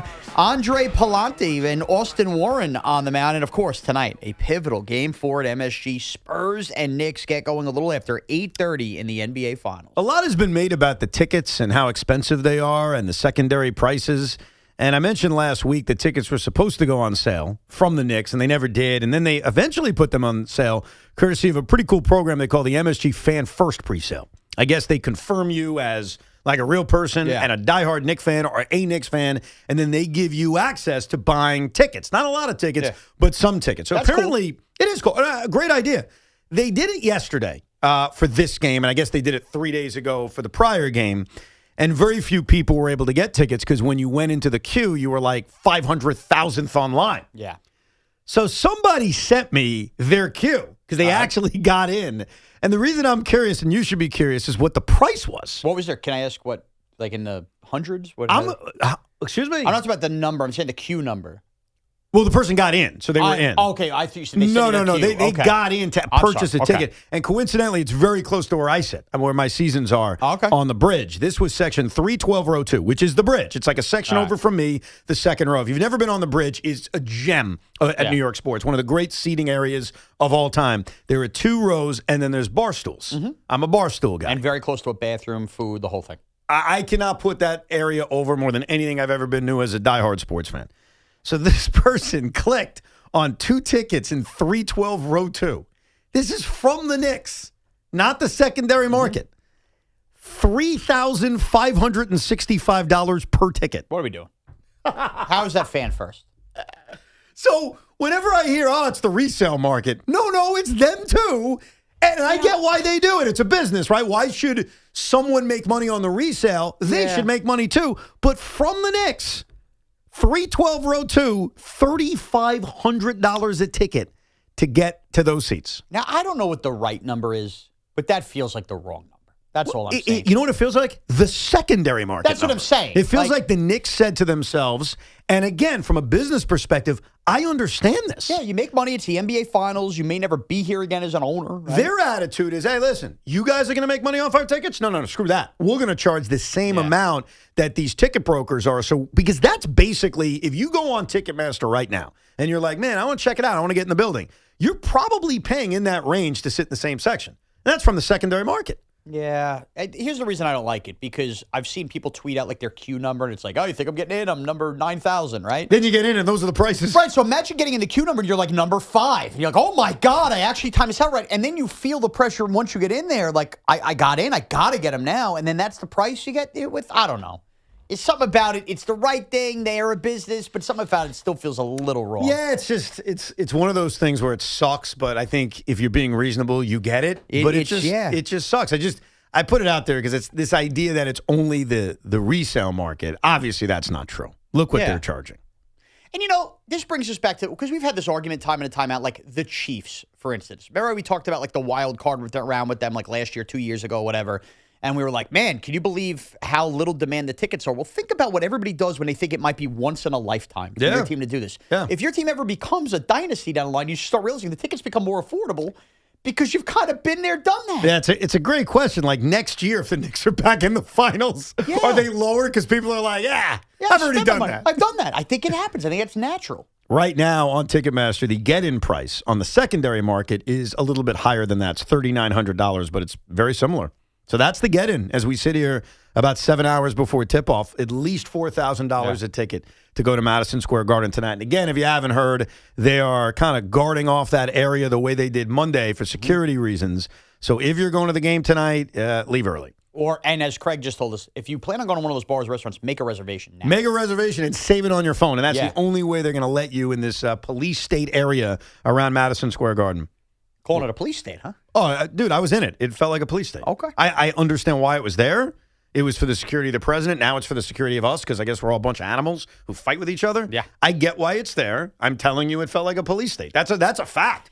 Felt like I was in North Korea. That's a fact. What's wrong with that? Am I allowed to make a slightly funny observation from a couple of the videos, or as horrendous as they were? Uh-oh. There was one of the videos that emerged, I only noticed it this morning, of a person acting like he shouldn't have, and he was wearing a John Tavares Islanders jersey. I saw this, yeah. And something about that made me like, what? Nah, you can't wear that. What are we doing? I don't care if you're acting and behaving the right way. Nah, what are we doing? You're wearing a John Tavares Islander jersey at the Knicks watch parties? Enough time has not gone by. Forget the Knicks for a second. This is still a guy who's dead to us. Now, is there a moment where he will be undead to us? Maybe. Man, I don't know. I can't predict the future. But you cannot tell me as an Islander fan, you are okay wearing a John Tavares jersey. You're dead to us. And I don't think you're a real Knicks fan in that spot either. You don't have any Knicks gear at all? This has nothing to do with the Knicks. This has to do with the Islanders. No, but it's Stop hijacking their story. But it's, here's something orange and blue that I own. You think that's what it was? Yeah. Well, what if you're not a Knicks fan and you just want to be a part of the scene? You know what I mean? Wear a John Tavares Islander jersey? I don't know. I don't know, man. I'm trying to think of a good answer to you. It just was weird, and I laughed. That's all I'm saying. Yeah, if you're not a fan like I'm not a fan, I went to the game the other night. I didn't wear anything. Yeah. And not that I was naked, but I didn't wear any sports stuff. I actually got away. Yeah, see, I can do that.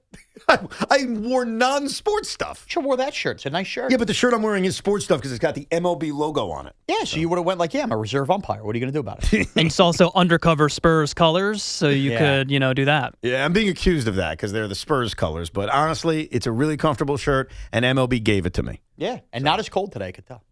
Because of the, okay. Let's go, let's get to some of your calls. All right, people have been waiting, so enough of our blabbering. Let's go to Michael in Fort Lauderdale. Hey, Michael. Hi, Evan. Great to talk to you. First time speaking to you. First off, a question and a comment. Are you going to be doing Fanatics Fest?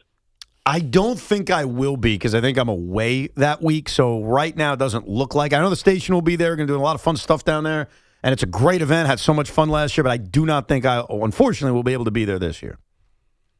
Oh, okay. I'm a little disappointed to hear that. Sorry. In terms of the history of watch parties in New York for Knicks, I go back. I'm around Joe B's age. I go back to the 1970s. I was there at the Felt Forum in 1970 to see the Knicks-Lakers games. Back then, of course, the games were on tape delay locally, which is absurd. But that was the only way to see it live if you weren't in the Garden, was to see it at the late lamented Felt Forum. Yeah, that's it. Those stories are so legendary to me because it is so tough to imagine a world in which sporting events are on tape delay. Yeah. And so that's a different world where you're like going to a theater to be able to watch it live, which I still cannot get over when you think of the big business that sports is today. Let's go to Kerry in Sayreville. On your way to the Garden. What's up, Kerry? Oh, we lost Kerry. That's a damn shame. Oh, no. Probably right through the tunnel. Police state. Oh, police state. Yeah. Right. They cut her off. Yeah, they cut her off. They're like, I'm getting too close to the Garden. We're not going to let you use your phone. No, they let me use my phone. I was on my phone the whole time. Like, that's the problem. I try to get off my phone, but when you're standing there for 45 minutes, and I didn't know anybody, I was by myself, what are you supposed to do? I was testing myself. I said, put your phone in your pocket, Ev, and just look into the sky. And so I did, and then I started interviewing people on the street.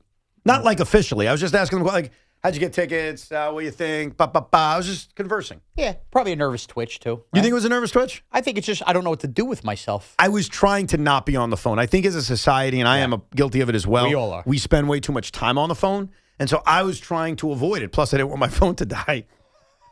Did you get a phone charger in there? No. Take a phone charger in there. What are you, nuts? What was your phone battery life like when you left? Believe it or not that bad. 45%. Wow. Yeah, I got a strong battery. But I needed to make sure I took the proper videos. Like I took videos of Trump. Yeah. Booed or cheered, you decide. I took a lot of live game action. I got tons of live game action. Okay, good. It looks great, man. You want some of my live game action? Not at all. No. I got the De'Aaron Fox. I got the OG Anunoby turnaround 3 that kept it close. Cool. That sounds a lot like filming fireworks. You'll never use that again the rest of your life. You don't think so? Nah. You don't think I'll ever use, like, as a reference? Like, Random that's the finals. Here's my video clips. Maybe. I don't know. You make a little digital footprint, save it one day. Maybe you'll look back. I don't know why I recorded it. I also recorded my son's entire at-bat yesterday. Poor kid. 3-1 count. The pitch gets bounced, right? Bounced pitch. He keeps his bat down and doesn't hold it back. You called a strike? He fouls it off of his bat and strikes out on the next pitch. He had a good attitude about it. He's like, how'd that happen? I was like, son, you got to put that bat back, man. You didn't have the right answer. That's baseball, Susan. I should have said that. Yes. You're right. That's a good point. Very good point. Let's go to John on Long Island. Hey, John. Hey, Evan, Shaun, what's up?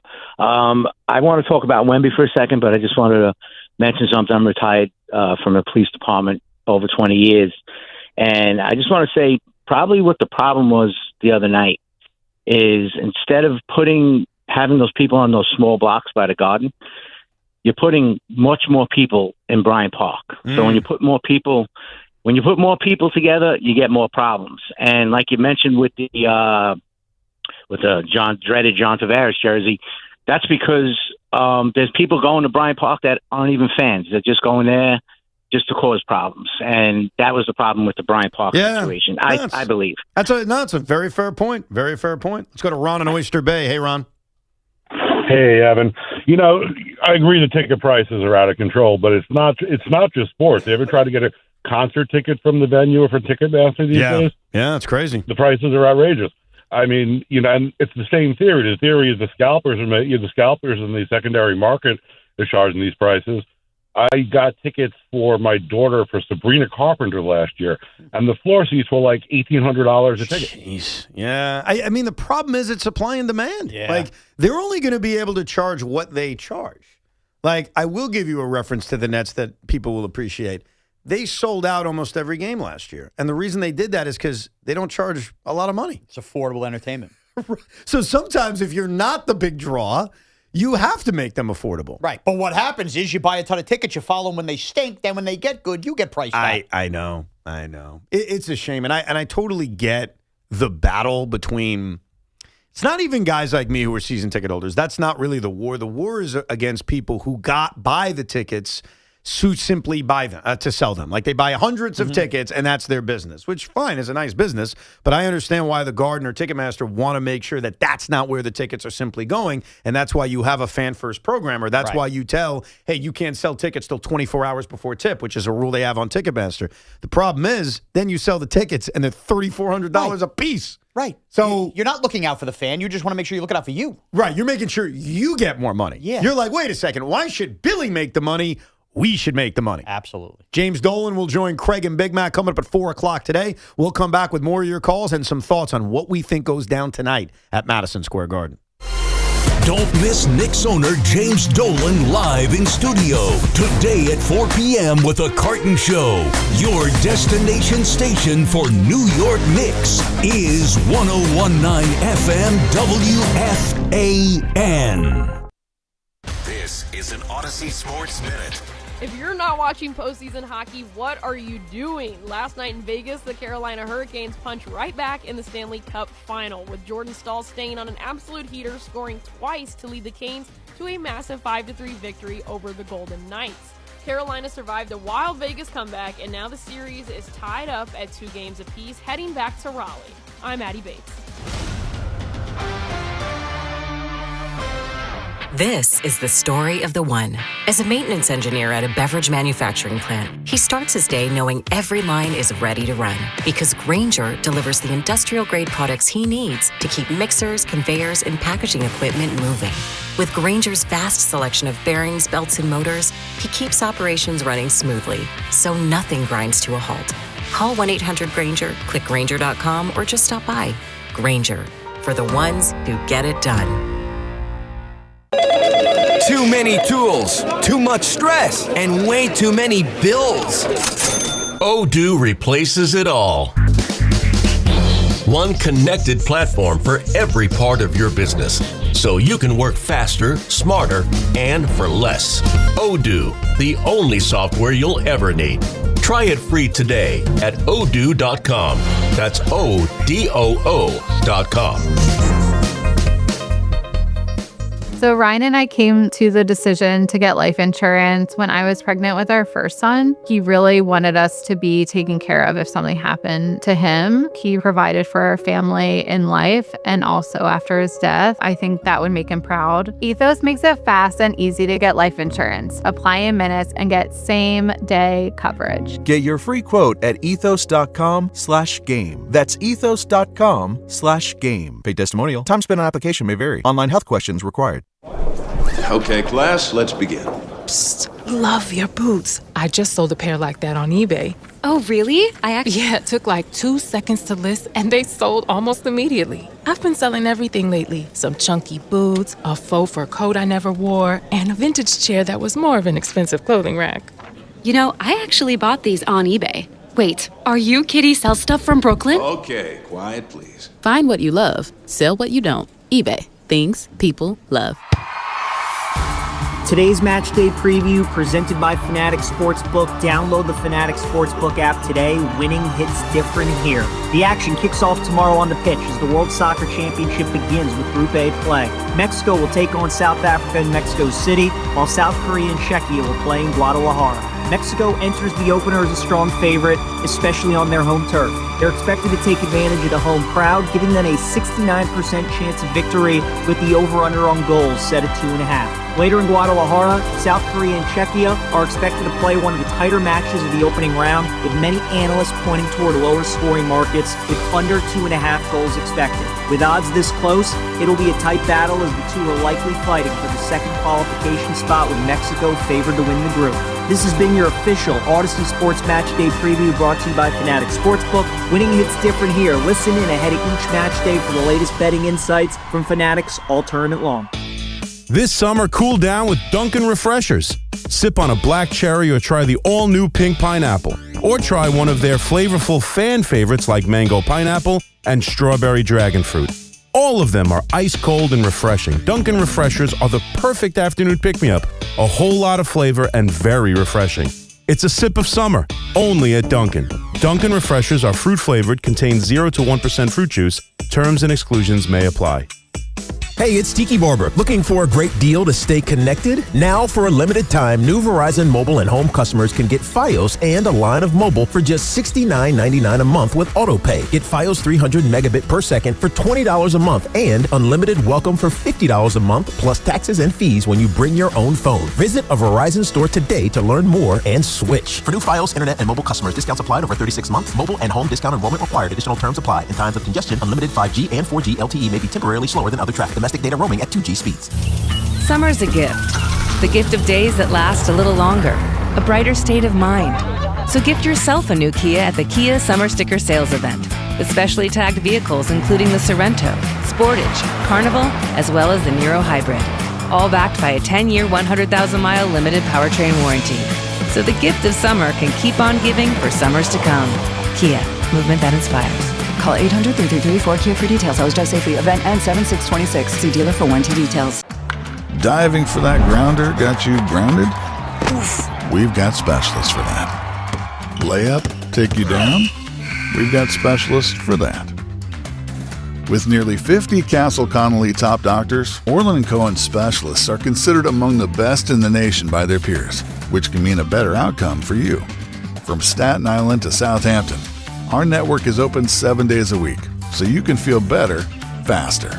Visit OrlandCohen.com. Listen to MLB Insider Calls on WFAN all season long. Presented by Grainger. For the ones who get it done, Grainger offers the professional-grade products you need, delivered when and where you need them. Call, click Grainger.com, or just stop by. Trade the basketball finals on Kalshi. New York is currently trading at 78% to win it all, meaning a $100 trade pays out over $120 if they win the series. Download the Kalshi app and use code FAN to get $10 when you trade $10. Kalshi, trade on anything. Download to see if you qualify. Not all customers will qualify. Transfer fees may apply. No Albert subscription required. Albert is not a bank. Albert Instant Loans are issued by FinWise Bank, member FDIC. Not an actual client. Terms apply. Kylie, what's wrong? I just got hit with a car repair bill, I'm behind on rent, and I feel like I can never save any money. Have you tried the Albert app? Albert is your financial assistant, helping you find ways to save and create custom budgets to actually grow your money. Plus, you can get up to $10,000 for big expenses, or advance up to $1,000 fast when you need cash right away. Albert can get me up to $10,000? Exactly. Albert spots you in a pinch and helps you grow your money in the long run. I'm downloading Albert right now. Download the Albert app and use promo code BOOST to borrow up to $10,000 for whatever you need. The Albert app helps you budget better and save more money, so you reach your financial goals faster. Download the Albert app right now and use promo code BOOST to borrow up to $10,000. Use code BOOST to borrow up to $10,000. Talk New York sports here. The Fan. Evan and Tiki here on The Fan. Tiki is filming a very popular television program. He may share that information tomorrow, but he'll be back tomorrow. Carton Show coming up at 2 o'clock. They'll talk to James Dolan at 4 o'clock. Now, before we get to your calls and finish strong with you, what happens tonight at Madison Square Garden, Shaun Borash? And keep in mind, Shaun initially picked the Knicks to sweep. I know. I kind of think the tidal wave is coming. I think the Spurs are going to find a way to pull us out in the fourth quarter. Yeah, so you go from Knicks are sweeping to Spurs are about to even this series up after losing the first two at home?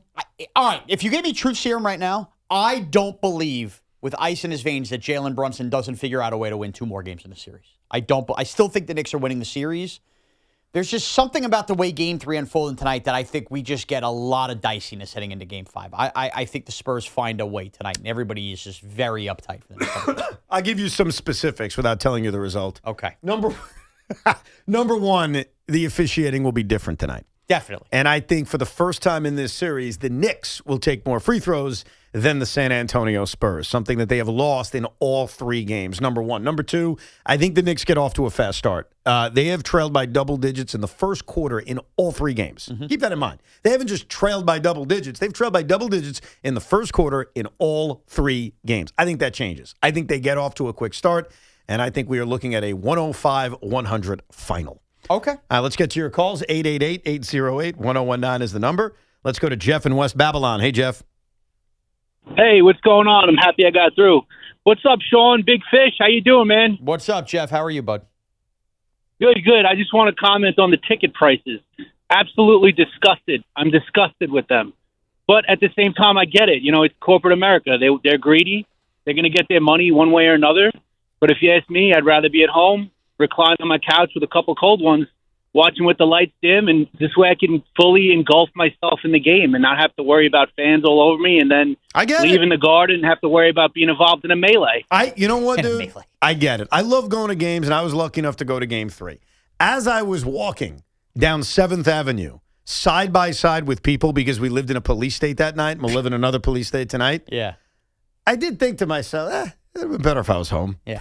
Are you a lights dim guy, by the way? That was interesting factoid. I'm a big lights dim guy. I have a secret, not a secret light, a special light that I keep above my scorebook so that can be lit. Okay. But yeah, I like to watch games in some darkness, but I do need a little bit of brightness to watch the game. By the way, speaking of scoring games, Chris McMonagle, who will come on the radio in 12 minutes, and in 2 hours and 12 minutes, we'll be interviewing James Dolan. Well, we'll see how many questions he has.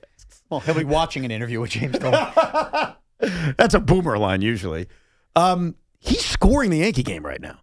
So is he going to try to do something that I've done occasionally, which is score a game while doing a radio show? Why not?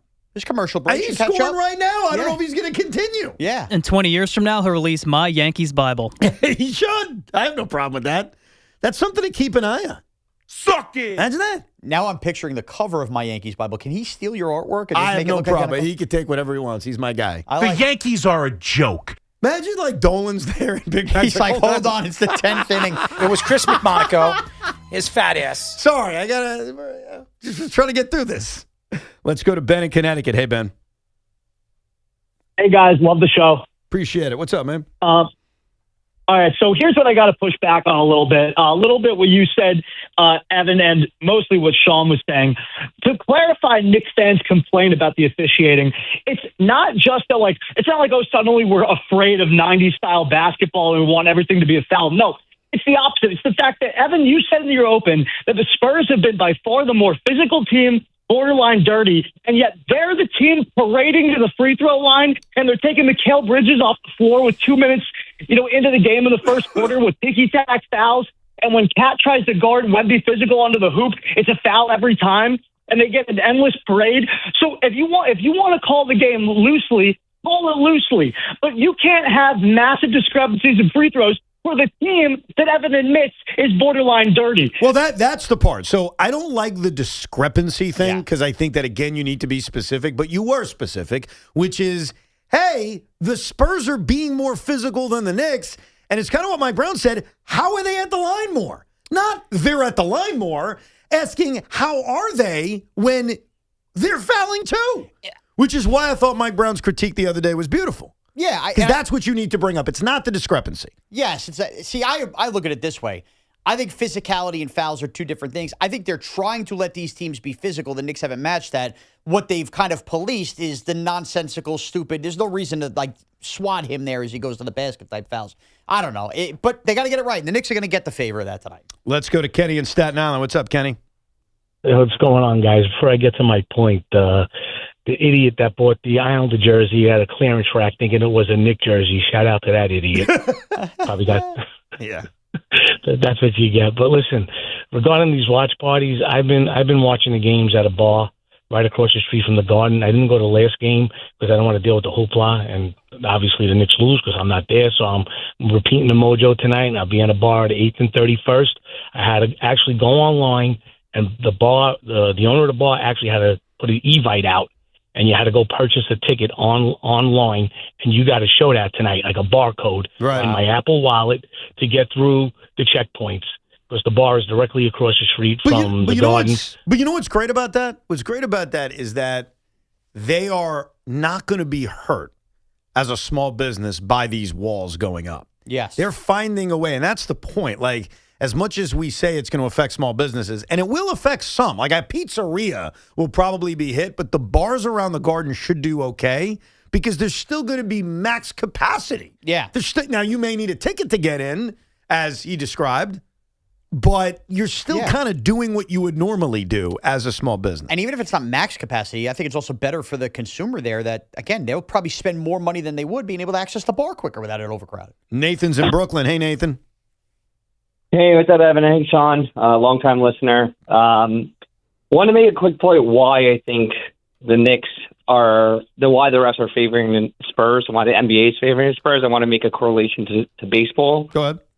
I think the Cubs and Boston Red Sox winning it all actually hurt baseball. How? I think because there was a curse, 80 years, everyone's waiting for it to end. They both ended within, 5 years. I think they love the Knicks suffering. And I think they love that every year we have our hopes up and we're going to tune in and show up. I have to admit, he makes a compelling point. Just hold on a second. Okay. Can I tell you why that's compelling? All right. The Boston Red Sox never got the TV ratings again after 2004 that they got in 2004. The Chicago Cubs, they can make the playoffs. They will never draw the eyeballs that they now draw, that they drew in 2016. I think one of the highest rated World Series of modern times. He is kind of right that the longer the Knicks don't win, as long as they get back, because you want them here. Knicks draw big ratings. The ratings so far for these NBA Finals have been very good. I don't agree with him. Yeah. But I like the theory. It's interesting. I like the theory. Everybody knew the Cubs and Red Sox had curses. I don't know if the nations are where the Knicks are, cursed. I mean, they think they haven't won in a million years. Yeah, it's a little different. It's different, but it's not. All right. Want to end the show on an argument?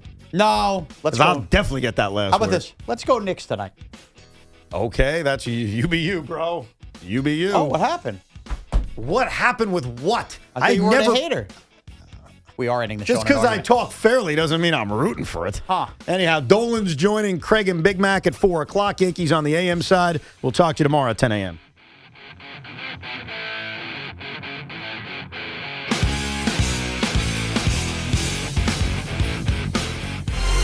Don't miss